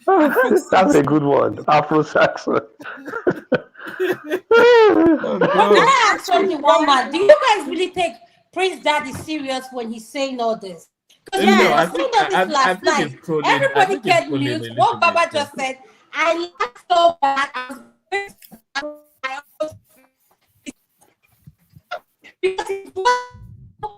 He has to commanding voice. Yeah, breaking. Do you guys take him serious? Do you guys really take him serious? I take him seriously, yes. Why, Chioma? Why? Because Prince Daddy is not playing. So cool. He does not run to my eyes. When it comes to Christian religion, he's just a rounded human being. I love him because either way, he can air his opinion and not so when he was saying don't call Trump, I just laughed so hard. Like Baba said, I said, why is he taking it this serious? So Chioma, why did you take him serious? Because he speaks with so much passion. I mean, don't you hear the tone of his voice? I think Prince Daddy is 40-60% trolling, and I think I don't think it's No, Prince Daddy is not trolling. No, it's not trolling. Serious. One man, did you hear You see how? one thing one man is this, to some extent, not 100%. A person like me, there are something about Trump I like, and there are something that is extreme that I do not like. Your relationship with your neighboring countries, I don't like that. But some anti-human establishment that Trump is moving against, I like that. I don't like. You mean the two gender thing? The two gender thing. That's the only thing he said that I can say. Exactly. Yes, because. Did you hear Tony said that he's gonna take the federal capital to Ibadan? Well, yeah, that's. I cannot believe it. Please don't say anything. Miss AI is here. Please, Tony, stop it. You're our leader. He should be our dictator. You know, Tony is a Nollywood star, so I'm telling you. He's a Nollywood star. So, Mama, you didn't hear all that? You know, it's the funniest thing. You know what I actually enjoy. The one thing I enjoy watching is the after hours when maybe during the day. That's why I don't even listen to others. If I'm not listening to a Space Live, I don't listen to it on what. I only listen to you guys on Watch Back. You know, especially the after hours. It's such a gold mine of so many. You know, I think that's when the gremlins come out, or I don't know. Maybe it's a more relaxed space than me. Relaxed. Yeah, me making my noise. You know? Out of respect for Mrs. AI, Tony was speaking yesterday. I just wanted to come in and just slap him and tell him shut up. It frustrated even Chioma, who is his number one. Chioma had a bit of the experience of he would just cut in and say something so random, and you think, no, now don't do that. You know, it's Tony's adorable. You can't get him. It's too hard. Let me show you guys this clip. This one stunned me. I think I played it earlier. Some people may have missed it. Let me play it. This, by the way, is in the UK. So this clip now is not in Ileoluji, but in the UK.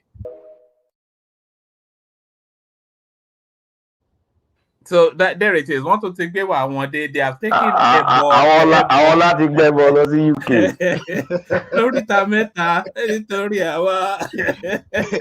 No, one funny thing is the person who did that get mind you because it encouraged the person.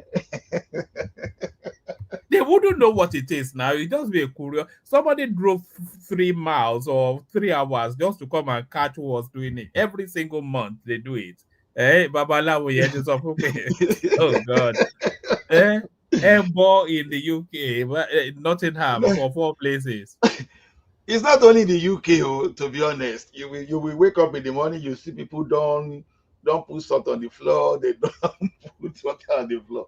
So the thing is, I don't just know because people that do things like that, if they are caught, so some people they will be very lucky to go with fine. What offense has that person committed?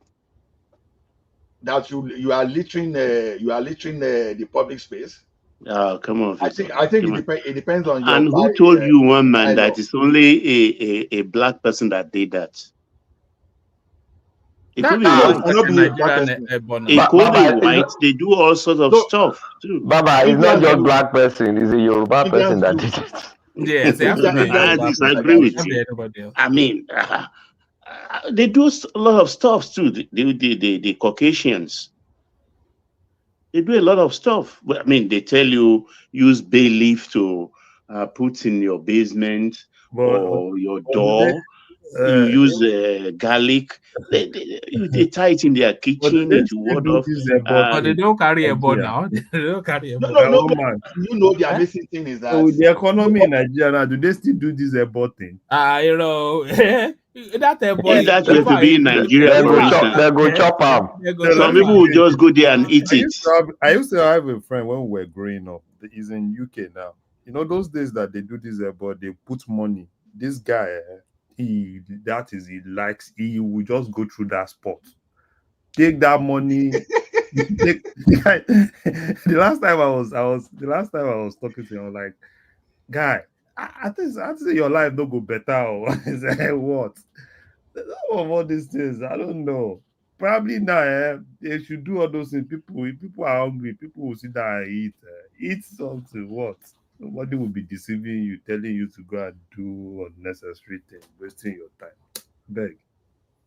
No. People here see do all those spiritual things too. So even if you go to African store here, you will still see all those traditional sponge.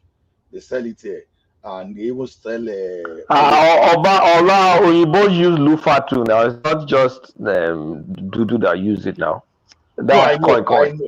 Especially Mexican, Brazilian. No, Oyibo gongon. They use it. Yeah, because I know some of them comes to YouTube this day. Oh, wake up in the morning, use sea salt to bath, use this kind of thing, easy to defend negative energy, put rice in your corner, a lot of things. That YouTube is not, in fact, it's bigger than this our world, though, because we see a lot of emergency spiritualists there that they will tell you that what will make you become a surgeon, even if you never went to medical school. So you will get a lot of spiritual advice there, because it come to a time, it come to a stage I look at it that if this spirituality, if those spiritual solutions were that shape, then you won't find all those things on YouTube. They were that shape. So, but unfortunately, people still go there and fall for that. Just imagine when they are asking some people to say, okay, in the morning, you just go and you pee in a bottle, use it to bath. And people are coming to YouTube to confirm that I did it and I have this. Just imagine. So taking all these things to T Junction will not even be a big deal, to be honest. But I believe in my city. But not in Nottingham, though. Nottingham is the most, that's as English get. The only place more English is probably Oxfordshire, or that's as English gets now. And did you see the wonderment on that guy's eyes that are really, you know, oh God. No, one man, they are getting married to African this day, and they are doing everything they are doing. You never see Oyibo that typical Oyibo, you understand, that we just in the African attire, apart from getting married to African babes or African men, you understand, that they will even be doing a share, all those things that they will be doing during their wedding or during their engagement. So I tell you something that I did see, Ola. I saw and I've seen it about 3 times. I saw it in Poland, I saw it in India, and then some other place. They are having Nigerian themed wedding with neither of the couples being Nigerian anything. You know, Nigerian themed weddings is now becoming a thing. Yes, where they even start people getting married in a Nigerian themed wedding, you know. Yes, Nigerian way of wedding, and you find them eating fufu and egusi. You understand? And they'll be saying jollof rice. So the thing is, I think it's a global village too. I think we should be expecting some of those things that we think is peculiar to Africans to have their own export to another territory. So I believe that Oyibo too, like Kulata said, they do all these traditional things too. So it's as long as we are human beings, we keep borrowing culture from one another.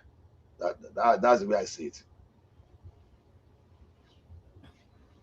So don't be surprised when you start seeing Oyibo now. They start making decisions. No, I don't think you're gonna.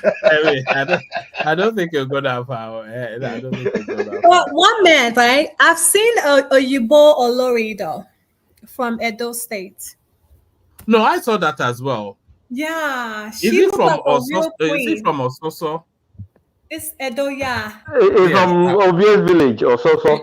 I sent it to him. Yeah, I sent it to him. And they were praising her, and she was holding her staff like a real queen. I was like, wow, this is, our people are very accepting. I guess, Edo and Yoruba, very accepting. I don't ever see that happening in Igbo land, though. I'm telling you. No offense, but I'm just saying. Why would they know? I can see it happening in Igbo land now. I don't Why would see they it know? happening. No, because have you watched Osofia in London? Remember how he tried to bring that white lady back home to the village, and they showed how where Is this oversized he woman? suffered. Huh? There's a couple in Enugu, some white lady. She's been living there. I think they're in their 80s right now, and she's been living there for a long time. She speaks Igbo like a local. No, I'm So talking it about does like happen. queen. I'm talking about making Oh, the person Queen, you guys don't have kings now. like chief too. How about chieftaincy title? We won't give that to outsiders. No matter how Really? much money you're paying. No, we won't. That's not true. We call it Omenala. It's not like But even Baba is an Igbo chief now. Baba has a chieftaincy title. Double chief. Do I mention my title? You want to see pictures? But he's black though. If they give Baba, why won't they give Oyinbo? Because it just looks funny. If Adama can testify, I don't think Igbo people do that. We can't be giving titles to No. Adama, Eshoma, there are called traditional title. There are derived one that they just formulate. No, the Igbos will not give Ozo title to an outsider, though. Thank you. That's what I'm saying. We don't do that. They will not give an Ozo title is a no-go area for an outsider. What's an Ozo title? What is Ozo? What is Ozo? The Ozo is a higher title. Okay. You see, how do I put it? It's like when they say Ashikpa in Yoruba land. That is like it's related to the inner sanctum of the caucus, of the cult, actually. Though they've watered it down now. Because last I was in Texas for a burial about 2 years ago, there was some underground humming. Some women in Texas were putting on the Ozo cap and claiming that the women too can go into that, can foray into that cult. And the Igbo brothers there were like saying, okay, just let it remain in Texas. Make sure when you are coming back home, don't bring half of that back home. You know the consequences. So a lot of things going on abroad that will not be accepted back at home. But when it comes to your Ozo title, it's a no-go area. And it's a very big thing. If you are an Ozo title holder in Igbo land, you are practically revered and very expensive too. It's not for everybody, not for all Igbos. Yes, Baba, you're so right in what you just said. To buttress what you said, Ozo title is not meant for everyone. So for what Shoma said, the Igbo culture, we don't just give out everything away to, because we want to give you chieftaincy. Chieftaincy is different. Every tradition, how do I say it? What Shoma, let me give an instance. What Imo states, their standard is, and Abia State, each state is different. Now, Ozo title comes from the what are these people? The Anambra people. Anambra people, to be precise. Ozo comes from Anambra. So, in order for you to become an Ozo, not just an Ozo, I have witnessed it. Trust me, it's not meant for anyone. And like Baba said, it takes a lot. And let me include this, allegedly. I have to put allegedly because I'm in a public platform. It does include human sacrifice. Thank you. That's stop it too. Yeah, and you know our normal orgy, right? If Adama actually orgy, like if we're going to share the kola nut, right? Yes. Orgy in Igbo. Orgy is supposed to be shared in Igbo for amongst Igbos, right? We share orgy. There's like when I see people in diaspora speaking English while sharing orgy, I laugh. Even though I'm Americanized. Yeah. Even though I'm Americanized, I know what is Omenala, meaning what we do at home. like culture. That's just What not. what what what does Omenala? What does it mean? Omenala is the things we accept. It means our culture and tradition, the way we speak, what we stand for. We have to speak to you. That's a way we welcome you into our culture. Omelala is, this is our tradition. And our For culture. example, Kulata, remember how Dr. Damages and that those guys were sharing kola nut on live camera, speaking English? It just didn't seem No, right. It was I don't. funny I to me. don't think I watched anything like that. Okay, I watched it and I'm like, these people should know better, because amongst Igbo brothers, you're supposed to speak Igbo when you're sharing kola nut. Even if it's a traditional wedding between Igbo and Yoruba, the Igbos will speak. Shoma, will that's share the when, kola but nut. Shoma, this is one thing I want to correct though. I That's think how the mistake strict. I'm we just trying to make tell is, them how strict it is. it with is, our yes. The tradition. mistake is if you have an older person like Baba in it, Baba will say no, that you should speak in the dialects, which means Igbo. You cannot, that he will say to you, Even the way you break the kola nut, Igbo. Yes. even the way you break the kola nut has to be Yes, proper. sir. Yes, You sir. don't just apply your fingers anyhow. You use your thumbnails to divide. Now that you are here, Kulata, there is a mystery about kola nut. You Ijeshas, you plant it. Yes, we do. The Hausas don't plant it. It doesn't grow in Hausa land, but they eat it a lot. Now they Igbos buy don't it from plant us. it. But That the Igbos don't plant it. It doesn't grow in Igbo land, but they revered it. It's a mystery. That kola nut thing. I don't know Baba, where do they get it from? Baba, can I say this? The video one man just showed. Mike, if you're watching, I know you're a traditional person, and that's one thing I love about this platform. We have people that represent different parts of aspect culture. We learn from each other. Mike, please, can you come in and educate us? If I come to you for a consultation and you tell me I have to do this, can I do that in the diaspora? What one man just showed, and this Caucasian man said it's been happening. Can this be done in the diaspora so that our viewers can learn from it? You're not obligated to come in, but I think Mike will educate more based on traditional culture. That's all I wanted to say. Sorry about interrupting whoever was speaking. Just to what you were saying, I know. Sorry, Ola. Just to what you were saying, Adam. There's the belief that voodoo doesn't travel over the rivers. That if you do voodoo in, let's say, Nigeria or juju or whatever, that it loses its potency if you fly it to the abroad. That's what they said. If you fly it over water, it loses its potency. That's not true. That's not true. In the war of conquest in ancient time, don't the warriors cross rivers? They do. And the efficacy of whatever they have remains the same. One man that, see, we have Babalawo plenty Babalawo in America there. There's this this Nollywood guy, Arauso Pefuele. You know, he said he's a Babalawo now. And if I remember very well, the last time he came on, he still do that Babalawo job there. People do fly in, especially, you know why people like us are afraid of London babes. We have one common sense that we say, London. See, for some of the babes in the UK there, some of them, they get gas, even as they did there. Then they use gas as they did there. So they have a lot of Babalawo there. So the thing is, it depends on who your Babalawo or Onishegun is.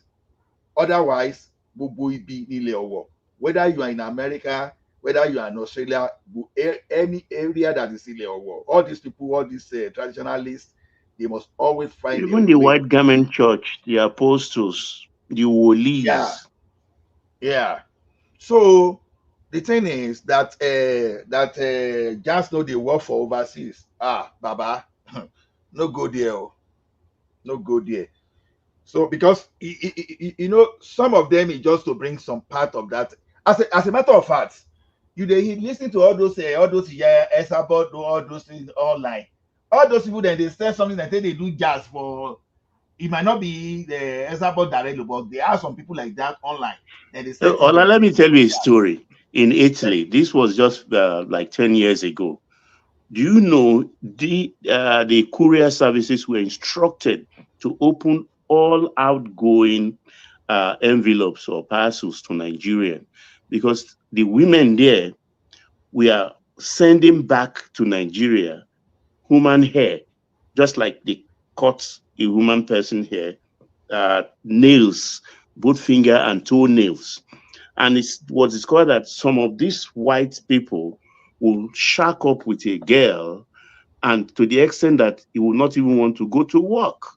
And the wife will be so starved of money that she will come to that particular place, track the husband down, stay downstairs, and be begging, shouting. The husband should just throw some money down for them and the kids to feed.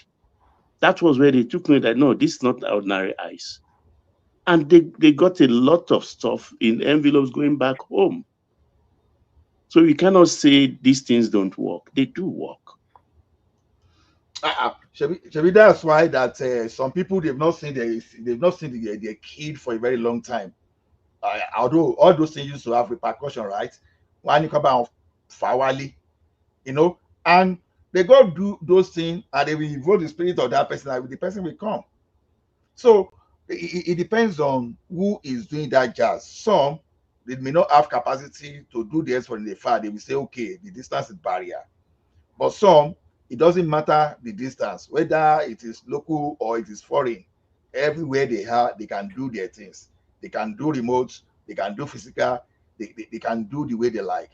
So one thing is for all those people that are traditionalists, especially all those jazz people. In fact, I know they doubt them. I know they doubt them for a minute. You know, Baba, what you just said then is a thought I always have anytime I go to the barbers. That what do they do with people's hair, especially the Nigerian ones? What do they do with people's hair after you've paid them your money and you're set on your waist? Maybe they sweep up your hair. You sweep up your hair and send it to Babalawo. It's my house. You will cut my hair as a barber. I will not go to a salon to cut my hair or do my nails or anything. No way. But Baba, can I ask you, is there a reason behind it, or you just always been that way, cutting your hair at home? There is reason, no, Ada. There is reason, because if they pick your hair, I mean, there are lots of things they can do with it. Baba, do you know another video I saw online? I don't know how true it is, being that you're one of our elders in this platform. I've learned when people go to hotels in Nigeria, and you know the soap they use in the hotels, and you use it to take a bath. This man did a video, said after doing the taking a bath, take your soap with you when you're leaving that hotel. Correct. I saw that clip as well, Ada. Even if you use rubber raincoats, take it along. So when you get to the main road, throw it away. It could come back. Don't even take a risk. Don't flush it. Just put it back, wrap it with something, put it in your pocket. Sorry. Which hotel are you guys talking about? Because Chema, it doesn't matter what hotel. At the end of the day, Caesar Palace, whatever you're talking about, Four Seasons. I've stayed in the La Creme of the La Creme. That's just me. Why the paranoia though? You guys, what are you talking about? For the avoidance of accidents. Let me just put it that way. Yes. Wait, they said the people walking, the housekeeping walking here, they use those products, they sell it.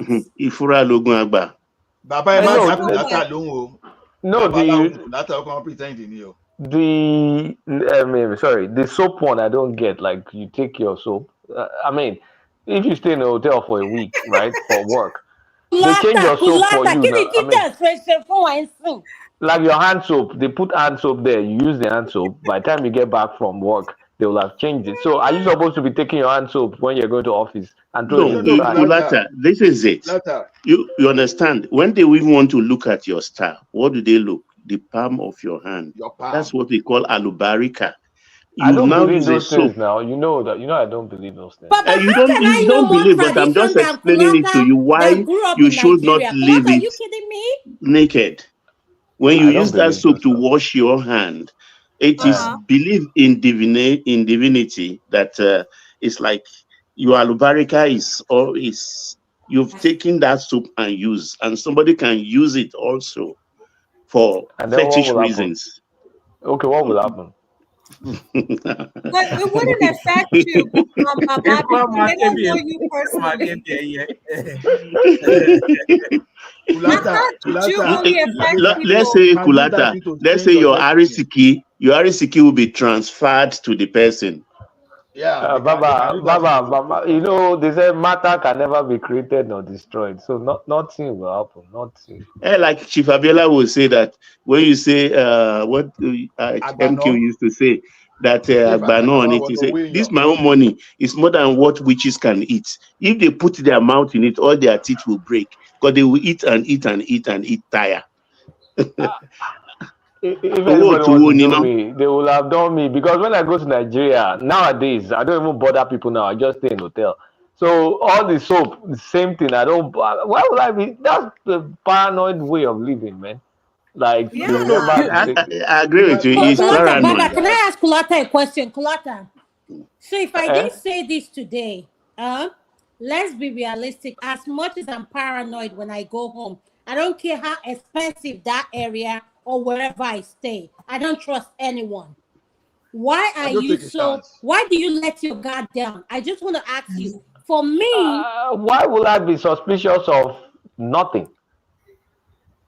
It's nothing. It's soap. It's an inanimate object. It's soap.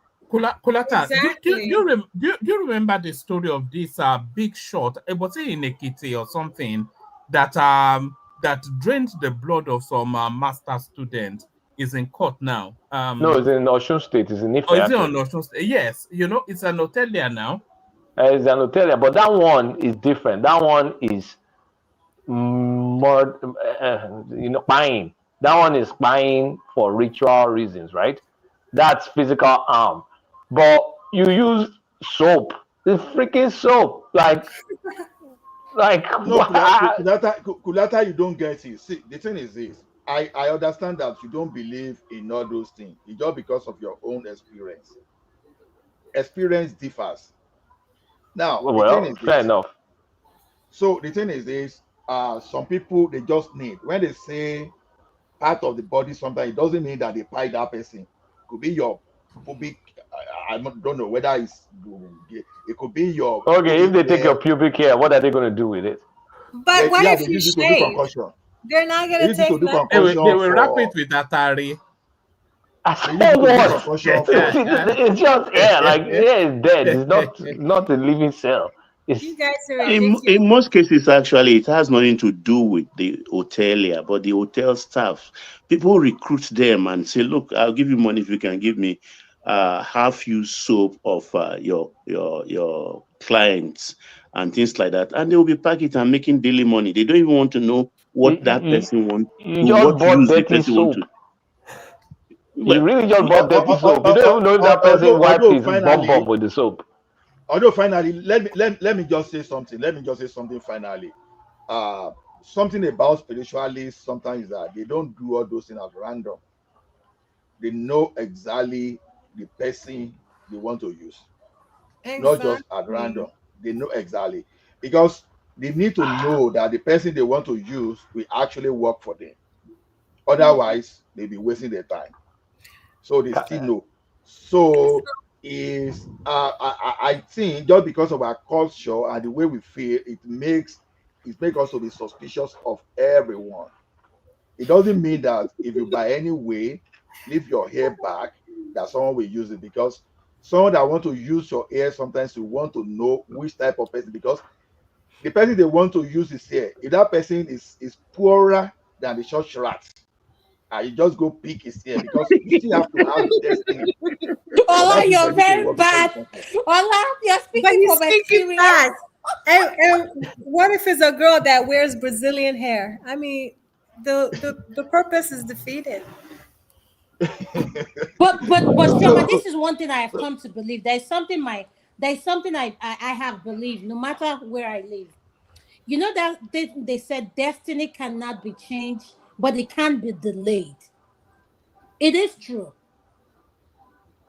Not You totally, can though. delay someone's destiny, but you can't change it. So Not the point I'm totally, trying not, to not make totally, is this. though. Huh? Let me tell you something, Shoma. Adama, Yes, Madam AI, we're still here, ma. If they find the owner of the destiny, what happens? They can find the owner We're of the in destiny. spirituality now, Azita. We've abandoned politics. We're in spirituality now. We're selling spiritual soap now. The spiritual soap and pubic hair. Oshe dudu. No, you know, AI is yellow day, so. Which one? How many you not get? And what do they do? Madam Zita, we're talking about when you go to hotel to take a bath. You know the hotel. There was a video this man said, and he said after going to all this hotel, take your soap with you. Don't leave your soap there. Whatever soap the housekeeping put out for you, get rid of it, but don't leave it there. So that's what we are talking about. Okay, so when somebody is going to the hotel, he is waiting to use the hotel soap, right? Yes, ma'am. So you take your own, do you? Do you take your own? I don't understand because Nigerian hotel, not the one in not Groves, nor or Ritz or anything. We're talking of Nigerian hotels now. All those Indians said that. Madam Zita, we're not talking about Four Seasons or Ritz Carlton. We're talking about like best, I don't know, the basic hotel. I'm like, let's just be, this is a hotels back home where the people that work in housekeeping tend to sell those soap to people who solicit for those soap and pay them a lot of funds for those soap. Basically, Gekayi Gbadun Hotel. Even raincoats too. You see. No, but Baba, I can understand the used condom, right?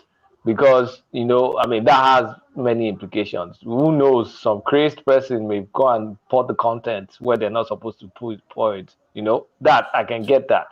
But the soap one, Kini Kulata and so ye, she we can your mountain dog see Kini Ali can be bimo for one.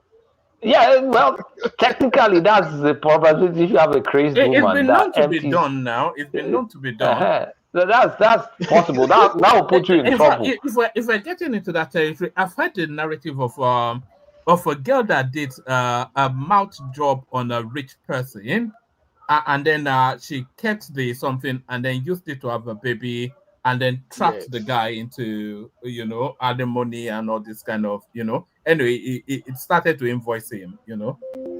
Yeah, what are you talking about? Are you talking about when the rich people finish doing their business, they get rid of their own condom? What are you talking about? No, someone grabbed a rich person's used condom and then poured the content where the sun don't shine. And that's to, not yeah, exactly. One man. That's not what one man is talking about. A blowjob. She gave him a blowjob. Oh, sorry. Not the condom. Sorry, why were we talking about the BJ? Okay, sorry. Oh yeah. So that's what you get. You know what a blowjob is, Adama, right? Of course. Why don't I know what a blowjob is? It's something that the organizer does to your. There are young children here. Please, you want to get me? My ears are paining me already. If someone calls Baba, no, we talk. You have to. See, so the woman on the Prince Daddy say he doesn't know. I know say it's a lie straight away. Even pastors know. Even pastors know. So what are we talking about? The woman on the screen did that or what? No, not the woman on the screen. The woman on the screen is a different narrative. She's an irate customer who did a video report on her earpiece, and then they attacked her. You know, but there are a lot of things she said that is not correct. Oh, did you watch it in the beginning when we were? Yeah, there was a time I came in, I heard her saying one or two things. Those things are not correct. Thank you, Madam Zita. I told you. I think Zita doesn't want to talk about the BJ stuff, so she's going to help you. Madam Zita, can you keep it on our subject, please? We like this subject. You're playing. Can you talk about this our subject? You're older. Zita is a judge for talk about 69 and you see, Madam Zita, one thing we need to be discussing these days is how to go back to our traditional way of life. Like, we need to deal away with all this marrying one wife. We need to be marrying like 6, 8, 9, 10 wives, all those stuff. So, how much did they pay you allowed to marry 4 or 5 wives? You won't kill yourself. But it's coming back as a culture. I need to kill myself to marry 5 wives. It doesn't matter now. It should be okay. No, okay. Now you see a lady that is just coming back from medical school, guaranteed job. She loves you and you love the lady. Get married. She will take care of herself. You see another one, a lawyer. She will take care. So it doesn't mean that you at least. Oh, now only you go carry all the professionals. I mean, because of what? I'm just giving examples now. You understand? Okay, look at Two-Face Idibia now. Tell me one rubbish among those his baby mama. We find well, among them. The one he married, I think that's the worst one. So it happens to all those stars. You understand? When you talk of people like all those Sunny Ades, all those people, the type of ladies these people have, you understand? They are the one that they don't even need to depend on them. No, so you'll be surprised. But really, a man is not built for one woman. And I'm not quite sure where the monogamy came in. I think it probably came in. Una don't start one man association of multiple wives. Please, as you're saying this, please wake up your wife. Let her be listening to everything we are saying. Now, so that we know that what you're saying, she's embracing it as well now. So that we are realistic. Adama, but one man is right. One man is right. See, men are they are polygamous in nature. That's a fact. That's not true. No, I will tell you now. I will tell you, Madam AI. Okay, that's not true. In Fashola farm those days, we have only one bull. That one bull, we fertilize like about 1,000, 1,000 cow. You understand what that means? But how many egg can a woman produce compared to that Ogieko? That is not true. That phrase that men are polygamous in nature is not true. Do you know why I said it's not true? Okay. Hold on let her make the point, Ola. Okay. You see, when you say something for a time, you should realize that time will definitely change that phrase. Phrases are made in time. Okay? When you say men are polygamous in nature, the time it was said and seems to be believed and seems to be like true was long time ago. When men reserve their energy for things like that. But in the dispensation of now, you cannot say men are polygamous in nature. They still are. Men are. Let me finish now. Let me finish. If you are a man who has money, because for you to have money today, you must be a very busy person. Either you are physically busy or you are mentally busy.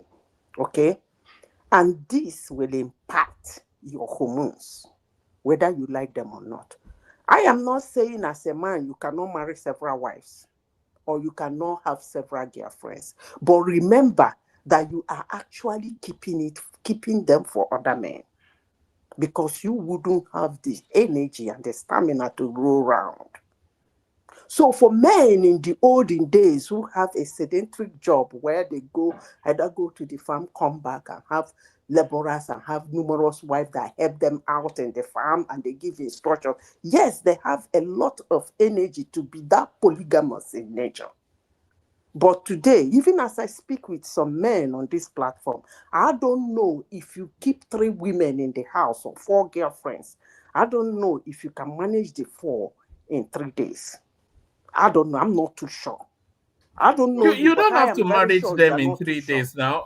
You know, monogamy is an economic construct.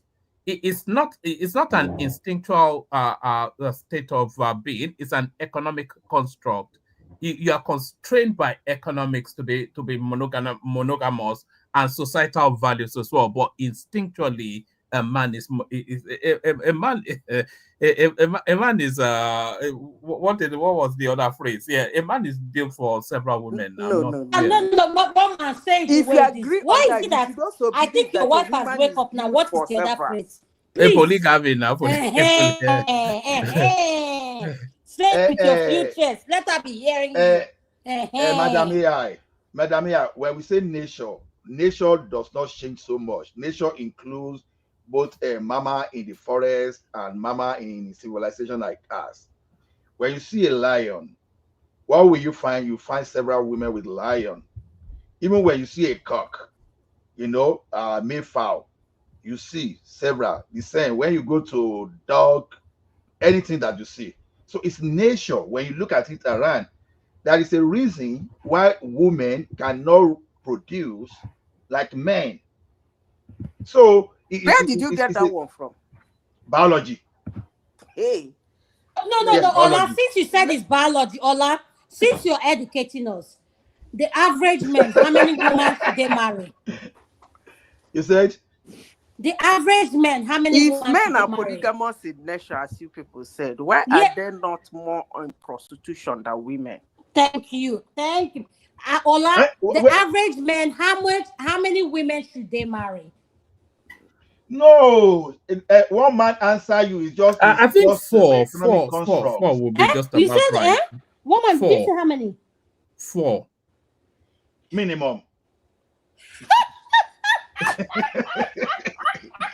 Minimum. Let me ask a follow-up question. So I think a man with an average libido, it needs at least 4 women to stay okay, how are you going to space it out? Are you going to marry one? Maybe you marry her at 22. Then when she becomes 32, you take another one. Then No. You marry one at 22. When she gets to run about 32, 33, you take a concubine.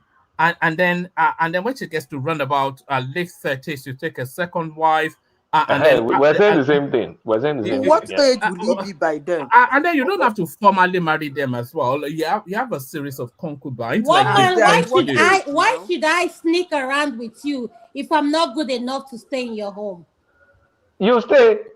Not every woman ends up. Is it by mild or by mind? Adama, we addressed the issue here yesterday, and there are many reasons for men, for people like us to say men should go back to polygamy. Now, look at it this way. The feminism we have today is like we don't want to see men again. Some of them, some of the extremists. And how do you start erasing that feminism, the extreme side of it?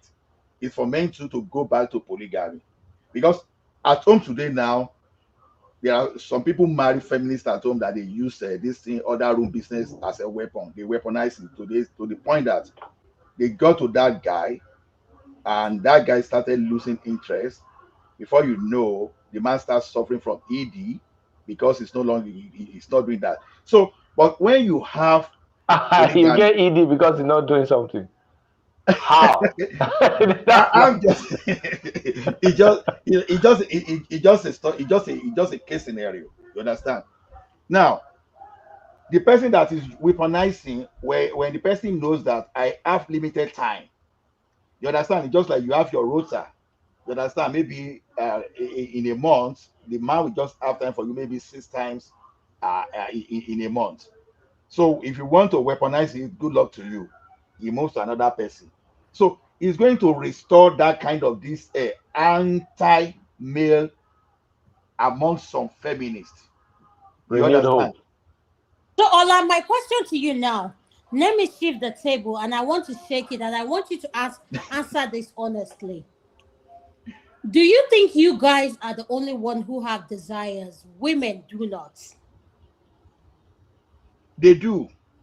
They So do what they are what do name it for one different desire ways. women have? Since you're an expert on polygamy, what are the desires women want to, if they are allowed to express that desire? If I'm allowed to express desire No, of if they are polygamy, allowed to express that desire they want. I'm still not getting the question. Women are instinctually monogamous, Adama. Whether they choose to admit it or not, they're instinctually That's not monogamous. true. No, That's they not are. true. They are. You know, being monogamous. You know, No, no, women no. will. You subdued the society subdued women to be like that. They're not created that way. No, it's not society, even hormonal too. You go sit down and think about No. sex See, the way for men think somebody about who is sex talking now. about biology, They say it's every 3 seconds that a man thinks about it. when women get more active as they get older.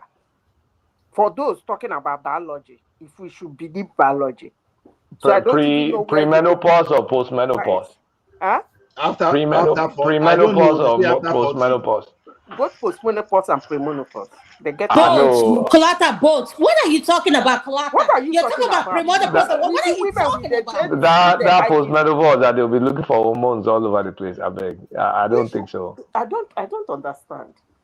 Oh, I just asked a good question. I asked, no, Colata, you're listening to the question, and Madam Zita is answering it. Ola, since you're an expert on what men want, what are the desire you think women, if they're allowed to express, what do you think women would like to express, regardless of what society thinks about it? No, like to I see only their think babies. as a man. I only think from man perspective. So women, we have to educate us on women's perspective. That's exactly what we are doing. But you people don't want to believe But no, it. honestly speaking, nobody knows what women want. I mean, That's don't you know what that even saying? women don't know what they They want. don't know what they Listen, want. You women can never are- figure them out. Listen, women are morally subdued to be monogamy. Oh, Not we that wait you back whatsoever by they you are. guys will have gone nuclear. B. Huh?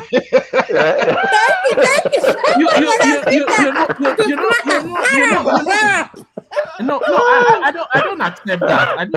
I don't accept that. You know why I don't accept that? Women revere their body more than men do. They treat their body with more reverence. No, let me put it this way. Stop speaking like this. You know, woman, this is what you do. I don't let like. me You say stand on something. the Treat their women. body Woman, like that to stop do doing what? this. No. Wait now, let me ask one more question. If somebody spends so much money and time on her body, what is it for? To show off now. To show attention. off. To get Okay, you. let me use another To analogy. get you. Zita, hold on. Why do women dress up, make up, do this, do that, do that? Who are they? I mean, why? It's just for them. It's like an innate thing for them to That do means you because people don't understand us. a Let me man is talk not as looking women. at whatever you're wearing. They don't care, Anyway, except maybe what's underneath the clothes. But they don't care about what you put on or whether you wear yellow, green, You people don't purple understand lipstick. us. Listen, I don't even know how you will understand somebody that was created when you are asleep. But let me tell you something. Women are subdued by society and moral to remain silent. Women are the gender that always subdue their sexual interest because of 80% of the time, because of what society will say. But men, hold on, let me finish. Men can go about doing everywhere. Yeah, society might frown at it. The man doesn't behave well. Yeah, but that's it.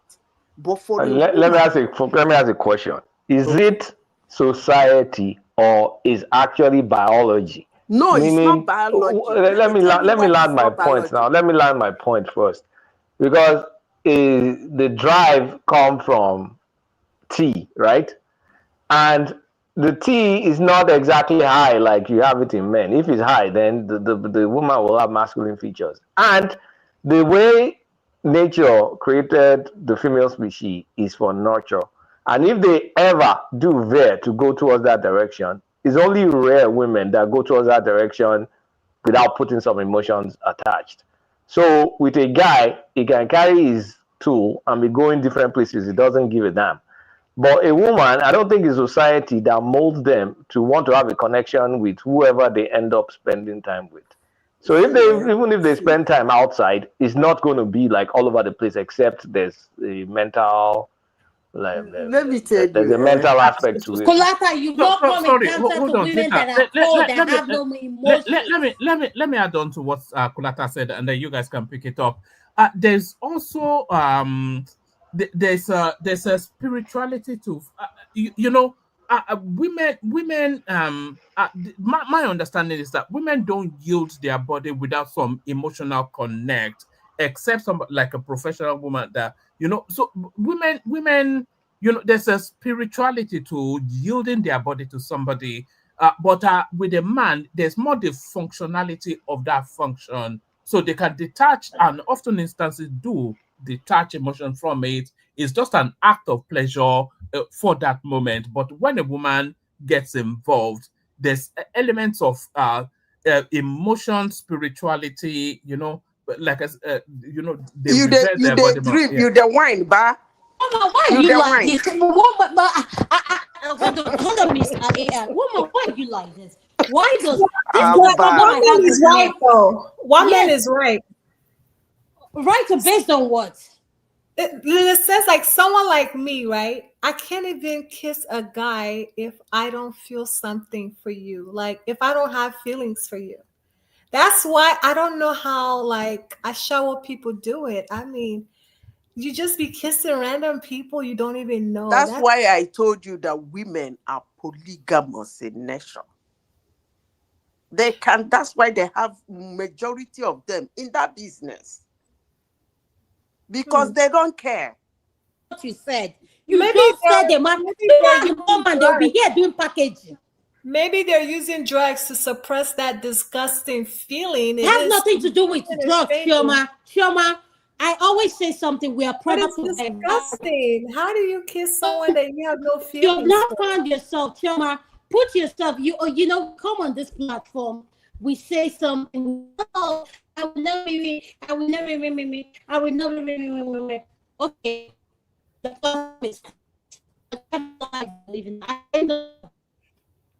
Adama, You are breaking, you are breaking, Adama.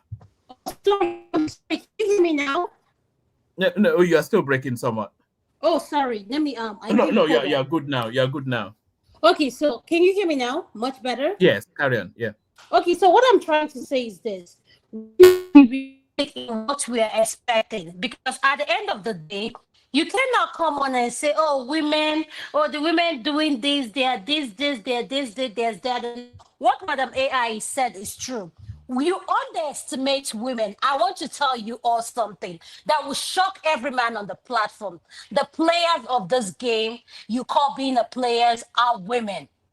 You think you guys are the players? No, because you've underestimated them. You think you guys are the only one with needs, wants, and what you want to do. I just asked Allah a simple question. I said, you have mastered what women want, what men want. Men want to be polygamous. They want to marry 4 wives and this thing. Have you ever taken our time to ask yourself, what do women want? What do they desire?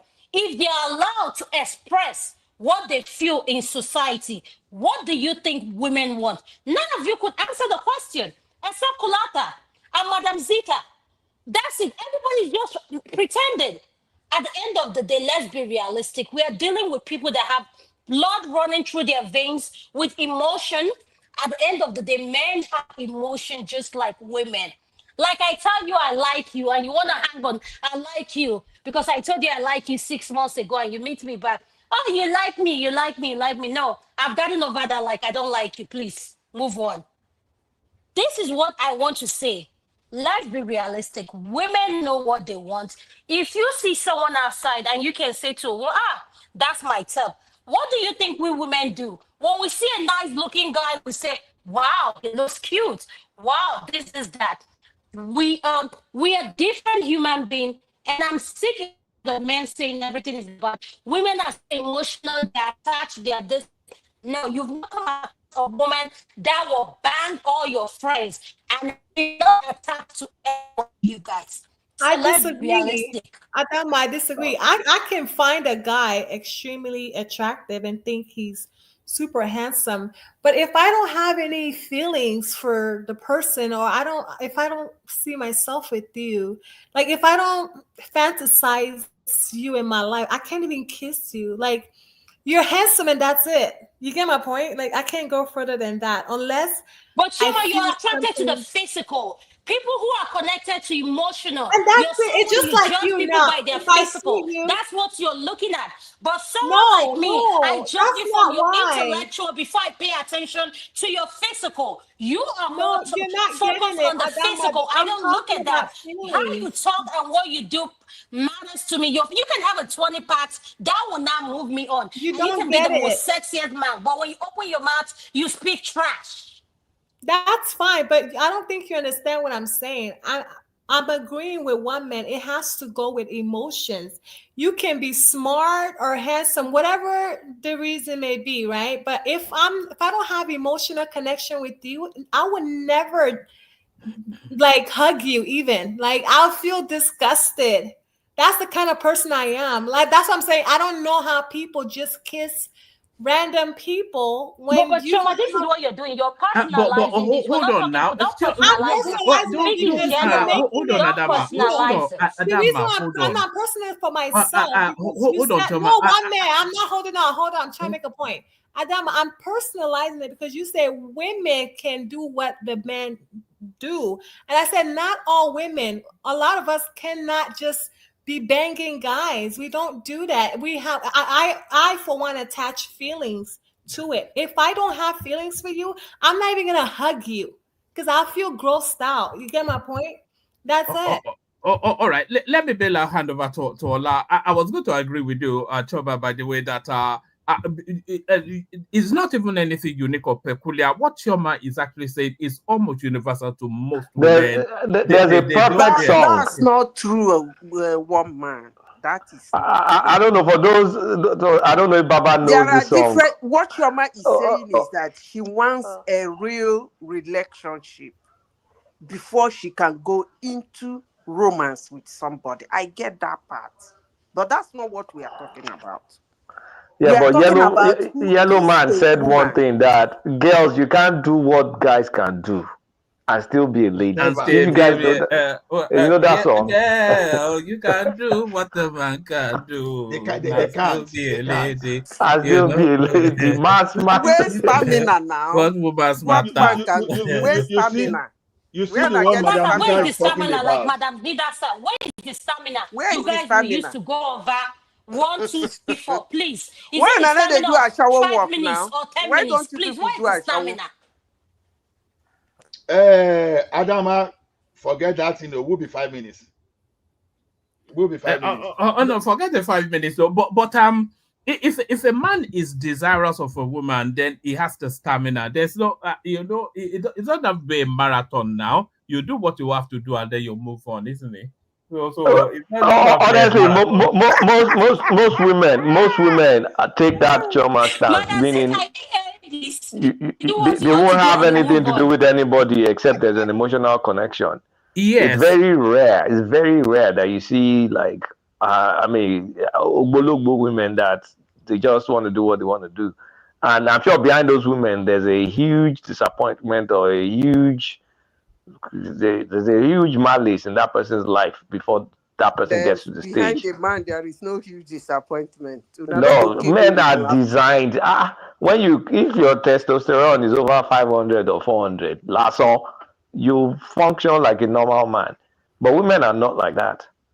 You see, as I hear say, women are saying. Sorry, Ola. Let me be hand over to you. Okay.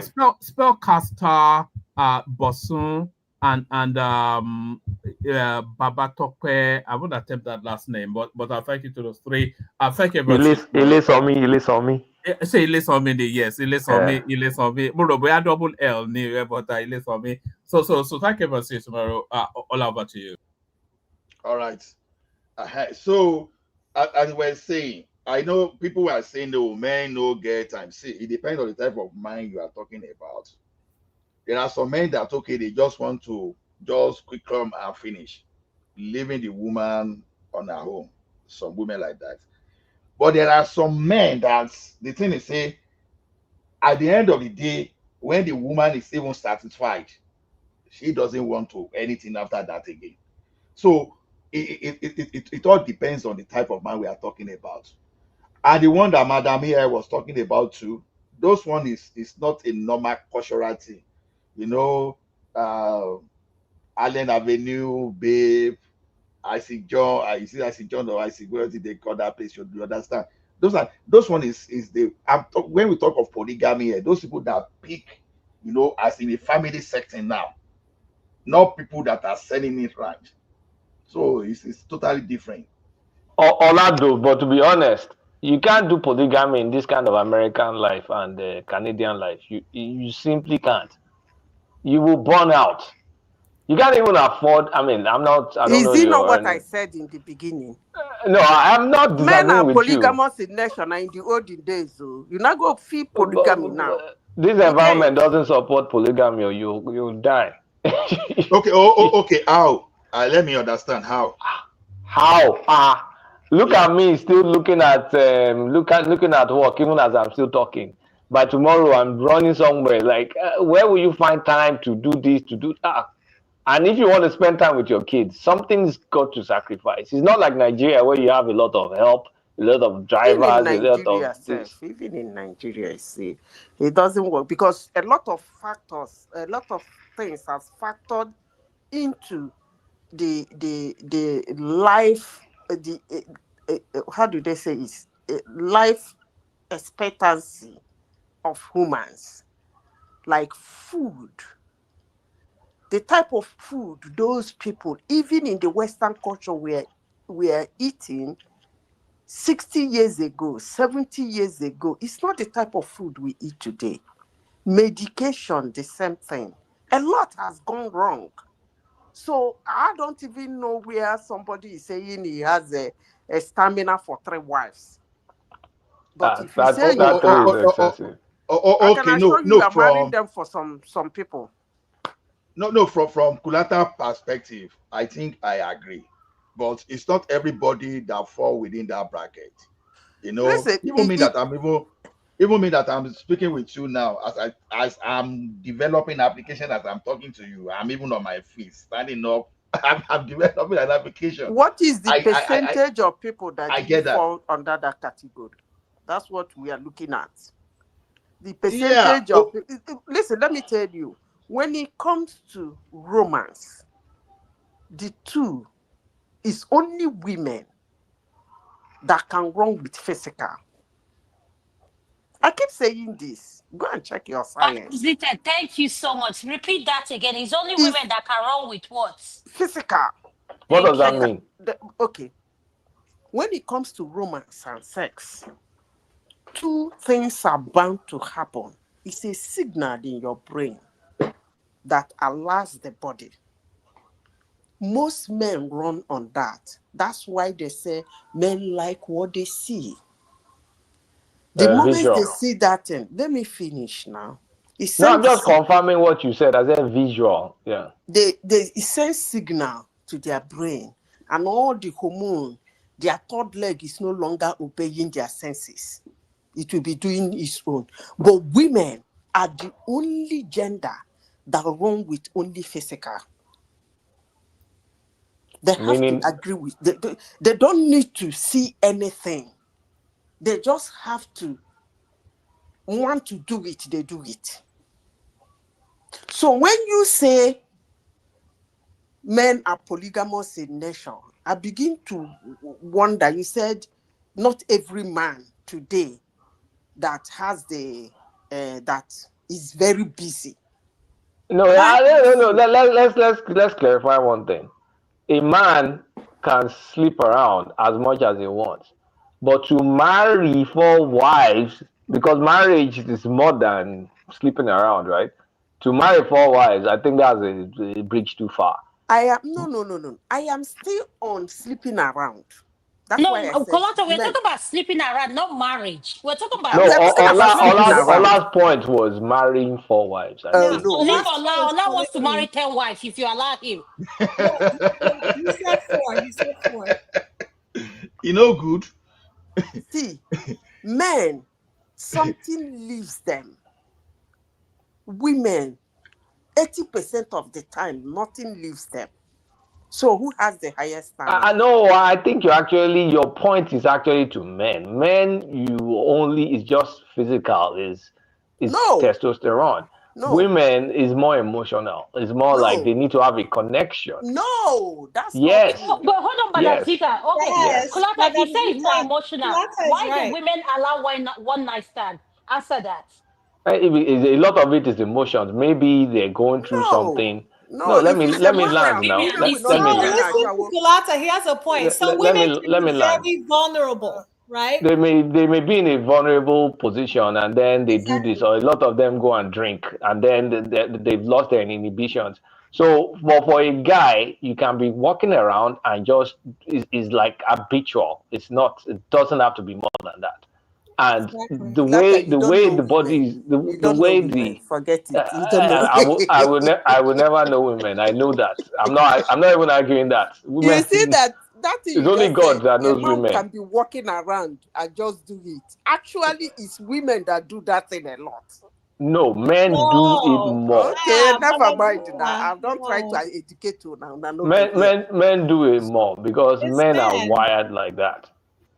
I mean, the science doesn't even favor women to be doing that. Like, if you look at it from the science perspective, the hormones are not like that. Everything is not like that.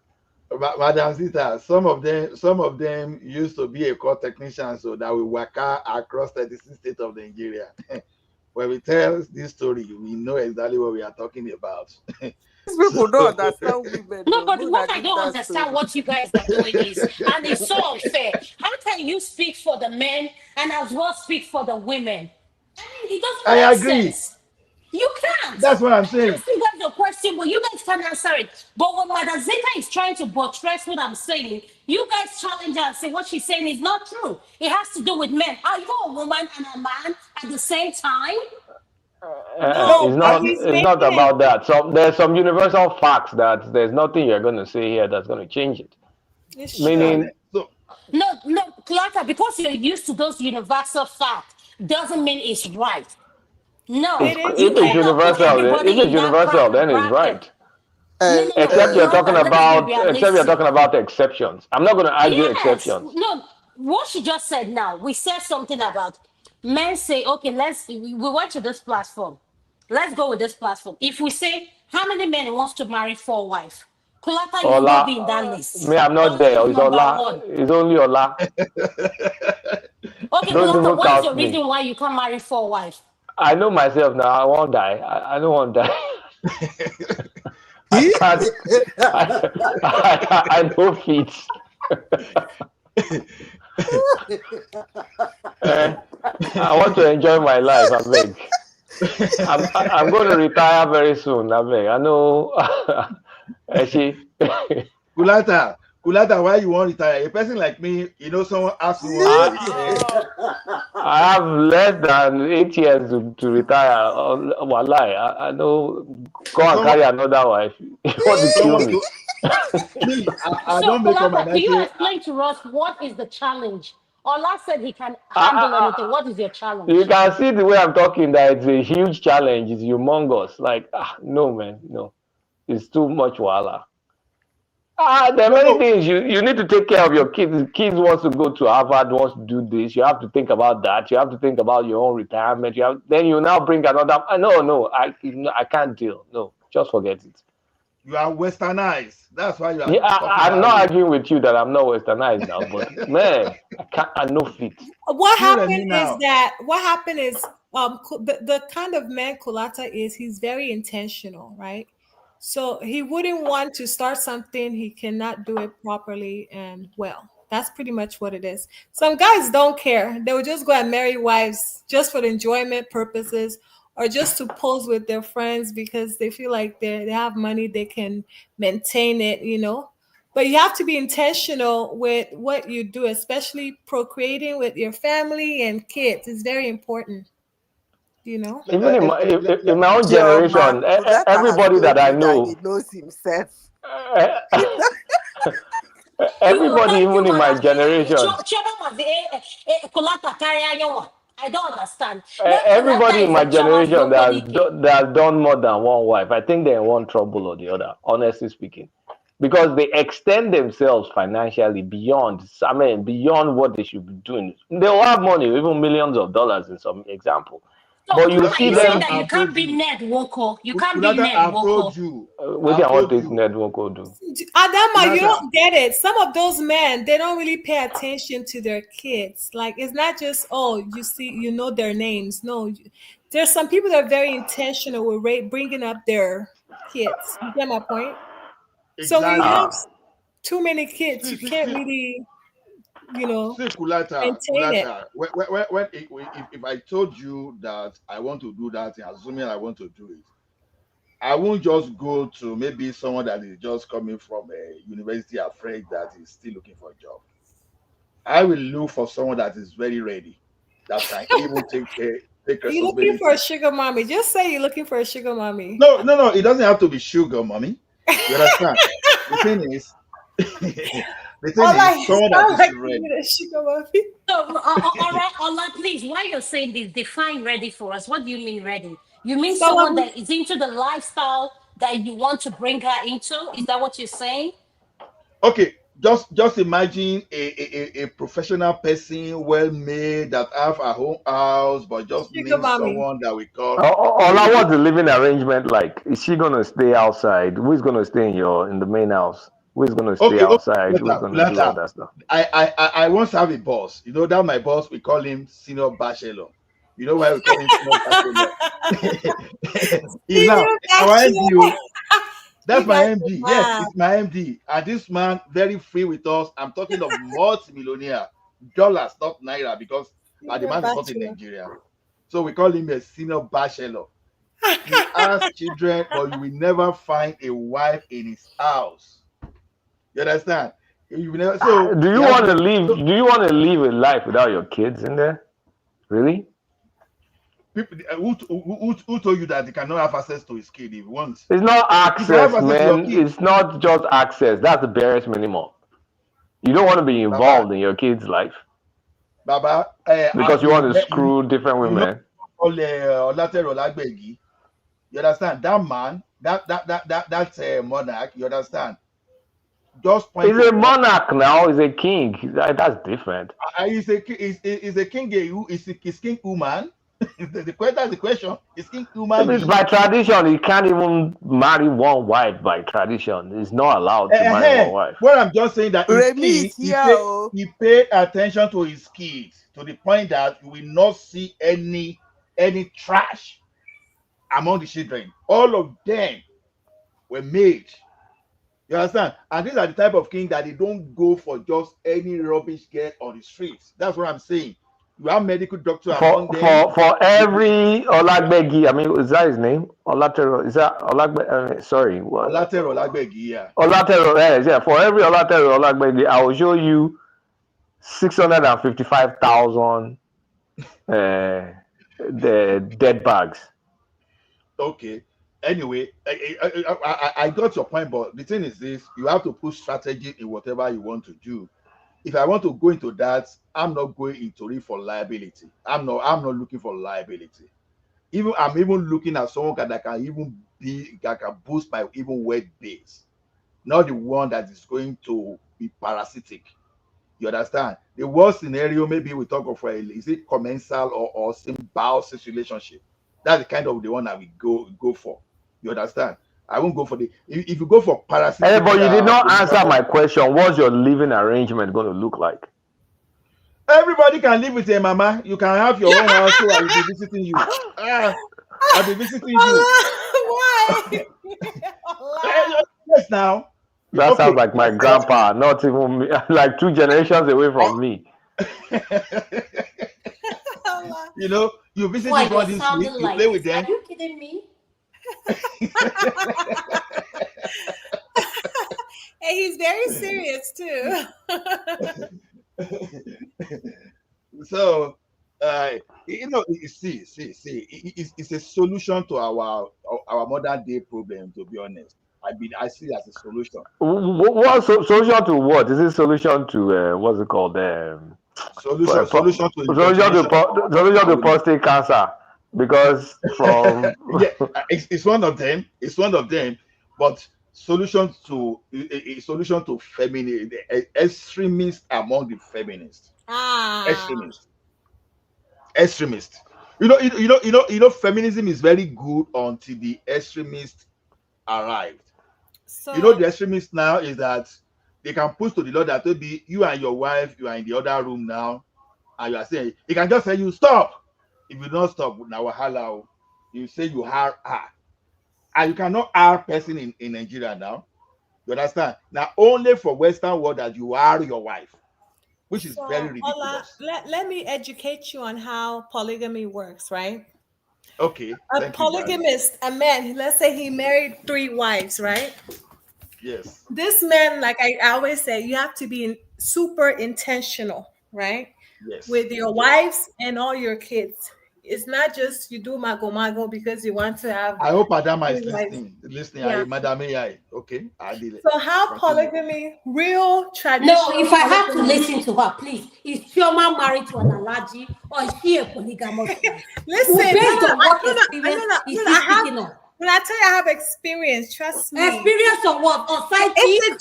It's a just for another side chick and wife is not the same thing. No, listen, just listen. This is how first-hand experience polygamist, right?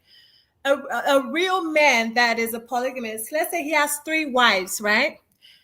The first wife would know the second wife before she even comes in. The first and second wife will know, the first and second wife will know about the third wife before she even come in. They will all have like an agreement. I don't know if I'm making sense. To live peacefully together, because that's what the men wants. So how the men would do it is every morning, all the women have to dress up and look good and come down for breakfast. They will all have family breakfast, devotion, prayer with all the kids. That's how organized polygamy home is. They don't meet for lunch. Everyone can have lunch at, their separate quarters or whatever, right? And for dinner, the same thing. But whoever the man decides to sleep with for that night is the one that will prepare the meal. And everyone would just. You are watching too much another movie. Please. No, it's not Nollywood. It's how organized people, plan their life. I even have real life example, Shelma, and this one is a real life example. What I'm saying here is truth and nothing but the truth, or very close to the truth, but it's not a lie. Now, this man, I don't know the rating that happened between him and his wife, but this woman was restricting her husband to only 1 child. So the man tried his best, could not get that woman, you understand, to give him the second child. So, excuse, the man is not nice to me. I asked him to do this, I asked him to do that, and he will not. You understand? Already, that lady was already manipulating that man. And I'm talking of a billionaire now. I'm not talking of someone that is even managing. The man was an accountant. The man is late now. Now, what this man did to solve that problem, he went to a war. All along from Lagos, he went to go and marry a woman that later became a principal of a secondary school. And that woman gave birth to 4 children. You understand? Whereas the woman in Lagos, they were legally married, they were doing loving until he got home. This woman made sure that she restricted that man to just only 1 child, because that was the lifestyle she wanted. And the other man wanted to have many children. So you see that. So it's all about agreement. You got married to someone, you think that, okay, this person will be raised 4 children together. You now got into that marriage, the woman is now frustrating you for one reason or the other. And the woman, What would you say about that man? He found solution That's to our where problem. you got it wrong, Ola. The first wife has to agree on the second wife. Otherwise, I want to ask Choma a question. Choma, are you the one marrying this man, or they are the one marrying you? I'm confused. I don't understand. How do you understand this situationship? Is it that you find yourself in one, or you're speaking based on this Lifetime movie network you've been watching and Nollywood movie? So, Ola, back to what I was saying, right? Ola, am I right or wrong?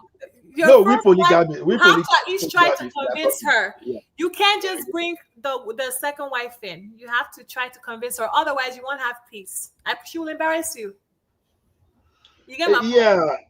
No, I got your point, but that's how a responsible man manages his home. He makes everything clear and transparent, so everyone has understanding of what their duties and responsibilities are. Yeah.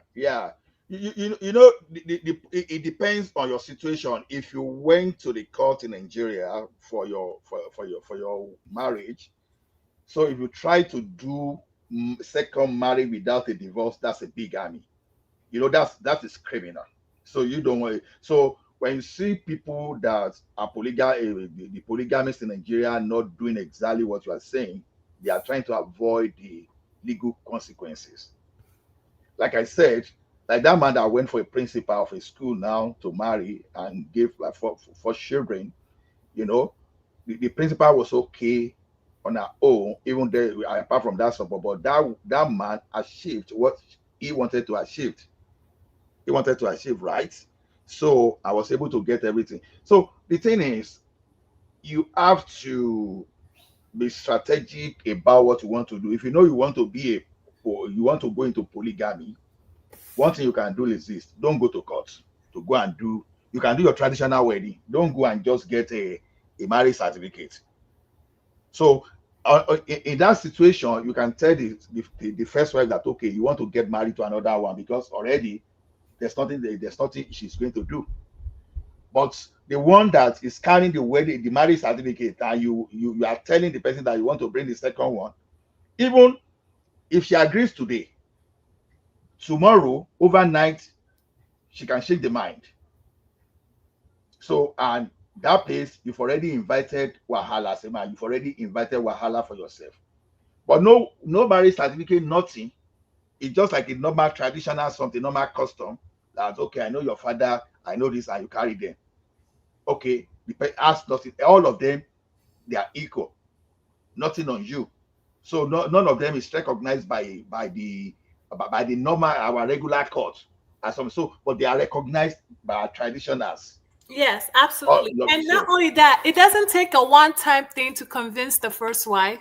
You need to hold a family meeting. You have to talk to her side of the family. Allah and okay, so Choma, let me ask you, Mr. Rami, sorry, I would like to speak. Choma, since you've mastered this position and what it takes, so you are open to being what number they pick you in, that they put you in? No, okay, so Adama, right? I think I've said it several times. I have several friends and relations that are in polygamy. So yeah, I've firsthand, I've seen it. I've been in the household. You know, I know how it works. And there is and the responsible men that are in polygamy, their lives are actually peaceful. Because the man manages his home very well. Sir? Choma, don't tell me your Shakespeare story. Choma is open answer to the question. No, Remy, Choma what did you say, Remy? Sorry. She's open to polygamy. She said it yesterday. They say what number would she like to be? Does that matter? Number 1, number 2, number It doesn't 3. matter.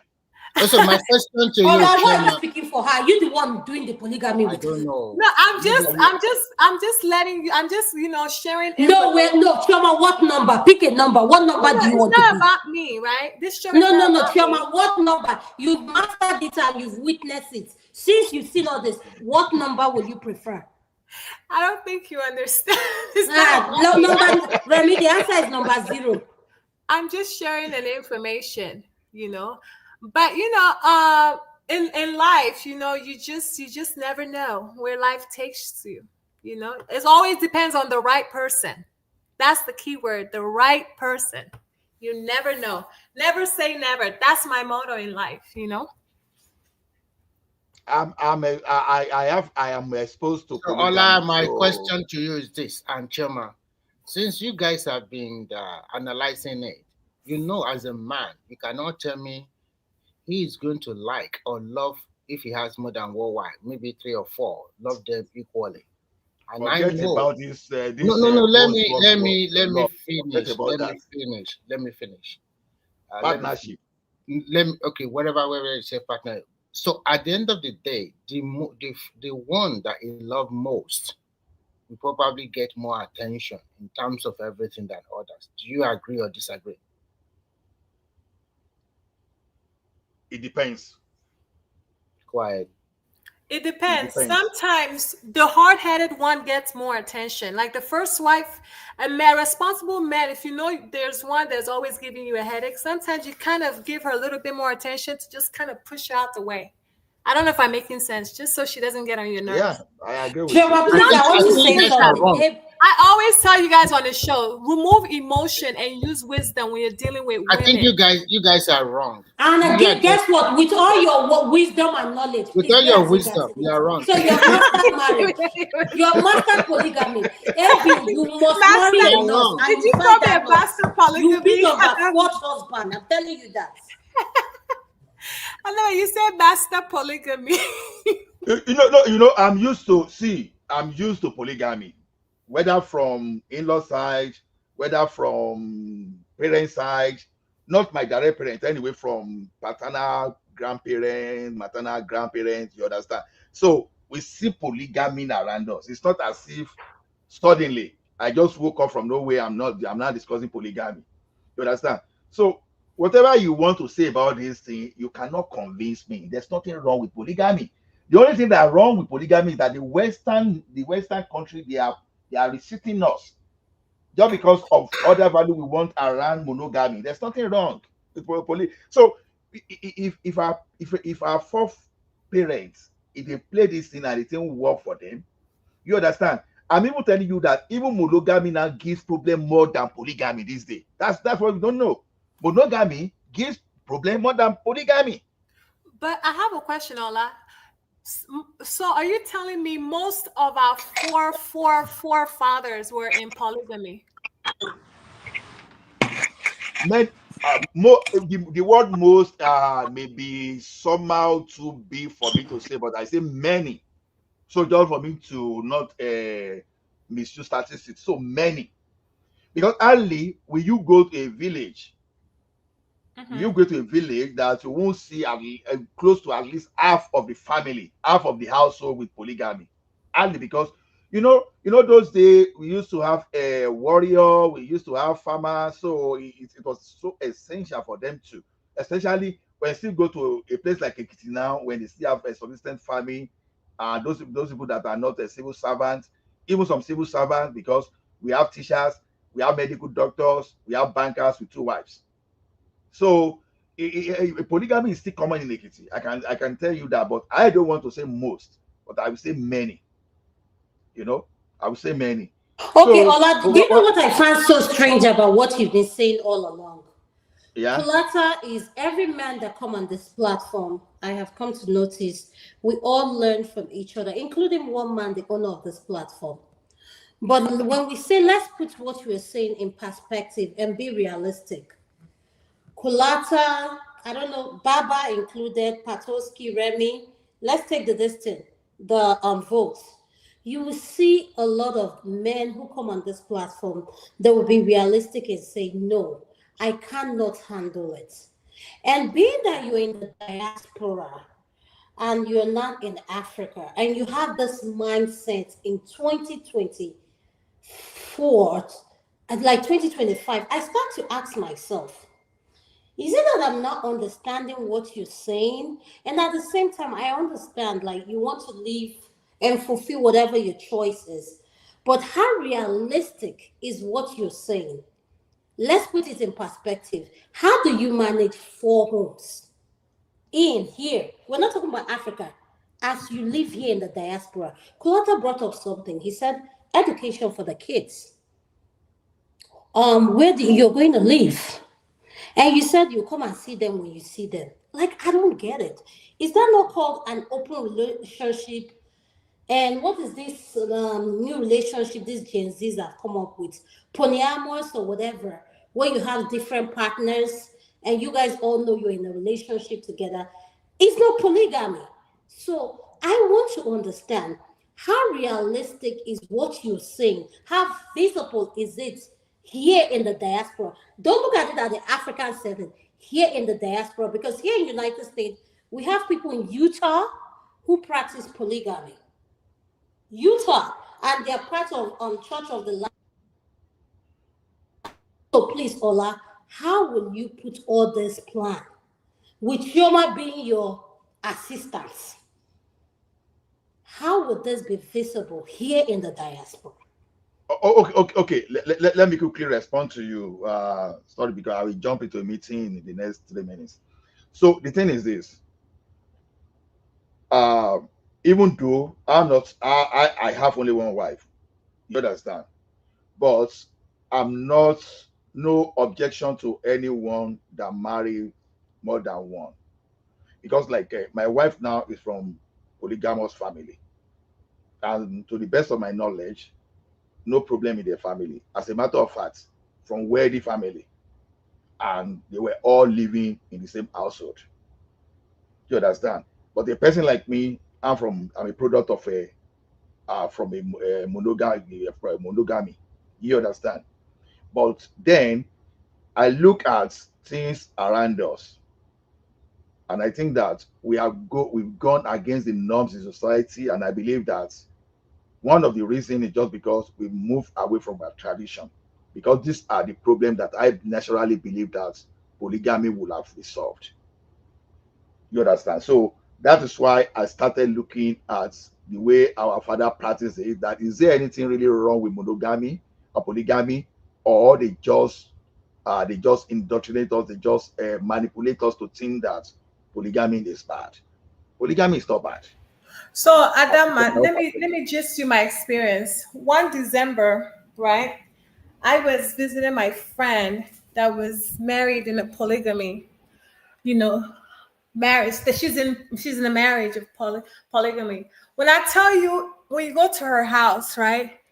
It was during Christmas. Oh my, that house was crowded with so many people, meaning like the kids, grandparents, the other wives, and they were leaving looking at me like, who is this one? They probably thought I was going to be the fourth wife or something.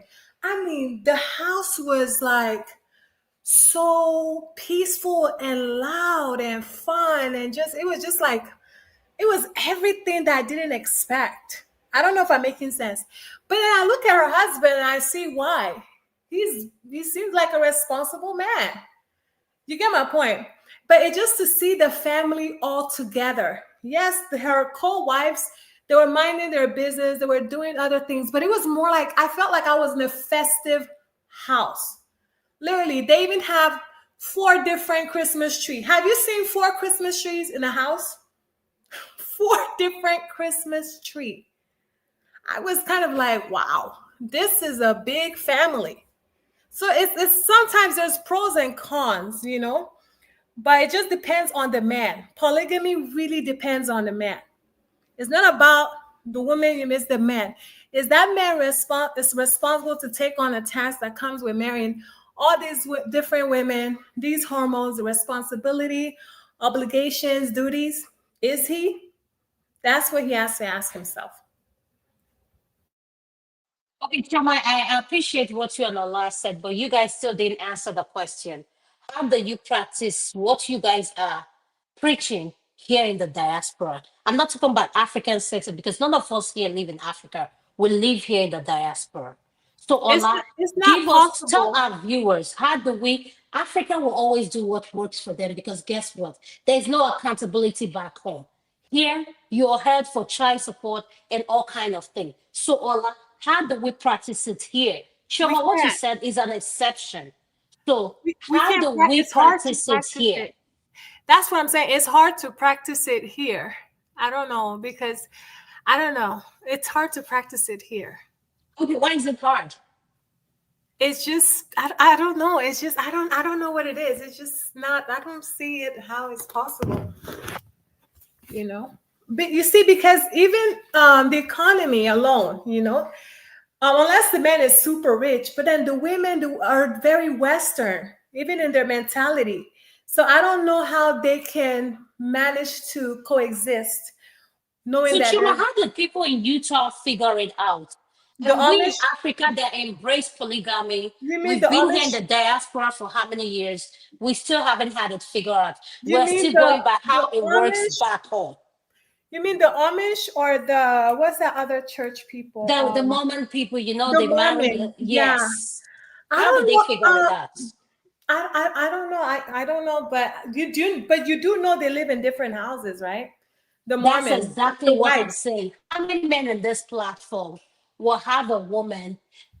Chioma lives in house A, Adama lives in house B, Madam Zita lives in house C, and guess what? We'll all come together as a unit, as a family. We're talking about 3 Nigerian women with strong personality. When you talk about academics, intellectual, education, how do you bring 3 of them in the same space?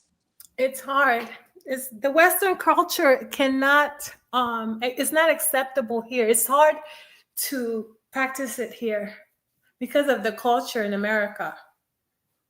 You know, but I'm gonna tell you, Nigeria, like in other countries, like polygamy with a responsible man, a husband or a family man, I think it's kind of fun because that experience, just going to my friend's house, because I was like, why is she married to? Why is she the third wife?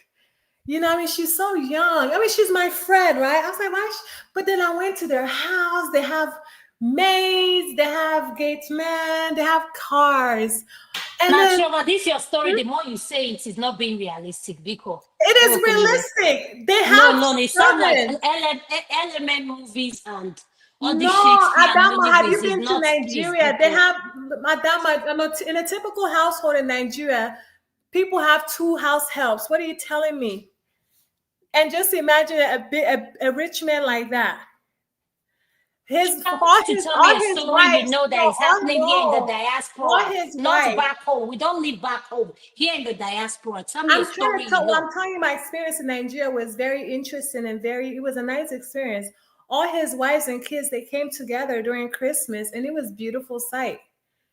It was very beautiful. I mean, of course, they weren't like hugging on each other, but it was very nice to see everyone just like getting along, doing their own thing. And it just to see 4 Christmas trees in Nigeria, of all places, 4 Christmas trees in a house. Can you imagine that? And guess what? In my own house, I'm married and I had 5 last year. So anything else? You have 5 who? For who? Yes, 5 Christmas tree. You have 5 Christmas trees. Okay. No, but they had 4 Christmas trees. I thought it was like, wow. I didn't even see any drama, but I wasn't surprised. But you went there on Christmas Day where it was a festive mood. When they're fighting over their children's you didn't go there when they're fighting over their children's budget, when they're fighting over a house. So it's just that's the picture you're seeing outside. When she's alone, my friend, she has her own house too. When she's alone without the attention of the man, and she's lonely in her house and crying in her room, you probably won't see that, and she won't tell you. That's the problem. I mean, I'm sure. I mean, there's things that she tells me about, but honestly, I didn't see anything bad. Like when I went to her house for Christmas, just to meet her husband for the first time. Kulata, how many Nigerians are they deported? Me, I'm not following the Trump matter. I've told you that I'm going to check out. Madam Zita Ojoro, you want to divert us from polygamy? Yeah, she wants to check the subject. You know why I brought this topic in now? I couldn't believe how reckless Nigerians could be. Do you know that Nigerians are making videos mocking Nigerians abroad that they will soon be deported? My colleague was just showing me those things. Was it on Monday? I was like, really? Why would Nigerians be doing that? A lot of them have flooded the internet with all manner of videos mocking Nigerians that left Nigerians abroad that they will soon be deported. So, but Zita, is it not this same Dabi Nigerian Moshe, followers that's that Dabi Moshe that now. that they will be blaming the leadership? I always say that the followership are as terrible as leadership also. So the mindset is very negative every time. They will cherish negative news, but any positive news they will keep mute. So anything positive that we, if you see the way that all manner of my friend, my colleague from Ghana just downloaded all of them and was showing me all manner of faces. Madam Zita, you know why? Why? Yoruba has an adage. Yoruba has an adage called Dabi Moshe Da. Dabi Moshe Da means that if I can't really measure up to your standard, then I can bring you low to my level. That's the thing. When you are going, they pretend to be happy for you, but deep down inside they are not. They wish you are back and you come to their level or even below. That's the point. That's what's happening there. I don't even. It's more. It's not only Nigeria. It's also like that here with diaspora. Diaspora now, I've seen diaspora complaining that Naira is going up. Some people are not happy. They want Naira to just be down against dollars so that they send money home. So at least those ones, they have an excuse now. They have a reason. They want to make more gain. That's business. I don't blame somebody. But Madam Zita, this is what what is shocking you about that video regarding our people that you're seeing? Like, what shocks you about our people that you've not seen lately? Like the video you showed us. I was shocked because I actually was really shocked because if your countrymen left to relocated to another place, and that place is having chaos, maybe probably apart from deportation, it might be war in the area they are, and you are excited about it. Why would anybody be? Why? I don't even know why all of a sudden Nigerians remembered people overseas, wishing them coming back. They never wish them doing well. So why would they wish them doing bad? I don't get it.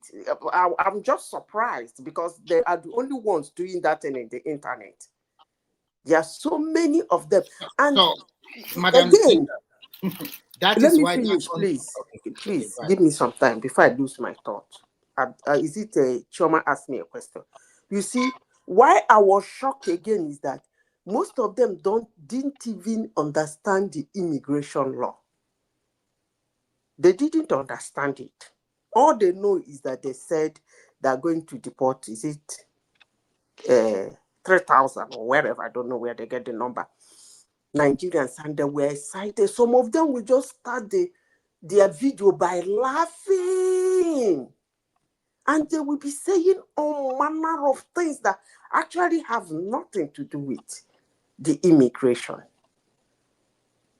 They don't even understand it. But they are sitting, some of them will tell you, I spoke with one immigration lawyer and he told me this and he told me that and he told me this.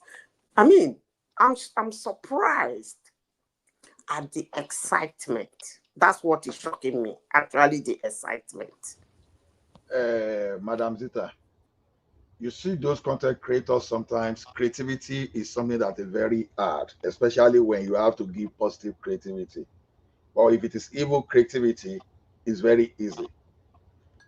Many of these guys are just content creators that they know how to pander to the evil thought in our people. You understand? And those people that will wish others to be downward, to fall, you understand, is from the point of envy. You know, like when we're saying the thing here sometimes ago that you see some divorced people, they always like to recruit some people to join them because it's what they've done. So those people that are already that are falling already, they wish people to join them there so that they will be able to mix up together. That's just the way some of our people mindset is. So to me, it's unfortunate that we have to just think that way. You understand? And just because people are not doing well, so they wish others not to do well too, so that they be together. That's just the simple explanation for it. For me, I see what you are talking about. We see that it's very funny. Something that is for giving me, some people sleepless night, they laugh over it. You know? yeah, for me, I think is the problem with the society from day one. The negativity of our average Nigerian mindset is very terrible. Because when you look at it, you look at the culture. When they are getting something from you, they will praise you. But the moment they come to you and you are unable to give them that thing, then they'll start to tell you, what did you give me before? Is it not this amount of money? You only helped me once. You got to hear a lot of terrible stories. So I think it's the mindset. And if we really want to change that country, we have to start from age zero, age one now, bringing a new, total new orientation to them. Because it does not necessarily mean that if you travel abroad, you will be better than people that stay in Nigeria. I've seen some people that stay in Nigeria and they're far, far better off than people that stay in abroad. And if you stay in abroad too, it's not easy too, because at the end of the day, you are going to miss a lot of things. If you have a good job in Nigeria, what are you doing in abroad? You are just wasting your time. So because in Nigeria, you can have promotion, then your career development is also there, whether there's no good road like the foreign country. But at the end of the day, it clearly shows that an average Nigerian mindset is bad. It's just wishing people negativity or negative tendency every time. But how can you wish somebody that has been helping you or your brother, then you wish him or her to be deported so that he can come back and then you can now laugh at him? That is the hallmark of whatever It's they want. actually shocking, honestly. I It's don't. The excitement that somebody is going to hurt is what shocked me. If somebody is going to be deported back to Nigeria, number one, you're not gonna gain anything. You probably not gonna lose anything. So why are you excited about it? Because I know most of them. Madam Peter, so you said why you're excited.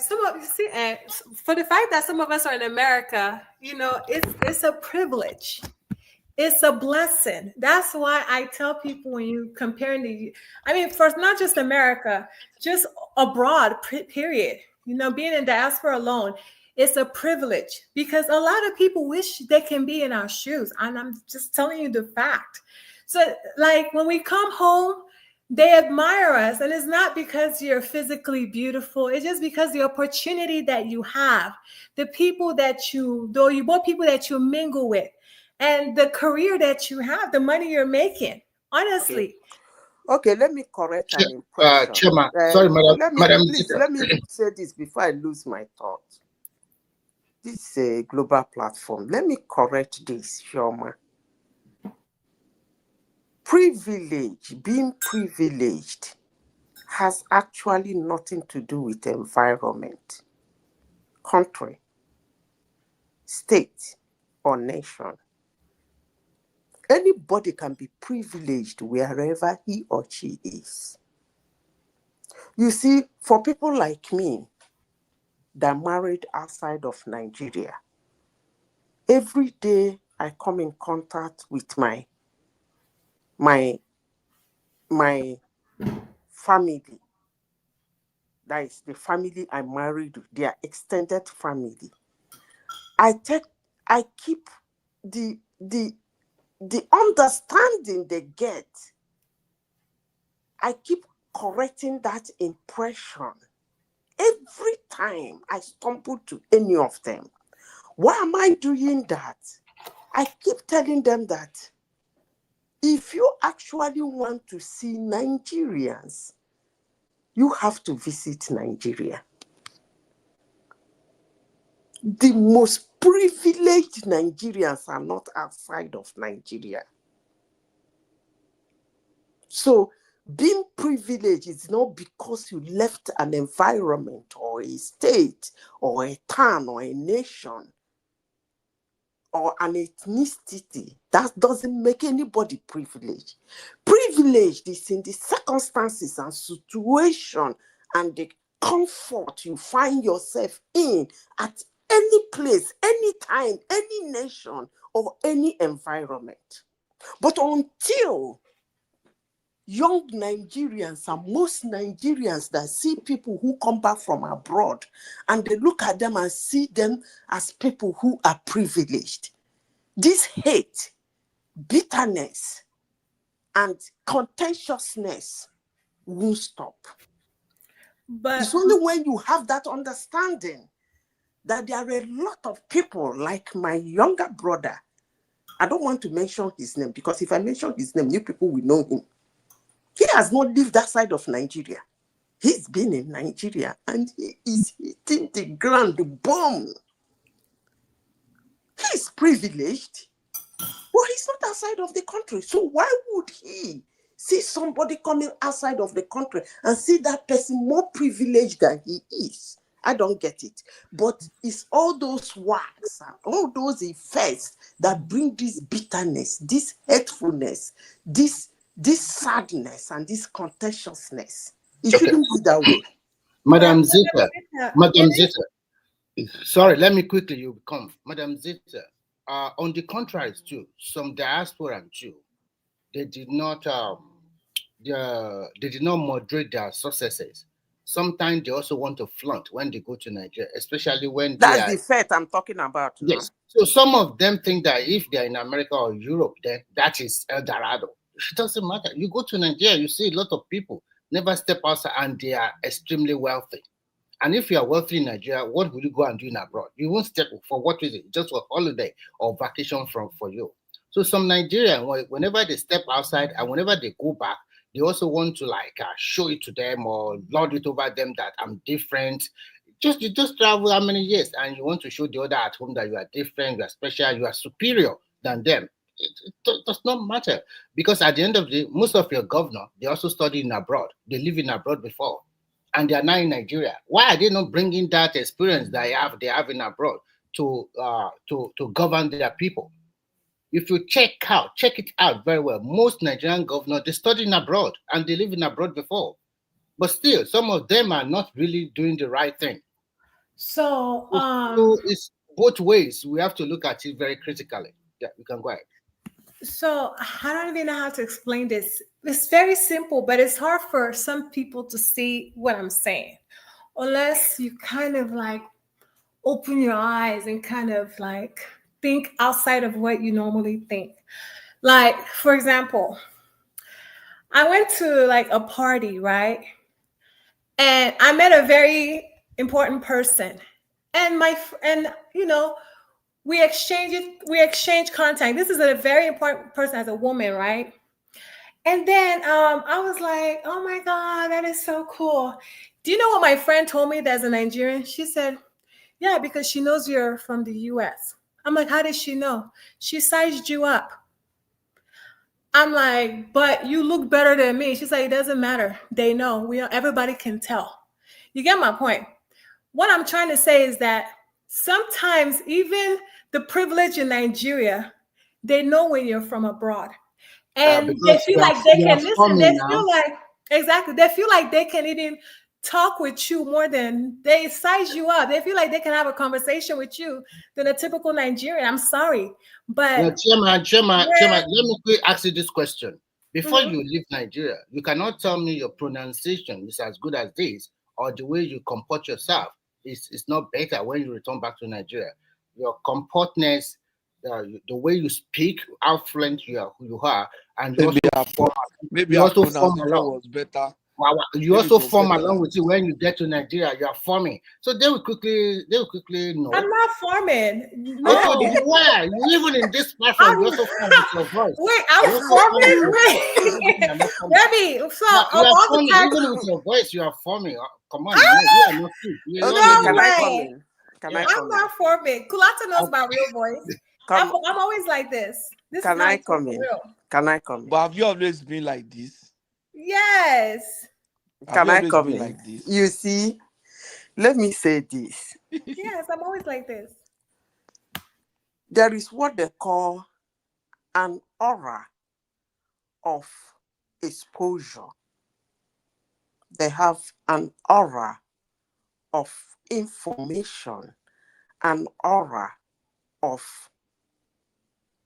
knowledge, an aura of wisdom, an aura of understanding.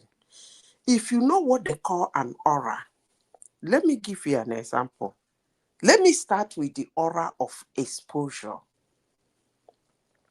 If you don't take your time, if you see yourself as somebody who is not exposed, assumingly exposed as that person, you feel intimidated. Is that aura that intimidates you?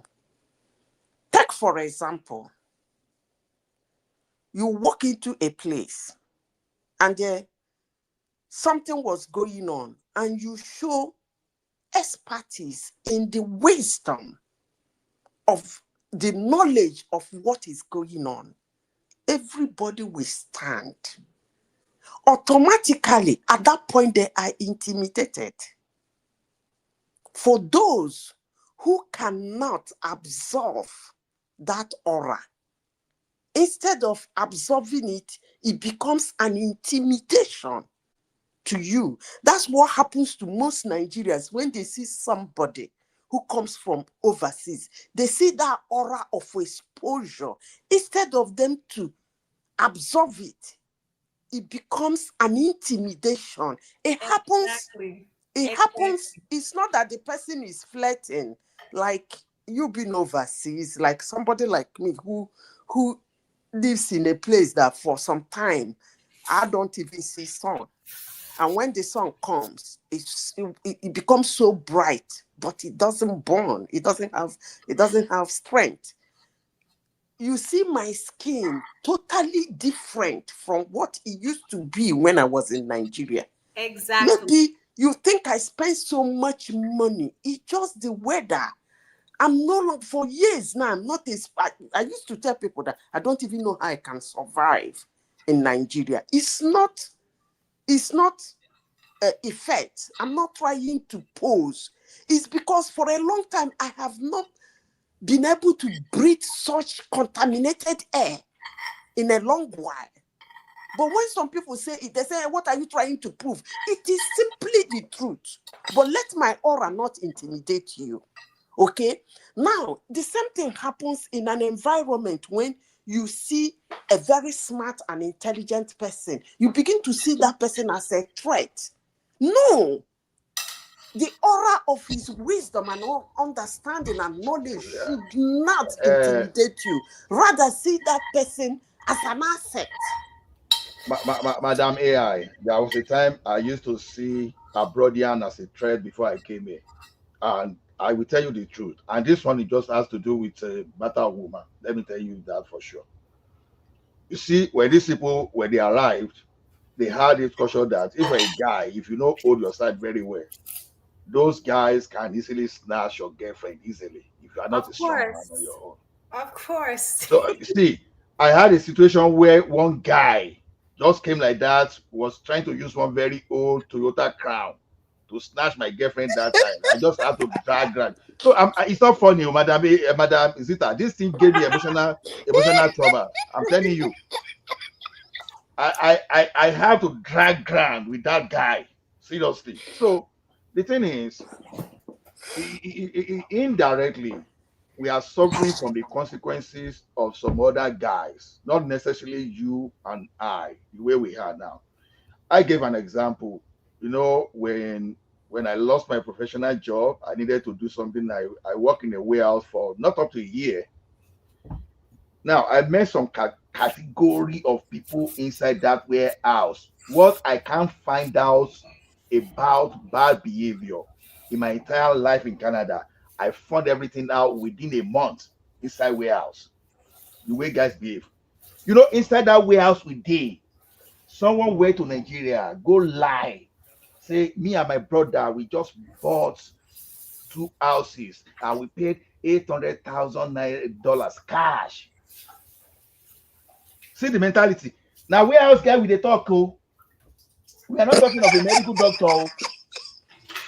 Someone that is speaking case, one people are paid to $17 per hour in the warehouse. So he just went to Nigeria and oppressed. You want me? I said there was a man that came. The guy was actually deported from Germany. Not that he came, he was deported. You know how many babes this guy marked on that street alone? And this was some people's girlfriend. And you know, women issue can easily bring some bad blood against anybody in that society. So they are seeing those abroadians as oppressors. So anytime something bad is happening, or already there, the people's mentality is already programmed to move in addition, I think most people that live in diaspora, they lie a lot. And they do. They don't tell Nigeria the truth. How can you be in Canada for 6 months and you are telling them you already bought a house? This is my first house. I working in the warehouse. That was even worse. $17 per hour. So you see, I come from a place where this doesn't happen. Actually, come from Oguta. It doesn't happen. But when you step out of Oguta, you see people seeing abroad as a big deal. Because in Oguta, one family has them littered all over the world. So I don't even know where you are carrying your swag or your effects into. It's something we come together, we gist, we laugh.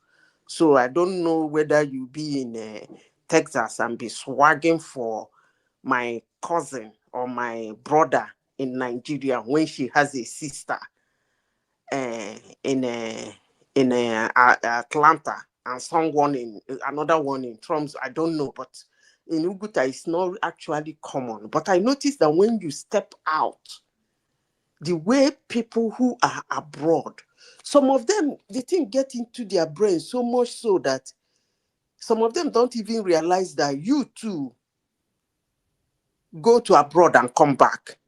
They will carry that their shenanigan towards. I remember when I was in Nigeria, some of them will carry that their shenanigan. Even on the plane. Have you seen Nigerians going back home on the plane, how they behave towards each other? It's so funny, but the thing is that it's sometimes it's aura of exposure and travel and all those things. When people hear you've been to this place, you've been to this place, some kind of, apart from those that overdo it or those that speak out and lie everywhere, naturally, most people, when they hear that, you've been to US, you've been to 6 out of the 7 continents. That's if you don't take your time, that's enough to intimidate somebody. But then again, if you are not that kind of person who sees that aura as an intimidation, you can lodge into it, learn from that person, hear from that person, make friends from that person without being intimidated. But that's not what we are discussing this morning. What we are discussing is people who are mocking people that are going to come home. Oh, yeah. I don't know what their gain is in this thing. That's why I am kind of shocked. I don't know what somebody is going to gain. So, Madam Zita, some of those people that are mocking are the ones that we make excuses why we have not sent them money. You know how some people, you don't send them money, or they don't have even families members in diaspora, right? But I wanted to make a point that Nigerians at home make it worse, especially the pastors. let's say if you go to church at like your village church, like on Christmas Day or Thanksgiving, is all the people from abroad, they have to donate that Sunday. They will call their name family by family, and hey, these people's family, they have come back from the US of A. These people came from Washington, D.C. Dr. Mrs. Dr. Chief, as in they'll give them still do that? They are just psyching you up because of your pocket. They want They to say collect money Chief, from you. Doctor. So they will psych you up. Yeah, they'll start with Chief, Dr. But Eze. Shima, why does that surprise you? Given that people like people idolizing them and recognizing This them. is Village Church. Adama, let me finish. This is Village Church. Is going to donate. It doesn't matter. It doesn't matter. To the front. Competition. They will hype you up to say you will give, because one person will start with 5 million naira. Hey, woo, woo, woo, in church, oh. And then the next family, they'll call, oh, these people landed 2 weeks ago. Everybody will be clapping, looking at the family that landed for Christmas. See, that's what they do, 30 December in the village. If you go to your family Anglican church, your family Anglican church, they'll be calling you family by family, the ones that landed, when they landed, which one brought their children back home. And all the kidnappers are paying attention. Yeah. I'm telling you. But the one that is outstanding is the amount of money we donate to the church. And after we donate, there's no AC in the church. The ceiling is still leaking. You see what I'm saying? This is 1 million naira. You know, some even mention it in dollars, $1,000.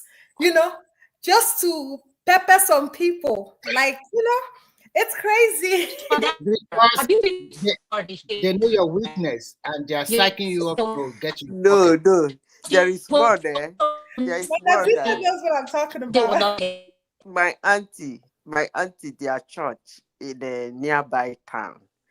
It's my mother's, my father's younger sister. She married in outside of Uguta. The Reverend Father now said that he is going to arrest these women. Like, he will arrest them, they will put them in the altar, and they will tell their children to come and take them on bail. They call it Effort Sunday. It's a program to raise funds for the church. So, my auntie, that's funny. I can be very silly sometimes. Sometimes I do a lot of shit. My auntie now called me. He called others, so and now called me on the phone. He said that they are going to arrest her to Sunday. In the next 2 weeks. He didn't. Why are you people laughing? Man? At first, he didn't say. And I said, they are going to arrest you in 2 weeks' time. So why do you have to commit a crime that has to be delayed in 2 weeks before they get you arrested? She said, no. That is not that kind of arrest. I said, okay, which kind of arrest? He said, church arrest.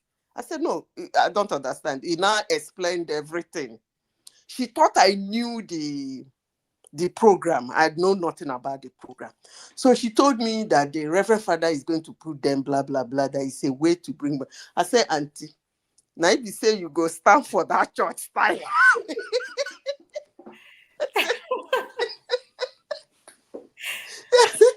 Auntie, you know I'm the last person to expose myself. So you are, because just as Chioma was saying, they will be calling names. Of course. You know, they will call this person, the sister in so place, the nephew in so, you know, that kind of stupid, all those stuff. So I said, my brother, it's enough for her. You people know him and you people know him there. So let him come and take you out of the altar. But if you're waiting for me to send money to the church for them to announce my name, I said, that's not going to happen. Forget it. She thought go like that. I said, how many people do you need to take you on bed? Is it not one? She said, Oh yeah. I So said, people back home your are church very bed, smart. is it different from the normal bed? Is it not one person? She never They're called very me. cunning. They know what they're doing, you know. It's so funny. And the women just buy into those shenanigans. They feel so proud, that. So he said, that the other woman, they're doing competition, they're doing competition, that there is one woman in their village, that she has 17 people that come to bed. I said, wow, that's great.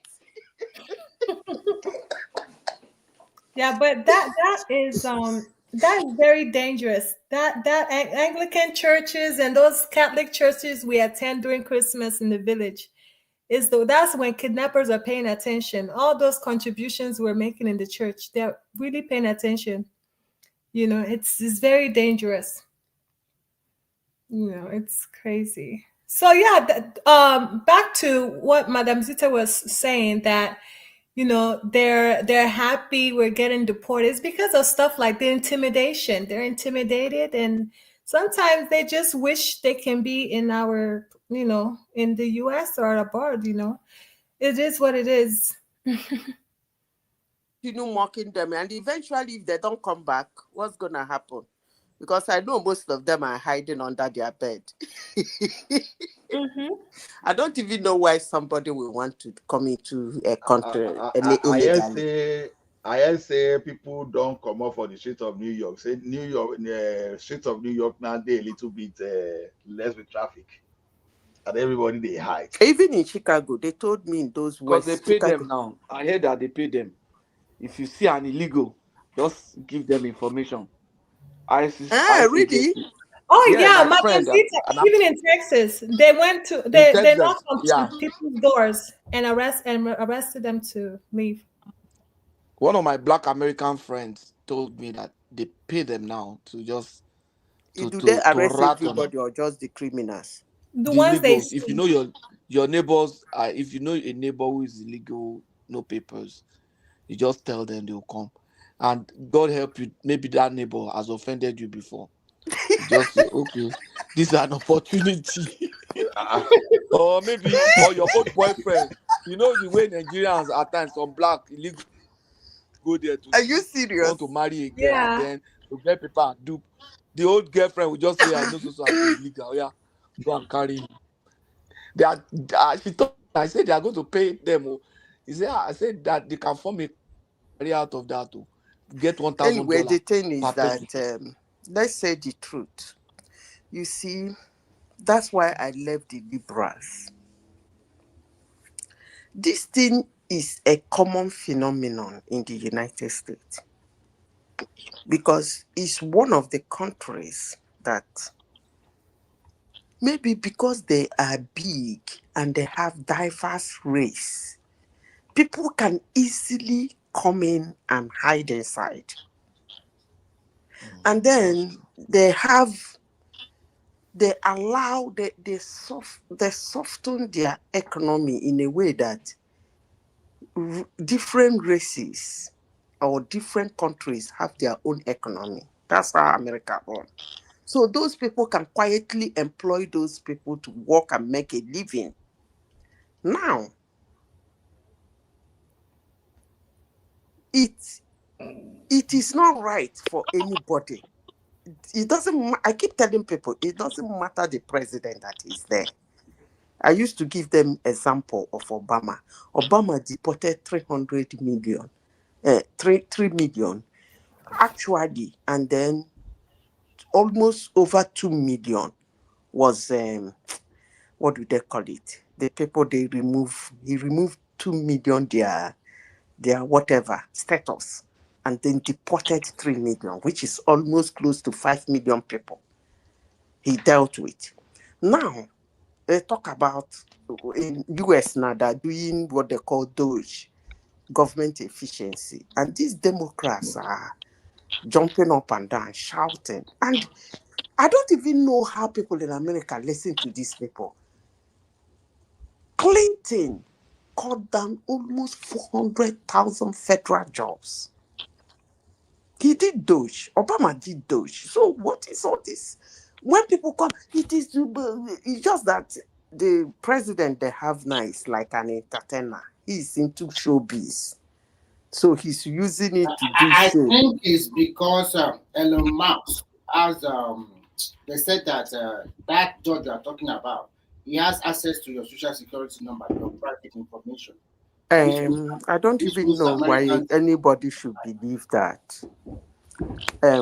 If you know how this type of things work, And nobody they said should. they have not, that element, they have not confirmed appointment. Why would you confirm such a person?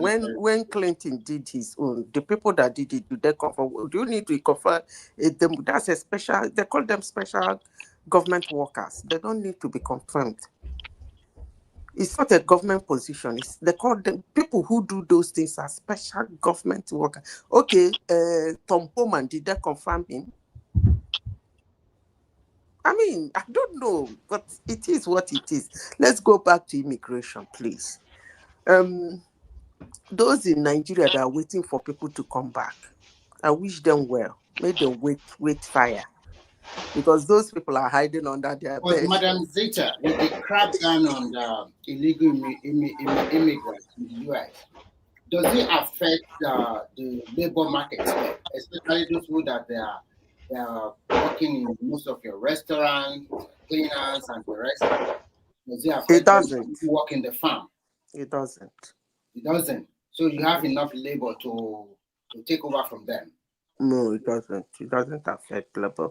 See, before a country start cracking down on immigration, there are two things. They've been overstretched. They've been overstretched. Mark my word. Germany, Italy, France, Canada, everywhere they're gonna do the same thing. They're overstretched. They took more than they can keep. So that's what the problem. If you have so much money, everybody will enjoy now. But when you have to start starving your citizens to help people who break your laws, it becomes an issue. So that's what is going on. Even Canada will soon do their own. Germany will soon do their own. So it's not the estimation they made. They overstretched their estimation. Nobody is saying immigrants should not go to a country. I don't know why people keep seeing it as anti-immigration. It's not anti-immigration. They overstretch themselves. Immigration is something that if you don't handle very well, it will go deep into your pocket, in your economy. Why? Into your budget as a nation. Because why? Most people that are coming, they are coming hoping to start life afresh. And when you make immigration budget, you make budget that one way or the other, you have to help them while they help you. So when it comes to a situation whereby you can no longer help them to help you, that's when the crackdown starts. So that's just the difference. It's not, who told you that, you know how many people who don't have job in the United? They don't. The only thing is that we said that it will affect cheap labor. Cheap labor, those ones they pay without the country knowing, who doesn't pay tax. When they are saying that they say minimum wage is $12 or $15 an hour, they can give those ones 7 or 10.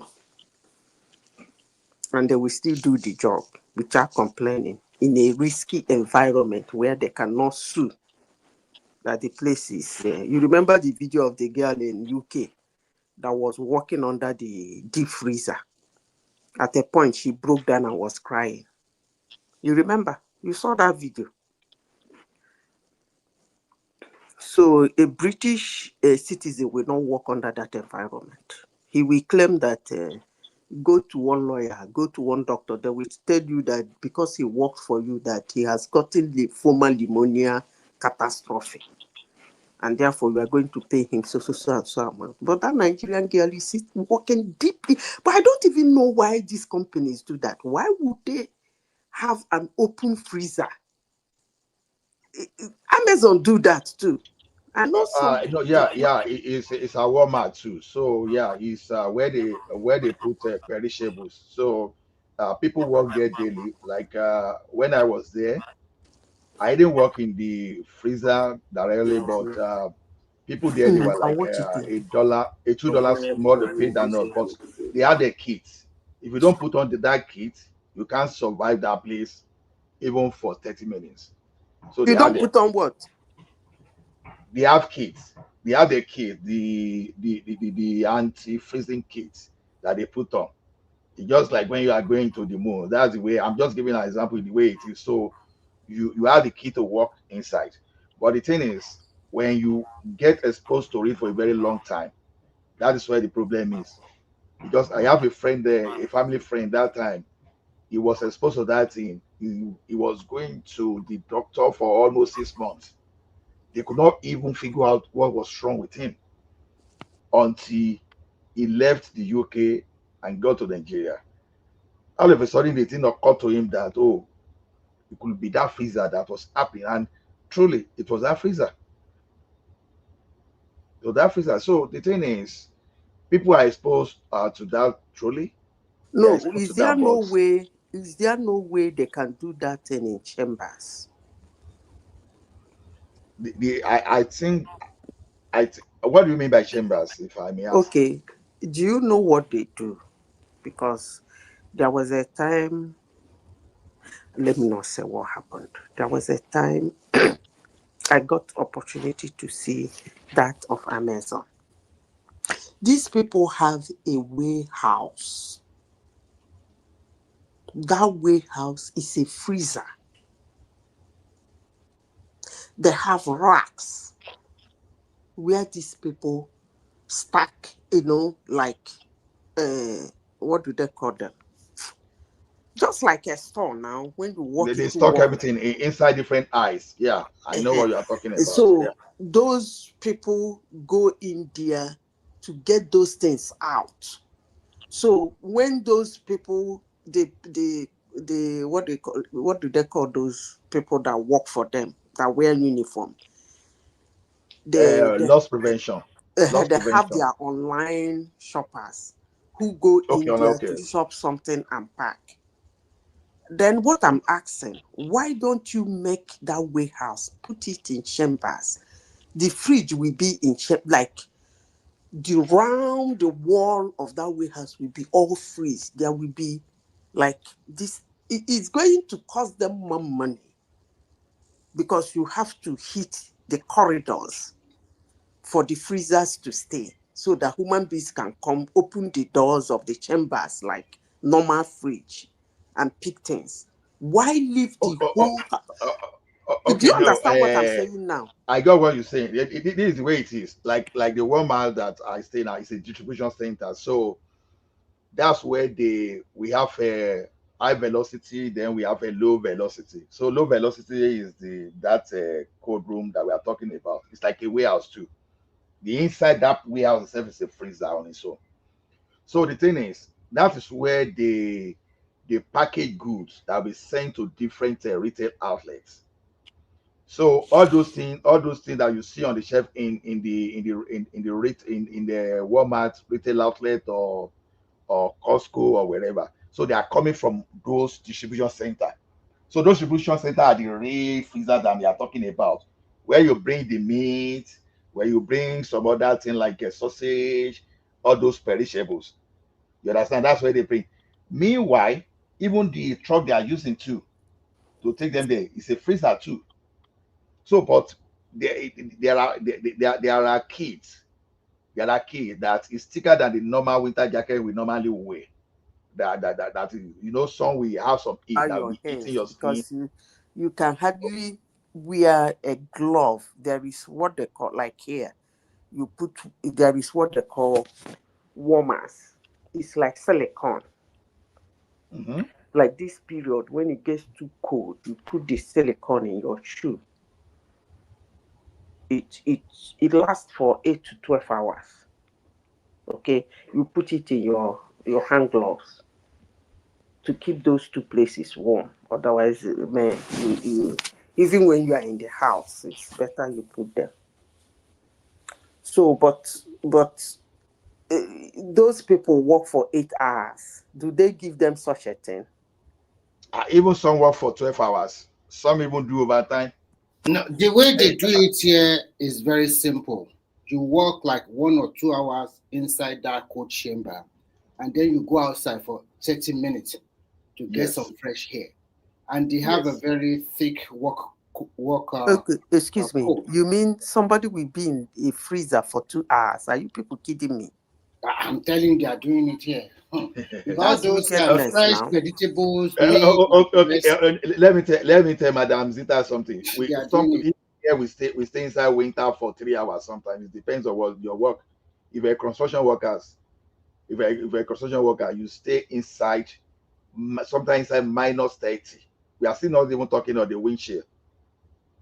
You stay outside minus 30 and be working and be constructing road. You'll be constructing building. Yeah, it happens. So the freezer that you see, they are not as cold as even the winter in the peak period. We are in February now. That's the peak period of winter. So staying cold for 2 hours is nothing, to be honest. It's nothing in an environment like this. The only thing is that if your body is not made for it, don't just go for it. That's the point. But it's unfortunate that the type of money they pay is not worth it. It's not worth it now. It's not worth it.